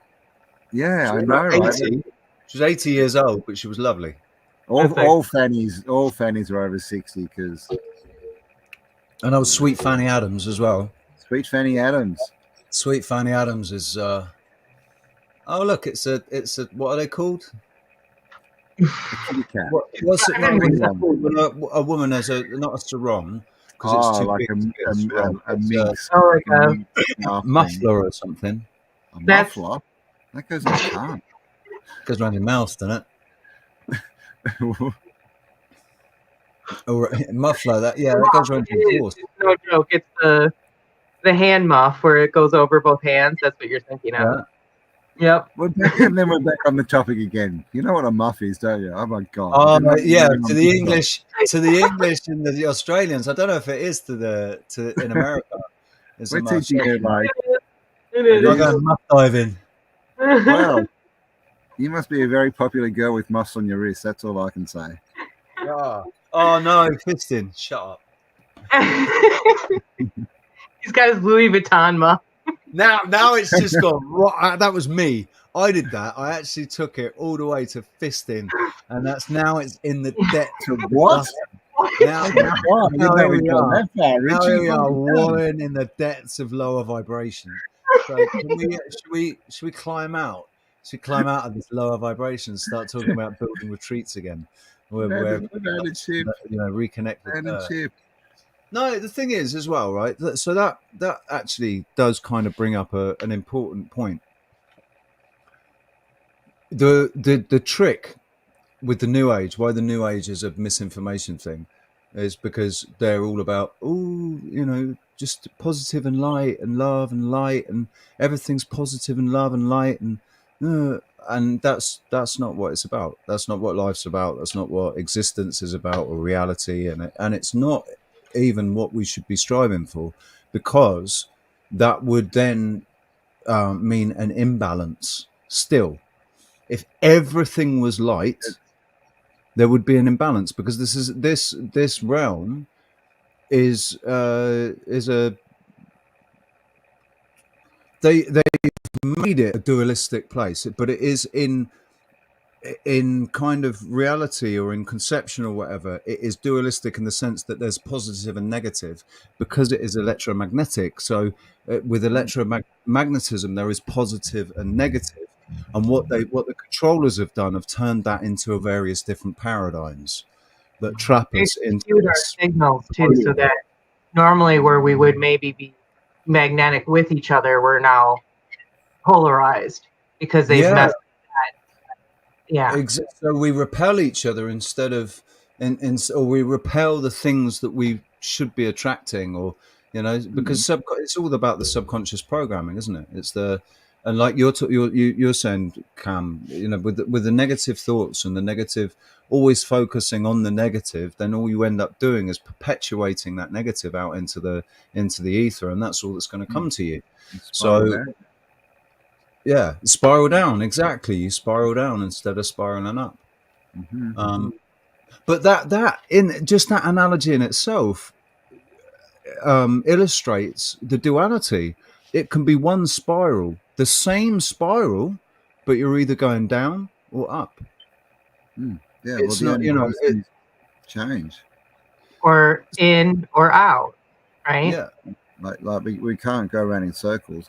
So the only constant is change. So that there is no sitting still. You're either going up or down, no matter how you want to think of it. You're going in a direction. So just make sure that you're going upwards, because, like I said before, we prove ourselves correct. We prove ourselves right all the time. That's what our brain wants to do. So that's why people get in spirals, right? You're like, see, I was right. Nothing works. And then you go with that attitude, and then you bring it up again. See, it doesn't work again, and then you create it again. See, and but the same when you're going up. Oh, okay, it does work. Oh, wow, okay, and then you get more belief. Something bigger happens. It's good. Oh, okay, and then you spiral up. So but then eventually right? Yeah. So, and the frustrating thing with that, Cam, is that I've demonstrated that in my own life. I've actually proven to myself that it's possible to manifest something every single time I want to manifest it. And unfortunately, for the last 2 years, I haven't had the opportunity to, because I no longer have a car. But it's a very simple thing. People can laugh at it. Parking spaces, right? Yeah, parking spaces on an island where parking is such a massive, massive issue. There's never any parking spaces. You just told yourself you can't manifest. No, all right, yeah, I know. And this is the other thing as well, isn't it? No, it's only because I don't have the car. You just proved yourself I haven't had the opportunity in the last 2 years. You don't have the car, and so you haven't tried to do anything. So you've proved yourself right that not having a car is something. I have manifested for other people. I've manifested parking spaces for other people when I've been in the car with them. Well, that's good. Right? Every time I've said there'll be a parking space there. What about trying to manifest? Like an opportunity. If you can't have a car, just go, well, so how am I going to do this? Sort it out, universe. Right, but in that sense, maybe how we ask for things, and sometimes we've got them and we don't even realize. Sometimes, or they come to us and we don't realize that was a prayer being answered. So it's like maybe actually already things are happening. So maybe it's already it's just all it is in physical, down here in this 3-dimensional physical low vibration. It takes us longer to get there. In spirit and in the ether and whatever, it's done. The only reason it isn't done yet for us physically, for our egos that are here experiencing it, is because there are things that need to happen along the way. Physically, definitely, to become worthy, because we're denser, as in mass. We've got we're a mass down here. We're actually matter, but it's so we think. If we're not, it's also not a constant slowdown. Like people go at different speeds. The brake is us. We're the brake and the accelerator. Yeah. We're the one that slows ourselves down or speeds ourselves up, depending on what we believe, because we can only do what we believe is possible. Yeah. And that's like switching to another track. Like, I do believe forks in the road. We do get choices at some point, to choose to go one way or the other. Yeah, but if that happens and you're like, you're too scared or whatever, and you're like, that opportunity will come up again. It will, and again until it's like I had a friend saying, until you get hit by a Mack truck, right? Until you can't ignore it anymore. So we just recognize it earlier. It's so much easier. They're Yeah. having to. So my career's kind of been interesting because I originally I was all like, I'm gonna get my PhD in psychology and do this whole thing with music therapy. Okay, so like that's my goal. I'm set on that. Okay. That, I end up getting ringed around. I end up trying to go to film school. I didn't finish either of these schools, mind you. I end up randomly taking a job at a sleep lab. Dropout rule. Dropout rule. Yeah. I dropped out of college and uni. Because I have 2 respectable credentials that you do need a degree now to get, but I didn't get a degree to get them. I was grandfathered in, mind you, but still. And what I'm getting at is those, like, so music. Think about this: music therapy, right? I become a sleep tech. Now I'm wanting to do frequency therapy, which is obviously connected with the music. It's already, like we already know. So it's all like you said. It's like the path kept coming. I took a couple different paths at a couple different times, and now it's. Do you know the weird thing? Do you know the weird thing as well? Is like as you're speaking, something just kind of. It's like the light just came on because this isn't a connection that I made, and I don't know why. Even though I think we talked about it, we've even talked about it, but I've not actually really expanded on the thought. Is about the music therapy. Is so I realized back when the lockdown started, I had this thought, and I've always like, what am I here for? What's my purpose? I'm here to help people. How can I help people? Well, people feel good when you play music, so that's what I'm here to do. I'm here to play music to people. And why did I insist on learning an acoustic guitar, not an electric guitar? Well, because probably there won't be electricity. So playing an acoustic guitar, you don't need anything else with an acoustic guitar. Or if I had a piano, it would be a piano. But I've lost my point. You're playing guitar. You saw the light. Yeah. With the music therapy, my God, which for fuck's sake, mate. With the music therapy, it's like, oh yeah, actually, like that can also. That's also what. This isn't a connection. This is something I already said. Was that music therapy was going to be part of the healing set of the retreat. So yeah, we have talked about it. It's just I've not thought about it. Yeah, that is another really exciting part. I can sit there and play music. Like we can have it as therapy, and we can also have it as entertainment. All sitting around the campfire on a Friday night and telling stories and singing songs and taking it back to old school. Yeah, and having kumbaya. And this is my thought then, like, what if it would work out that we could have sister healing centers? So like the one that Kelly wants to do, it could be obviously be its own entity, its own thing, but just if we had some kind of connection, we could all interconnect. And I see one here in Oregon at some point, maybe one in the UK, you know what I'm saying? And anyway. I don't know. It's definitely the way to do it. Sorry, Cam. Sorry, mate. Interrupting. But just quickly, the one in Italy, that's already basically it's already kind of a done deal that they will advocate for us and we advocate for them, and it would be like a like a sister company. Like, oh, if you're ever in Italy and you want the same sort of experience, if you want to do this but in a different country, go to Italy and go and visit our friends Desiree and I can't remember what his name is, but yeah, I mean, but see, we're not the only ones with this idea. Like this is the thing. Exactly. We were gonna, we're still going to. We're gonna do like lessons, write up lessons for homeschoolers, and we were like, how are we going to get how do we get to all these people, rah.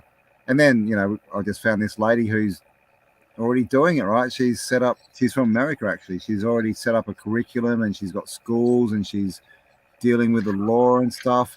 And so why would we go and do all that? That's all been done. I'm like, that's awesome, so we can just hook in with her. Sorry? Is this woman, that you're talking about, is she out of California? I don't know. She got like curly hair.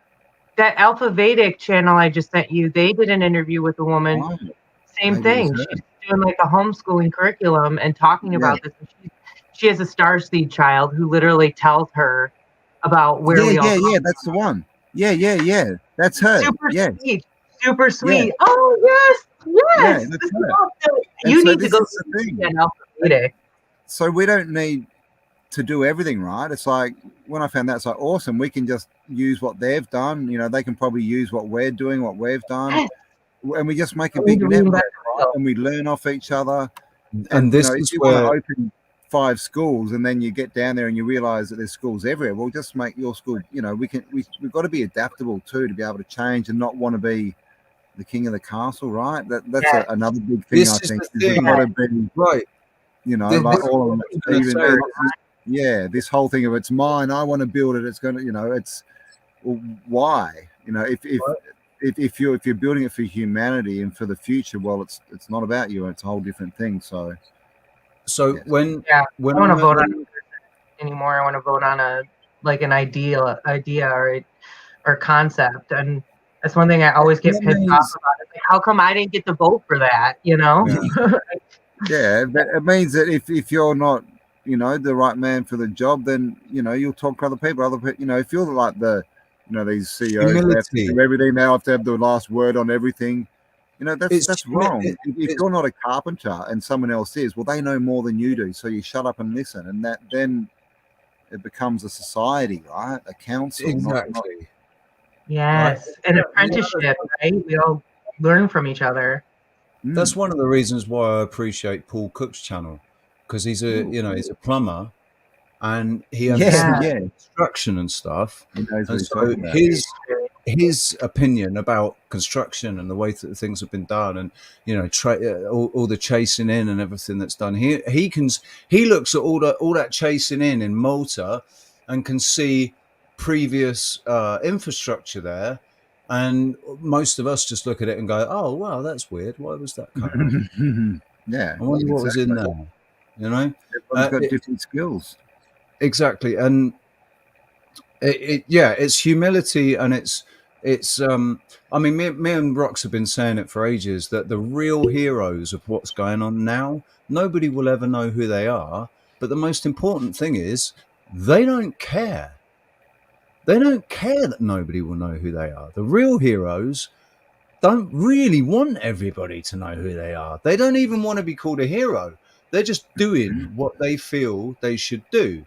They're just doing what feels right. You know, it's like when a fireman runs into a building and saves a child's life. If they're doing it for the money because they're getting paid to do it, or they're doing it because they know that they've got to run in there and save the child's life. You know, vocation versus what's the other word? Vocation versus not vacation, obviously.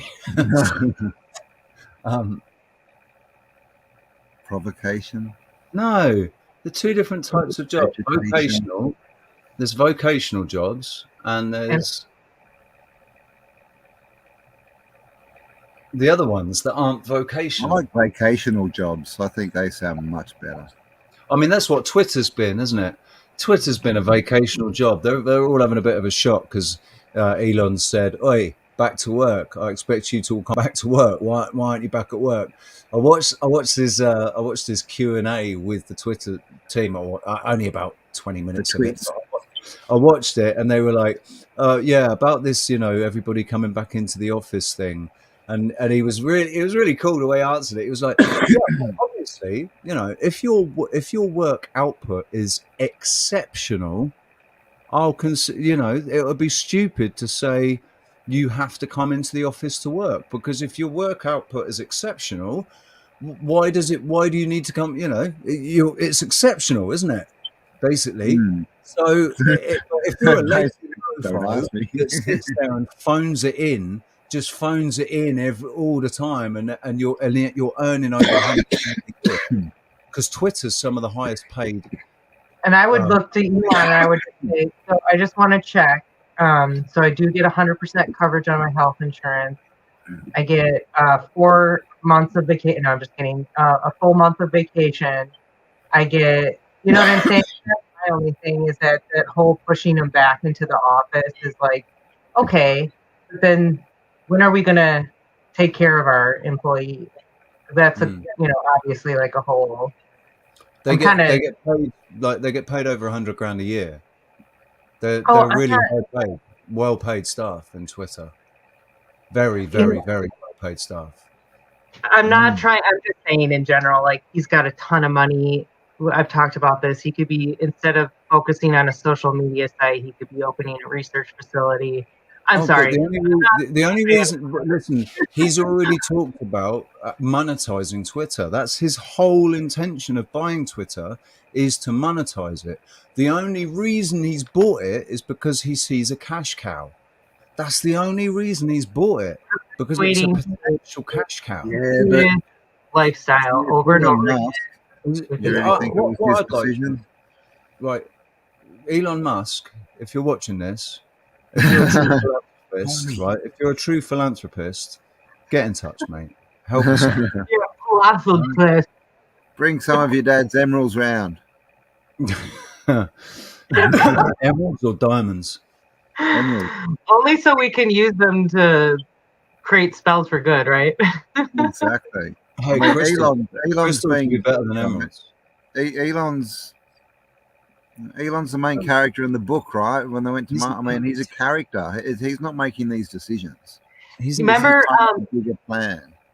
And so Alpha Vedic also did. They're just like on my mind. Obviously, I can't stop talking about them tonight. But they also did another interview. You saw this with Tom Althouse, who was the original writer about the Matrix. And he said, you remember, he said that they were grooming Musk, and that's why he was in what movie was he in recently? Iron Man or not Iron Man? That was back in 2010. Iron Man 1. Yeah. The Iron Man character is basically Elon Musk. He's Elon Musk, exactly. Yeah, exactly. Oh, okay. But he's the billionaire with all the tech, right? Maybe that's how they reward. They reward with little shout outs in the movie, or like, and it's things that only they know. I mean, is he in the Matrix 4? Does he do a cameo in the Matrix 4? Oh gosh, I don't know. I tried to watch that and got halfway through it. This guy was talking about that. That he used another example. I don't know if you used Boy George or who, but he used another example where they're grooming them to like play a character, and that's why they are highlighting them in this way. But this guy had a lot of really revealing information about Hollywood, which we already are assuming. But he was like, he has like documentation showing that Pat Robertson, like the 700 Club guy, has regular homosexual affairs and has had churches have had to like be shushed. They've had to hire PR people to come into these churches to shush people church, isn't it? It's the Presbyterian church. Churches, man. Churches are one of the biggest fronts. Yeah, fronts. And Pat Robinson's like this really. He's like one of these Christian event. I don't know if he considers as a vandal, but he's he's a big TV personality, and people really like seek him out. Yeah. Anyway. But the thing is, right? They've been on this since the beginning because they're the ones that instigated whatever it is that's going on now was implemented by the people that are controlling us right now. So they've always had this. They've always had this. This looking glass technology and everything. Because of that, their way to control it is to try and get out in front of it.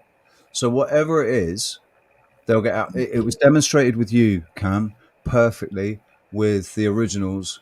You get in contact with a group of natives who are experiencing serious problems, serious issues that you feel you can help with. So you start a GoFundMe, you start telling their story, and a week later they introduce a narrative parallel to yours that basically discredits it. And then they fuck around and they take your GoFundMe and they take that down with like 20 grand in it. And I don't need to tell you what happened, mate. You know what happened. Yeah.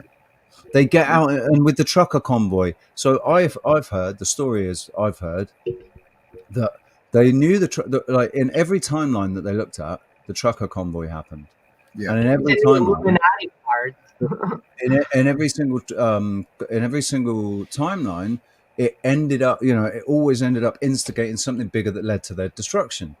So they thought the only way they could get out ahead, they thought if they create the timeline and they instigate the trucker convoy, maybe they can have a different outcome. Maybe it'll be done. But they couldn't, because they started it, they instigated it, they started it, but it was such. It like the truckers did not react the way they thought, the way they wanted them to. They wanted it to be a violent reaction. They wanted it to get violent and nasty, and the truckers were some of the most peaceful, respectful, patient, understanding. Like that was the politest protest I've ever seen. They drive for a living. They got to be the most patient people on the planet, the realm. Yeah. I would have normally never have watched those protests, but just because it's like, repetitive footage, right, over and over again. But there was this energy coming off these people, and it just made you want to be there and be a part of that, because you could just feel it was all good stuff. And you can feel the difference, even just watching it on YouTube videos. You can feel the difference in the energy between that energy and the energy that comes off freaky leftist progressive weirdos, like far left, blue haired, completely indoctrinated agenda pushers. Their freakouts and their protests and their riots and that, the energy from the two camps, you can feel it. It's a completely contrasting energy.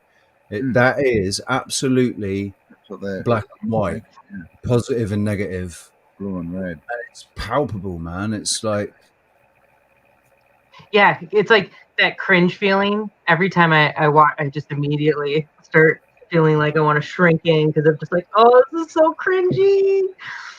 And their yelling style and their inability to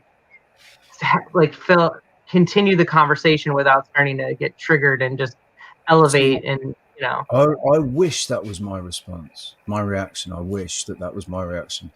But my reaction is sort of inside. I've got this this big ego inside of me that's going, man, I just want to smash him in the face with a shovel. Like, shut up, boff. But instead you make videos that make you feel a little better, like you're doing that a little bit. Say that again. So then instead you make videos of them and makes you feel like you're doing that a little bit, but in a. But I don't make that many videos about them. I don't I kind of stopped calling. I stopped calling other channels out. It was another channel. I meant like that one woman that you did, that you altered her voice. And she couldn't finish. The guy just kept asking her questions, and no more comment. No more comment. Yeah. The one that freaked out on Rebel News. Yeah. On Rebel News. Yeah. But some good ones. I mean, the thing is that they have no ability to think for themselves. So that when you put them on the spot and you give them a logical argument, they can't. The cognitive dissonance is so incredible, isn't it? Yeah, but they've been brought up and educated that that's not how you have a conversation. It's all to do with, how other people have to treat you a certain way because of who you are. It's not like you have to prove yourself good. It's all this. Well, if they're not nice and if they don't do what you want, well, they're racists. So it's not your fault. How does it happen, right? How does it happen that Democrats and liberals, and I used to, if I was going to put myself in any camp when I was, before I'd fully woken up, it would have been Liberal Democrat. That would have been my sort of slightly more progressive Liberal Democrat, give people back, or libertarian, kind of give people back their rights and their freedoms, and and everybody should be live and let live, man. Just live and let live. But back in the day, Martin Luther King Jr., what he said about people's character versus their skin color, and that was their position back then. And now they've completely flipped it, and it's 100%. It's got nothing to do with what you are on the inside. I have a dream. It's all about, one day people would judge a man by his skin color, not his character. Yeah, I mean, I'm surprised actually. It wouldn't surprise me if that was actually a Mandela effect, and that is actually what it's probably in the speech. Yeah. It's just craziness, but yeah, I mean, it's the entitled generation, you know. I think they deserve something, which gets back to the quest. You know, we have to deserve. You know, it's up to us to be the person who deserves something. So everything's inverted, and that's it. You know? They think they deserve it for nothing. Yeah, it's for nothing. Wanting everything for nothing and never. And all you got to do is just say, "But I identify as a woman," and you can become a gold medal swimmer. It's just that easy. Oh, when you've already, if you look into it, when you've already failed, come like in the last 3 in every single competition that you've taken in the men's section, he was 383rd. Come on.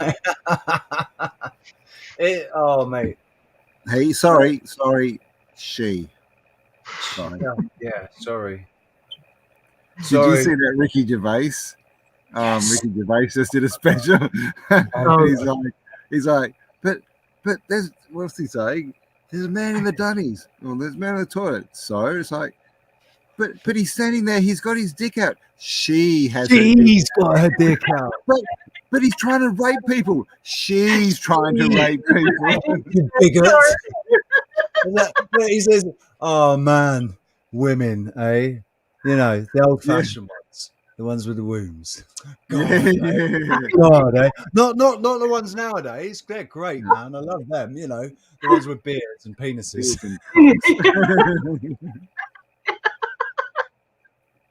The thing is, the best thing about that is the most genius behind that comedy is he's not even telling jokes. He's just right? That's all he's doing, and it's like, and also because if it cancelled. wasn't censored, it probably wouldn't be that funny. It's because we're not allowed to say it. Yeah, yeah. So this is all about this. All basically goes back to their projection. So because they project everything, like with monkeypox, right? So now they're saying, or the CDC or whoever it is, they're saying now, oh no, that's racist to call it monkeypox. But the funniest thing about that, have you heard? How's that for a story? It's racist. Why? Because black people are monkeys? What? No, exactly. What? It's like, hang on, we never said that. You're the ones thinking that. That's like that funny thing with the scientists. And there was like, I sent you guys a meme in the group, and it was like penis beetle. No. And then it was like, I can't remember what. And then it was like cockroach. Yeah, that's it. Penis beetle. They're like, no, that's not it. Cockroach. Yeah, that's it. Slung bug. No, cockroach. Yeah. Oh man. But that's it. That's the thing, though. It is right. All they're doing all the time is projecting, and when they're saying things like, "Oh, democracy is in danger and it's being attacked," yeah, by you, the guys that are saying that it's being attacked, you're just basically telling everybody what you're doing. Every single thing that they say is they're just calling themselves out all the time. It's things that they're guilty of, like, you know, and because it's all part of their doublespeak, isn't it? This is all part of doublespeak. You say something, people think it means one thing, but it doesn't. It means something completely different. Yeah. And there's also the seeding, putting it into people's minds so they go and repeat it, they think about it, and they make it true, right? We manifest what they want.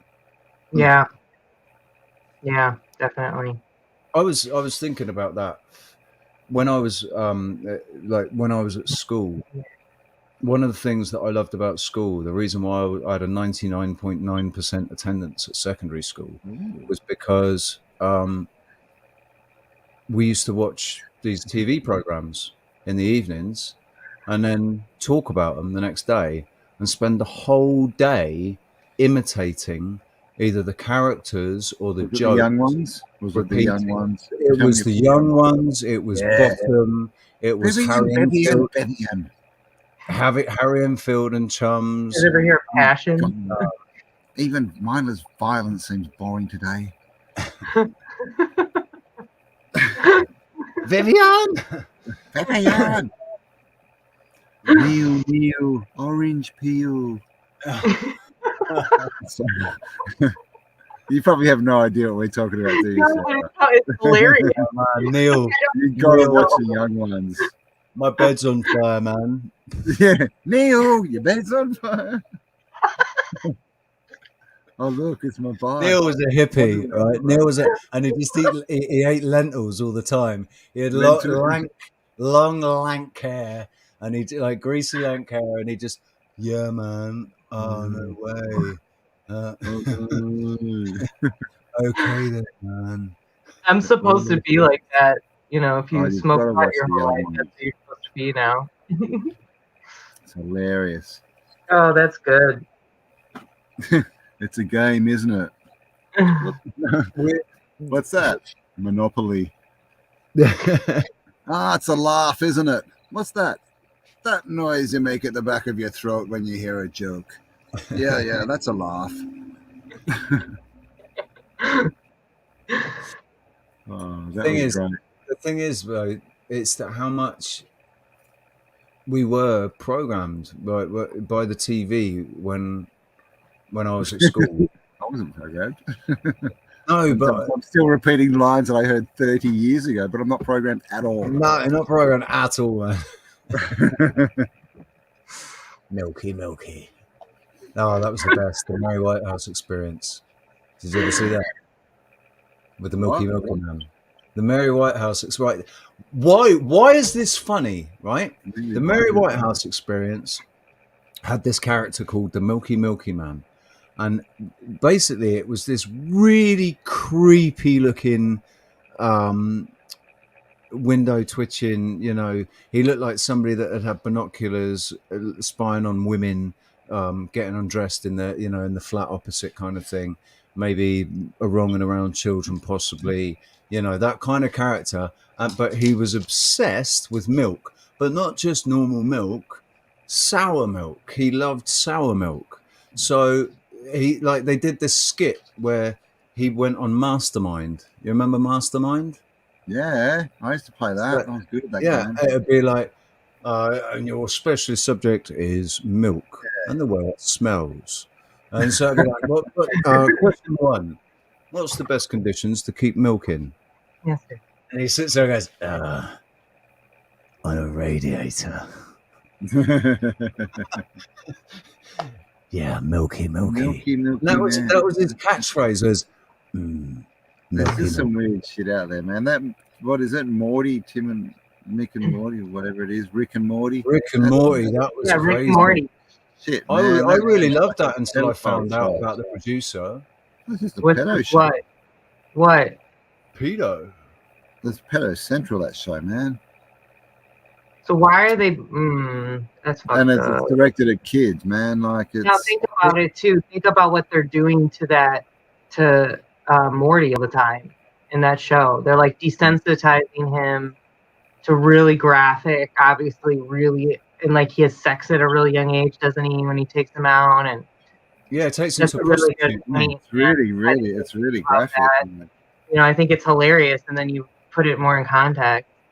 Then you realize kids are watching it, and it's like, oh, what the fuck? But then you find out the guy responsible for creating it has actually been done for you know, things involving things that you shouldn't be doing, basically, with children. So, or with child. Where's that list? So, you know, very quickly, didn't it? So again, bring back the young ones. Bring back Blackadder. Oh, mate. But Blackadder, right? There you go. Blackadder is more programming. What does it do? Sorry? We're changing the subject. Finish talking about Blackadder. I have a question if you guys have watched this other British show that I got really into. All I was going to say about Blackadder, and I've pointed it out on my channel, is that Blackadder reinforces the narrative, all the narratives, right back to Tudor times. It reinforces the narrative from Tudor times up till the World War One, and it even sneaks a little. It makes a little nudge towards the fact that World War One isn't what we thought it was about. It's they nudge towards it without doing that. It's like they still reinforce the narrative, while still showing everybody that the people you think are in charge, they're not in charge. It's people below them that are actually directing things and making things happen and are respected more. And everybody thinks that the people on the top are a bunch of dickheads. Well, it's like you said, heroes don't want to be known, but the top of the big bad people they don't want to be known either. No, that's why scapegoats exist. That's why Elon is not. I mean, the richest man in the world. Seriously? How? Yeah, 356 billion. How? And then he's Tesla's, one of the ones. Why, he's suddenly bigger than Toyota? Are you serious? And then in 1 year, well, the whole world is suffering. He makes 340 billion. Meanwhile, the guy he's razzing in the public also made 340 billion. Gates and Musk, right? It's like, you guys are buddies. You took a chunk of money and split it in half. Well, but they've got this. Bill Gates contacts Elon Musk about, and they leak his emails, not his text. I'm like, Elon Musk gave you a screenshot of his text messages with Bill Gates. Really? Who's taking the screenshots? Yeah. What did Elon take those screenshots? Did Elon really take those? Did he really take those screenshots? I mean, it is an actual screenshot, where you go and they test you if you're any good for the movie that they want to put you in, right? It's a screenshot. Yeah. Will you fall for it? It's not real. I think he's here to put the divide because he's wealthy and Trump's kind of supposed to be the good guy. He's the billionaire, the good billionaire, Yeah. He's the Pentaverati. He is the Pentaverati, right? He's the Pentaverati. He is he's the good. He's part of the good. The good Illuminati. Yeah. Is he the Antichrist? But the thing is, right? As much as we sit here and mock it, if we live in a dualistic, in this dualistic realm of polarity, then we created him. Then he has to exist, and he has to be for real. But then where's Batman? Part exists on the other side. We don't have a counter. That's what I'm saying. Where's Batman? If he exists, where's Batman? Who? Elon? Let's say Gates. Let's put him in there because he's the one that we can probably connect to the most corrupt, nasty, gross things, right? If he exists, then why isn't Elon Batman? Why isn't he have a real life superhero in this Iron Man? Obviously Iron Man, because that's what they wanted to do. Iron Man. But I thought Ozzy Osbourne was Iron Man. I mean, he says it in the song. I mean, the thing is that kind of proves. Doesn't that kind of prove that it is a construct, that this dualistic battle of good and evil is a construct that's been installed to keep us contained. So it doesn't actually have to be good and evil. Good and evil don't have to exist. This earth doesn't have to be polarized. Making it a globe with a north and a south pole, that polarized it. That in people's perception, they thought, oh, there's a north pole and a south pole, a left and a right, an east and a west, and it's like just that paradigm helped create the dualism, this dualistic mentality where you have to pick a side. You're either with us or against us. You're either good or you're evil. Yeah, you're either good or evil. You're either red or you're blue. You're either black or you're white. You're either. It's like people that say that all psychopaths are evil. Just because somebody's a psychopath doesn't mean that they're evil. Donald Trump is absolutely a psychopath. But when I read Donald Trump, I know he's an actor. I know he's just playing a part. He's just he's a chess piece basically. But he seems genuine to me. He seems like. Do you know he's censoring people on his new platform? He's censoring people. Yeah. Is he really? That's not going to go well. Yeah. Oh dear. That won't go well at all. Because one good thing about the MAGA movement is they're no longer, for a lot of them, Trump's not their god. Because when he came out with the vaccines and that, heaps of them turned on him like instantly. Yeah. So, which is good. So if he does that, I mean, he's playing with fire. He has, and then I say this all the time. Both him and Clinton's have that connection to uranium-1. There and Trump was on Epstein's plane 7 times. And Trump hasn't. Yeah, but apparently he never went to the island. Apparently he only piggybacks on the plane 7 times. Right. Now that could be a construct. That could be fake. But if you're on a plane that many times, you're either. Well, the people. You're going to know shit's going on. You're hanging out with that crowd, is what it means. Right. At the least, right. I heard that he grew up around it. I heard he never went to the island. He only travelled on the plane, and he's only on the plane logs, but he's not on the. He's never been recorded as having visited the island. But even if he was only on the plane, he still saw shit, right? But we know he saw shit because he's been quoted 10 or 15 years ago talking about how Jeffrey Epstein likes him quite young. He's alluded to things in the past. Yeah. Here's the thing. I think he's like what we were talking about with Corey Feldman. I think he's done some shit and he played a character because of that. He chose to fall into it. Whether he's coming out on the other end or not is what I'm getting at. Like he might be choosing to reveal the true story he can now. He might be trying to redeem himself, but he at some point decided, I think, that he was a bad man and he played that role. Right. That's the other thing is we've got to remember that these people are humans, and they can change their mind and go, "Oh shit, that's really bad. I'm going to do what I can to rectify it." That's another thing. Right. But I mean, in the end, we never know. We're never going to be able to factually prove any of this. So. That's the other thing as well. But you don't want to focus all your energy on this kind of stuff because it's just a background story. It's not actually something we're involved with. It's something that's going on in our background and the peripheral vision. If you're focused on your life, if you're focused on your own life, then that is in your peripheral vision. It's not something you're focused on. So, but the thing is with Trump, right? So what you've got to remember is if you want to go and swim with the big fish, that's what you're going to do. You're going to go and swim with the big fish, which means you're going to come into contact with the same things.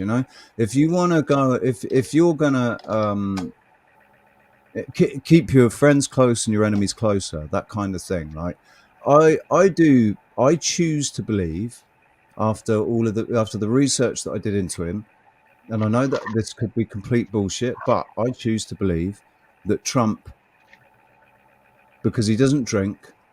He's teetotal. He doesn't do drugs. So he's always been fully in control of his faculties, and nobody's been able to spike him. So I think he's put himself in, and he had the money to move in those circles. And I think that he moved in those circles, and he came very, very fucking close to those situations without taking part in them. And he couldn't call it out there and then. Because if he called it out there and then that would just, everything in time, everything is divine. What if they also forced him? They're like, well, we're just going to take you out and everybody if you don't play this character for us as well. I mean, well, that's the other thing. Once you have kids, then they've got that over you, haven't they? Well, that's what I think. That's how they're doing it. That's how they keep people. I'll kill your I'll kill your parents. I'll kill. Your neighbor, anybody you care about. And I'll kill you. And before we kill you, we're going to cut your nuts off, and then we're going to make you eat them. And we're going to think of the sickest, most twisted thing you can, and that's what they'll suggest. Probably. But all right, well, I'm going to drop off soon, though, guys. Oh, no worries, mate. We've been going for 4 hours and 7 minutes. Yeah. This has been an awesome. What time you are, Sarah? It is. I got up really early today to do this one because we're trying to find a good time. So because we want, this is awesome that we get to chat with you. This is awesome. It's 7 a.m. here in Oregon, which means that it's 10 a.m. on the East Coast. I'm on the West Coast. Okay. Oh wow! So it's just started the day for you. So you've been up since 6. Okay. Nice. Since 2. Since I've been 2, up. yeah. Wow. Yeah. She went to bed at 8 o'clock last night and got up 1:30. Wow. To come on live at 2. There you go. That's commitment. That's right. We're gonna do this, man. This is gonna happen. Yeah. Well. Yeah. Like just. Yeah. I mean, just build on what you got. Just start a show. Get some good healers on. You know. Talk even to people. If we don't get this fundraiser, like let's just say it just kapoots and we don't get really any money, we're still gonna go through. We're still gonna do the show and go the work we're gonna go through because we're gonna figure out to see if we can do this without that. Yeah. I have good credit in the U.S., so I might be able to get funding or something set up here, and then I might be able to say, hey, I want to do this experimental psilocybin therapy in Tenerife, and then we might be able to make it happen over there. So it's going to happen. Main thing is put the intention out there and just follow what comes your way. You know, it never works out the way we think it will. You know. Yeah. Oh yeah, exactly. Yeah, and so don't try to plan too much because the best laid plans of mice and men. Exactly. I agree. It just diverts you, but no, you'll get there, and you just intend it, and the money will come. The universe will decide where the money comes from. You know, we don't get to decide that. You know, so no. Who knows where it'll come out from? It'll come. Yep. You're onto it. All right, guys. Love you. Thank you. Love you all in the audience. So much for coming on, still there, Callum, M, everyone. Thanks for having me, guys. Thank you, mate. Hey, everybody. Feel free to ask me back if you have a short of a. Oh, dude, you can come on anytime, mate. Anytime. Seriously. To have a regular conversation about this, and if Kelly would be down to talk with us at any point, we'd love to have both of you together too. So. Yeah, sure. We're starting to get a few offers. So after we get the event done, let us know and we'll hook something up. Just if we just got together and had a chat about the fact that we've got the same sort of initiatives. Just slightly different in different countries, and we should all communicate with each other. So, we'll put you in contact with Desiree and her fella in Italy, and we've got to make this. Like I said, we're conduits for this energy. As far as I can see, we're conduits for this new energy that's flowing, and we're scattered all over the earth. Forming. Well, we're forming a new network. Yeah, program, and it's forming. Yeah, exactly. It's happening. It's happening now. I can tell you. It's like this. It's up to you if you want to be part of it. Do you want to be part of this new future, building our new reality? Because #we write reality. That's right. So, humans want you to build a better world. Hey, Campbell, anything we can do for your channel, you let us know. Yep, we'll do. Yeah, sure. When I get back, I'll be able to think. So, yeah, definitely. Yeah, enjoy it. I'm so excited for you. Awesome. All right, cheers, guys. Love you. Cheers, man. Later, Gator. See ya. That was awesome, man. Having come on, and not only that, he went down the shop and he came back again, and I was like, when he went, I was thinking, do you know? I bet he can't. I bet there's gonna,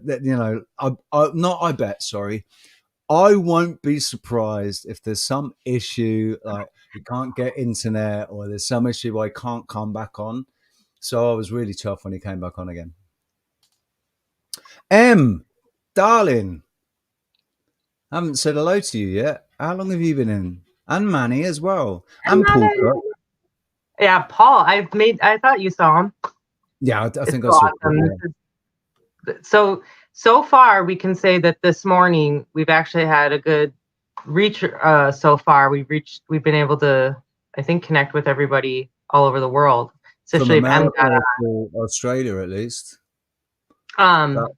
This actually might be a good time. I'm thinking not quite as early. I was thinking 3 or 4 a.m. More like 4, because that'll be 7 for M. And so if she doesn't wake up that early, she can catch the last of it. Right, and the thing is, if you're, because what I was thinking was, God, you're going to stay awake till 3 o'clock in the morning. But if you've got this cool plan where you go to bed at 8 o'clock at night and have a little nap beforehand, and you're cool doing that, then three or 4 o'clock in the morning is actually is yeah, okay. Yeah. And do we want to do this on Sunday morning or Saturday? Well, we could ask the chat room what day they think would be best. Press 1 if you think Saturday. Press 2 if you think Sunday. Do, do, do, do.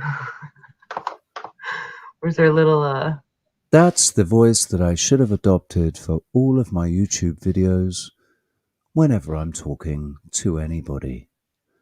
In fact, could you imagine if that's how I spoke all the time, even in my 3-dimensional life?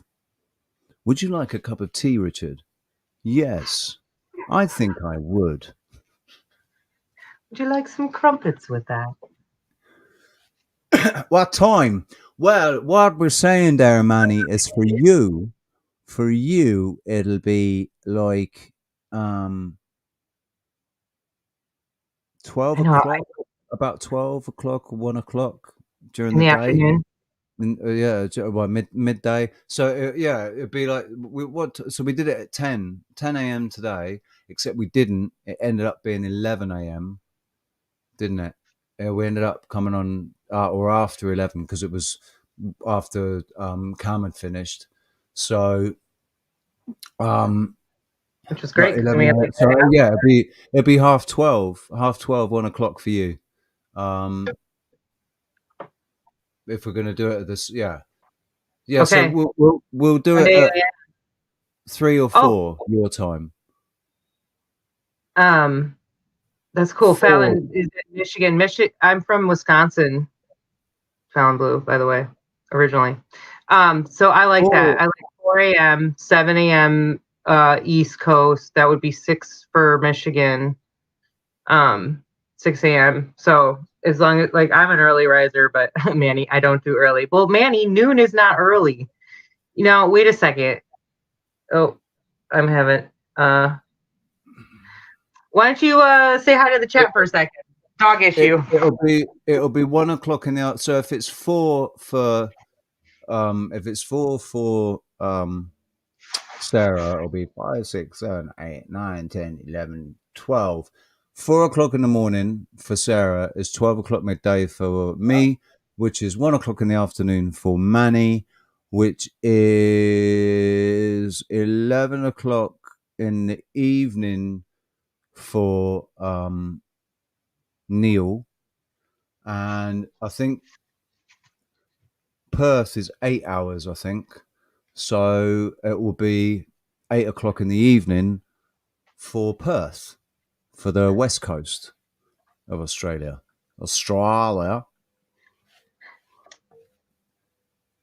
I bet you have lovely flavors in Wisconsin. I just read that. I was like, that's an interesting comment. You mean like fried pickles and fried Oreos?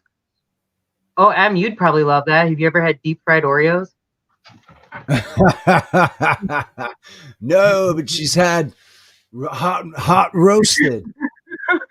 Radioactive.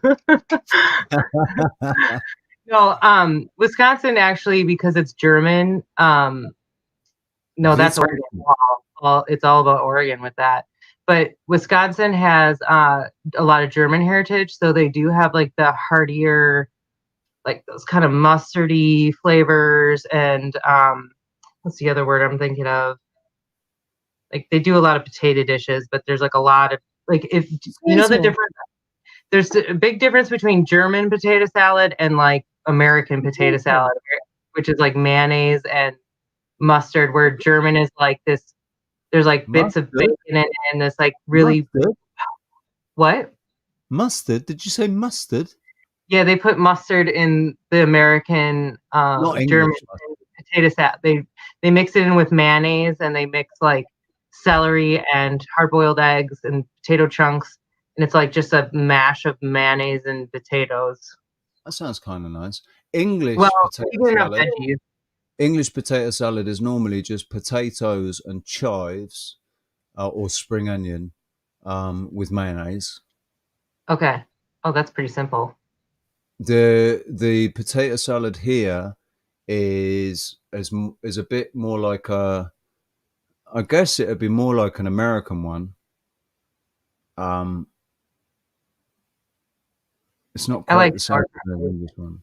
I like And English potato salad, man. I love potato salad because I like mayonnaise. I love German potato salad. It has this whole other flavor, but that's like she just said sauerkraut because that's a big deal in Wisconsin too. Oh, God. I actually love. You know what the deal is with sauerkraut though, Eds? Is that's your natural probiotics right there, and you can make it out of beets, and it tastes way different. And so you can make it with all kinds of different flavors, and you still get that probiotic. I always thought that sauerkraut was some kind of penis. Like a sausage. I thought sauerkraut was like a big sausage that looked like a penis. Either that, or it was a pissed off German. Okay, man, I have to get going too because I have to go make cook breakfast for your daddy, man. I gotta go make breakfast for my dad. For your dad. Do you want to see the dorky cards I got him? You are the best dad on this planet. Hold on, wait. You're reinforcing Paul's paradigm, but I'll let you off. Oh, he's already there. Don't even. He likes the alien narrative, so let him go with that, okay? I loved the alien narrative. This is what I forget myself, is that I was just as indoctrinated as everybody else to an extent. I'm getting cards on a Hallmark holiday when I should have made these myself. Born to be wild. Wait. Till what time though? Till what time? 8 p.m. Yeah. All right, Joe Biden. Cross that off and put God, did you see Joe Biden fall off his bike?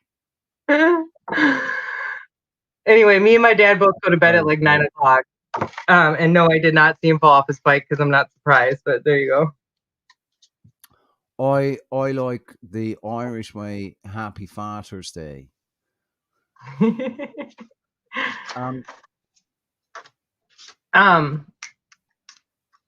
Thank you guys so much. This has been such a good show. Like me and Richie were gonna actually, because Cam ended up going live when we were going to, and we were gonna just push it way out. And then I was like, no, let's do it. And this has been awesome. I really appreciate all the support. I'm just really. I hope you guys like our idea. I thought Cam was going to go to bed or something. So the fact that he, he'd been live for, I don't know, 2 hours or something, or an hour. Yeah. About 2 hours he was live for, wasn't he?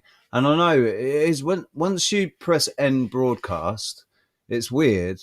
Like, especially on these like 4 hour streams and stuff. You press end broadcast and it is like, wow, man. There's a lot of energy that seems to have come out, you seem to expel a lot of energy during it. And even though we're not really doing anything, I think it's we definitely create, all of us, everybody, the chat room, everything, it creates a vibration that you're contributing your energy to along with everybody else, but you still feel drained at the end of it. But it's a good drained, because you get it back. Or it's like, I don't know, it's weird. It's like you give it out and you get it back at the same time. Like, I feel mentally relaxed, but I also feel like invigorated and inspired after our talks. Like I'll be able, and I'll just feel like I've filled a hole that, it's been wonderful. It's like I found my family, like we talked about. Like I haven't been able to have this good of conversations with people, a group of people, in a long time. This is wonderful. Yeah. And this is where I feel it's a very, very humble accomplishment, because I don't think that me and Roxanne are responsible for the entire earth waking up or anything like that. It's just when we first started working together and streaming together, the whole intention was to end up here where we are, having big, massive group conversations and discussions. We dreamed of having a chat room with 1,000 people in it it never happened for us, but it's happening for other people. We're seeing it happen for other people. So it's like, wow, just because it's not actually happening for us, it's still happening. It didn't happen 4 years ago. And the connections that are happening because of that. And then it's the genuine ones like we talked about. We're not here for the numbers. We're here for the energy. Connections. We're here for the expansion and the growth. And we're here to build it, man. Because we're building it. Right. So are we going to wrap up? Yeah. Right. Paul Cook, dude. Honored that you're still here, mate. I always like it when big channels come in and they stay for it. It's like, oh man, you're like, you got way more subs than me. Exactly. Like, I always have your shows on cue, so even if I don't watch them right away, like it's my favorite to have lined up. And yours the ones that I can't just listen to because I like to just listen to a lot of channels, like a podcast. But yours, I have this thing where I have to watch it. Like, so just mad respect right there. Demonstrating stuff, man. Especially when you're demonstrating stuff. But I aspire to be more like your channel, dude. As far as my own channel's concerned, with like that drone thing, I want. This is how I know I've kind of grown and stuff because I put out a plea about 4 years ago. Basically said, "Hey guys, like I really want to get a drone, but I can't afford to get one. Can I get some help with it?" And nobody really ended up helping with it, and I ended up paying through the fucking nose for it. A drone that I could have got for 263 euros if I bought it online, but they wouldn't ship it here, and I had nowhere else to get it shipped to, so I had to buy the same drone here. It was just a basic spec, and it ended up costing me like 800 euros for a drone that could have cost me 260 online. And it's the same with the Mavic Air, because I really wanted a DJI, and you can get the DJI Mavic Mini Fly More for a really good price, but you can't if you buy it here. Like being here, I cannot do that because I can only get it from a shop here that sells DJI, and they've marked it up by 500 or 600 euros. So everyone online can get it for $600, but here it'll cost you $1,300. It'd probably be cheaper for me to buy it here in the States and then ship it to you. It probably would, man. It probably would. But yeah, that's the thing. I was like, oh man, it didn't work. But yeah, so I got my drone anyway, paid through the nose for it. But you got fucking DJI, man. You got it. And I was like, oh, you bastard. Fair play to you, man. Fair play to you. You fucking bastard. You yes. He's saying that with love. Yeah, it was really nice. It was really nice when my mate Rudy, when I bumped into him the other week, and he said, because when the last time I saw Rudy, this is what I had my drone, and I was trying to do stuff with my drone, but not really being able to do very much because it was just a Parrot Bebop 2, and they discontinued it. By the time I bought it, they discontinued it. That's why you could get it for 260 quid. And I was like, man, and I paid 800 euros for it with the controller and everything. But yeah, I didn't see him for about a year or something, and he turns back up, and he's not just got one bloody drone; he's got 4 or 5 or something, and he's started a business and he's doing it. And he said, yeah, and I want to show you this footage, because he took the drone up and he filmed all of the mountain tops, and his first thought was to show me and to give me the footage, and it's weird. It's like part of me is really jealous, but the bigger part of me is just like, oh wow, you know, that's so cool. That's how I know I've grown, because the jealous part of me is just like, you know. Yeah, actually, no, that's me too, big time. And I catch it right away, and I'm like, that's irrational. I shouldn't be jealous over that. Yeah, it's really rewarding to go through that process, and then to have that light bulb. It's kind of like, if you think you should have it, why shouldn't they? Just because they're getting it before you or whatever, why begrudge anybody else anything just because you don't have it? Well, it's the same thing as if you watch somebody who wrongs you, who does something really crappy, and then turns around and gets all this money and ends up, looking like they're successful. That's not your problem. Their karma, their journey, and their message will come at the right time. So you ignore that, and that's when abundance comes to you. Yeah. Well, anyway, this is like phone calls that we have all the time, and conversations where we say, "Yeah, let's wrap it up now. Let's wrap it up now." And then almost every time. It's like 4 hours 28 minutes now. So, ladies and gentlemen, boys and girls, thank you very much for your time and attention.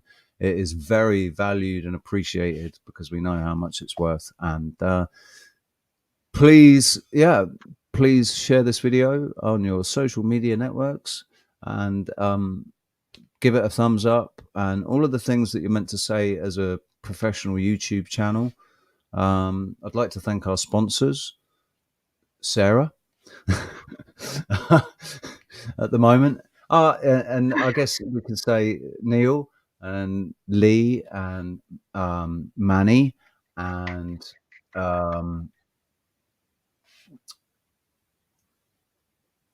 oh crap, I'm going to forget people now. Karina, yeah. Oh God, Karina, I've got her card here. Of course, Karina has the cutest. She's probably not on, but she's a Goonie, and her bulldog had the cutest babies. So we got lots of puppy photos. Oh, is that what she sent you? Oh, cool. Oh. Yeah, she sent me this with 30 bucks cash, 30 euros cash in it. A 10 and a awesome. 20.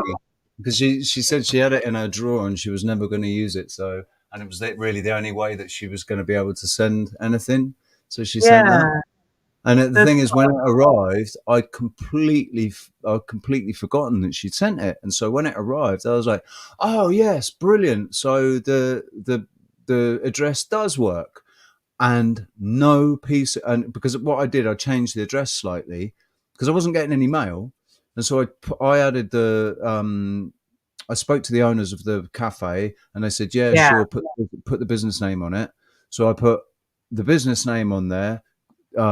Me, care of, business name, address, One that arrived, nothing has arrived since. Nothing. We'll figure it out. Including my bank card, my new bank card that was supposed to have arrived 2 or 3 weeks ago. Yeah, I know. That's what I was saying earlier. You have a weird thing with the mail. Yeah. Signs that somebody might be targeted. Anyway, we're not going to end on that note, though. We're going to end on this note. That this shit might be going down, but we're doing okay, and we're super excited for the future. And I really hope you guys can be a part of it. I want you to know too that, if you were able to help us, if you were able to donate, this is kind of like a GoFundMe where there's going to be a place for you, especially if you want to actually be a part of it and work or do whatever. And there'll be a give back. But if you want to come and have sessions, healing sessions, and a place to stay, that's all going to be included, and that's kind of a given. That door's open. So yeah, anybody that kind of donates to the idea, basically, that's because that's what it is, isn't it? To anybody that donates to the realization of the idea, it will obviously get free, free visits and whatever to the retreat. and the red carpet laid on and treated like royalty. Now everybody will be treated like royalty. That's the thing, because everybody is a sovereign being. So that's another thing. Just quickly, that's another thing that we will be doing at the retreat, is educating people on their sovereignty and how to take control of their lives in a lawful legal manner, like by basically opting out of the corporation and becoming a sovereign living man or woman. That's all going to be part of it. And a free energy so that you can be relying on for yourself. Being shown how to, because by the time this is all materialized and manifested, Bernie and Jeremiah and all of that crew, the science guys, they will have perfected free energy in a way that anybody can do it. So, it will be, like I said, when you leave this place, you'll be leaving with a bag of tools, metaphorically, to go out and fuck the system. Hey, Kevin. Burger refried. How's it going, man? I haven't seen you for ages. You're late. We're just wrapping up, dude. Kevin, you should come on sometime too. We should do a talk so I can ask you more questions about your past and stuff. I know you've talked a lot about it on Bernie's channel. He's not late. He's not late. He's been listening on the TV, so he hasn't been commenting. No worries, man. Sorry, I jumped to conclusions then. It's all good. All right, man. Yeah, Sarah, love you. It's been awesome. Thank you. Been a pleasure. And chat room, and got people that are watching on a replay, and just everybody and the world in general, sending you all my love and me too. Peace, and if I can do a heart. Best wishes and all of that nice stuff, all of that good stuff. And stay tuned. We'll be back soon, probably in a couple of days, maybe not.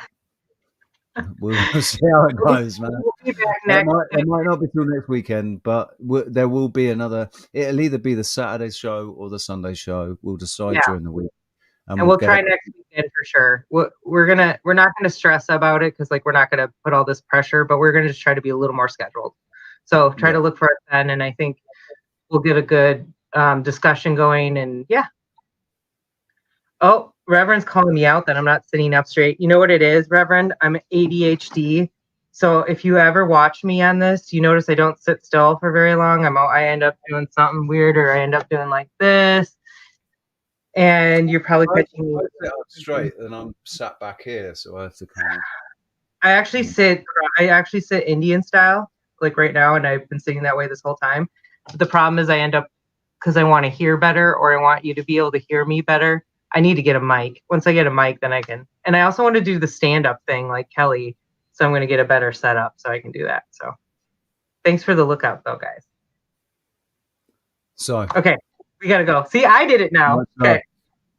Peace. And we'll play you out with this very quick little video now. It's very quick. It's only like 8 seconds, I think. But anyway. Peace, guys. Speak to you soon.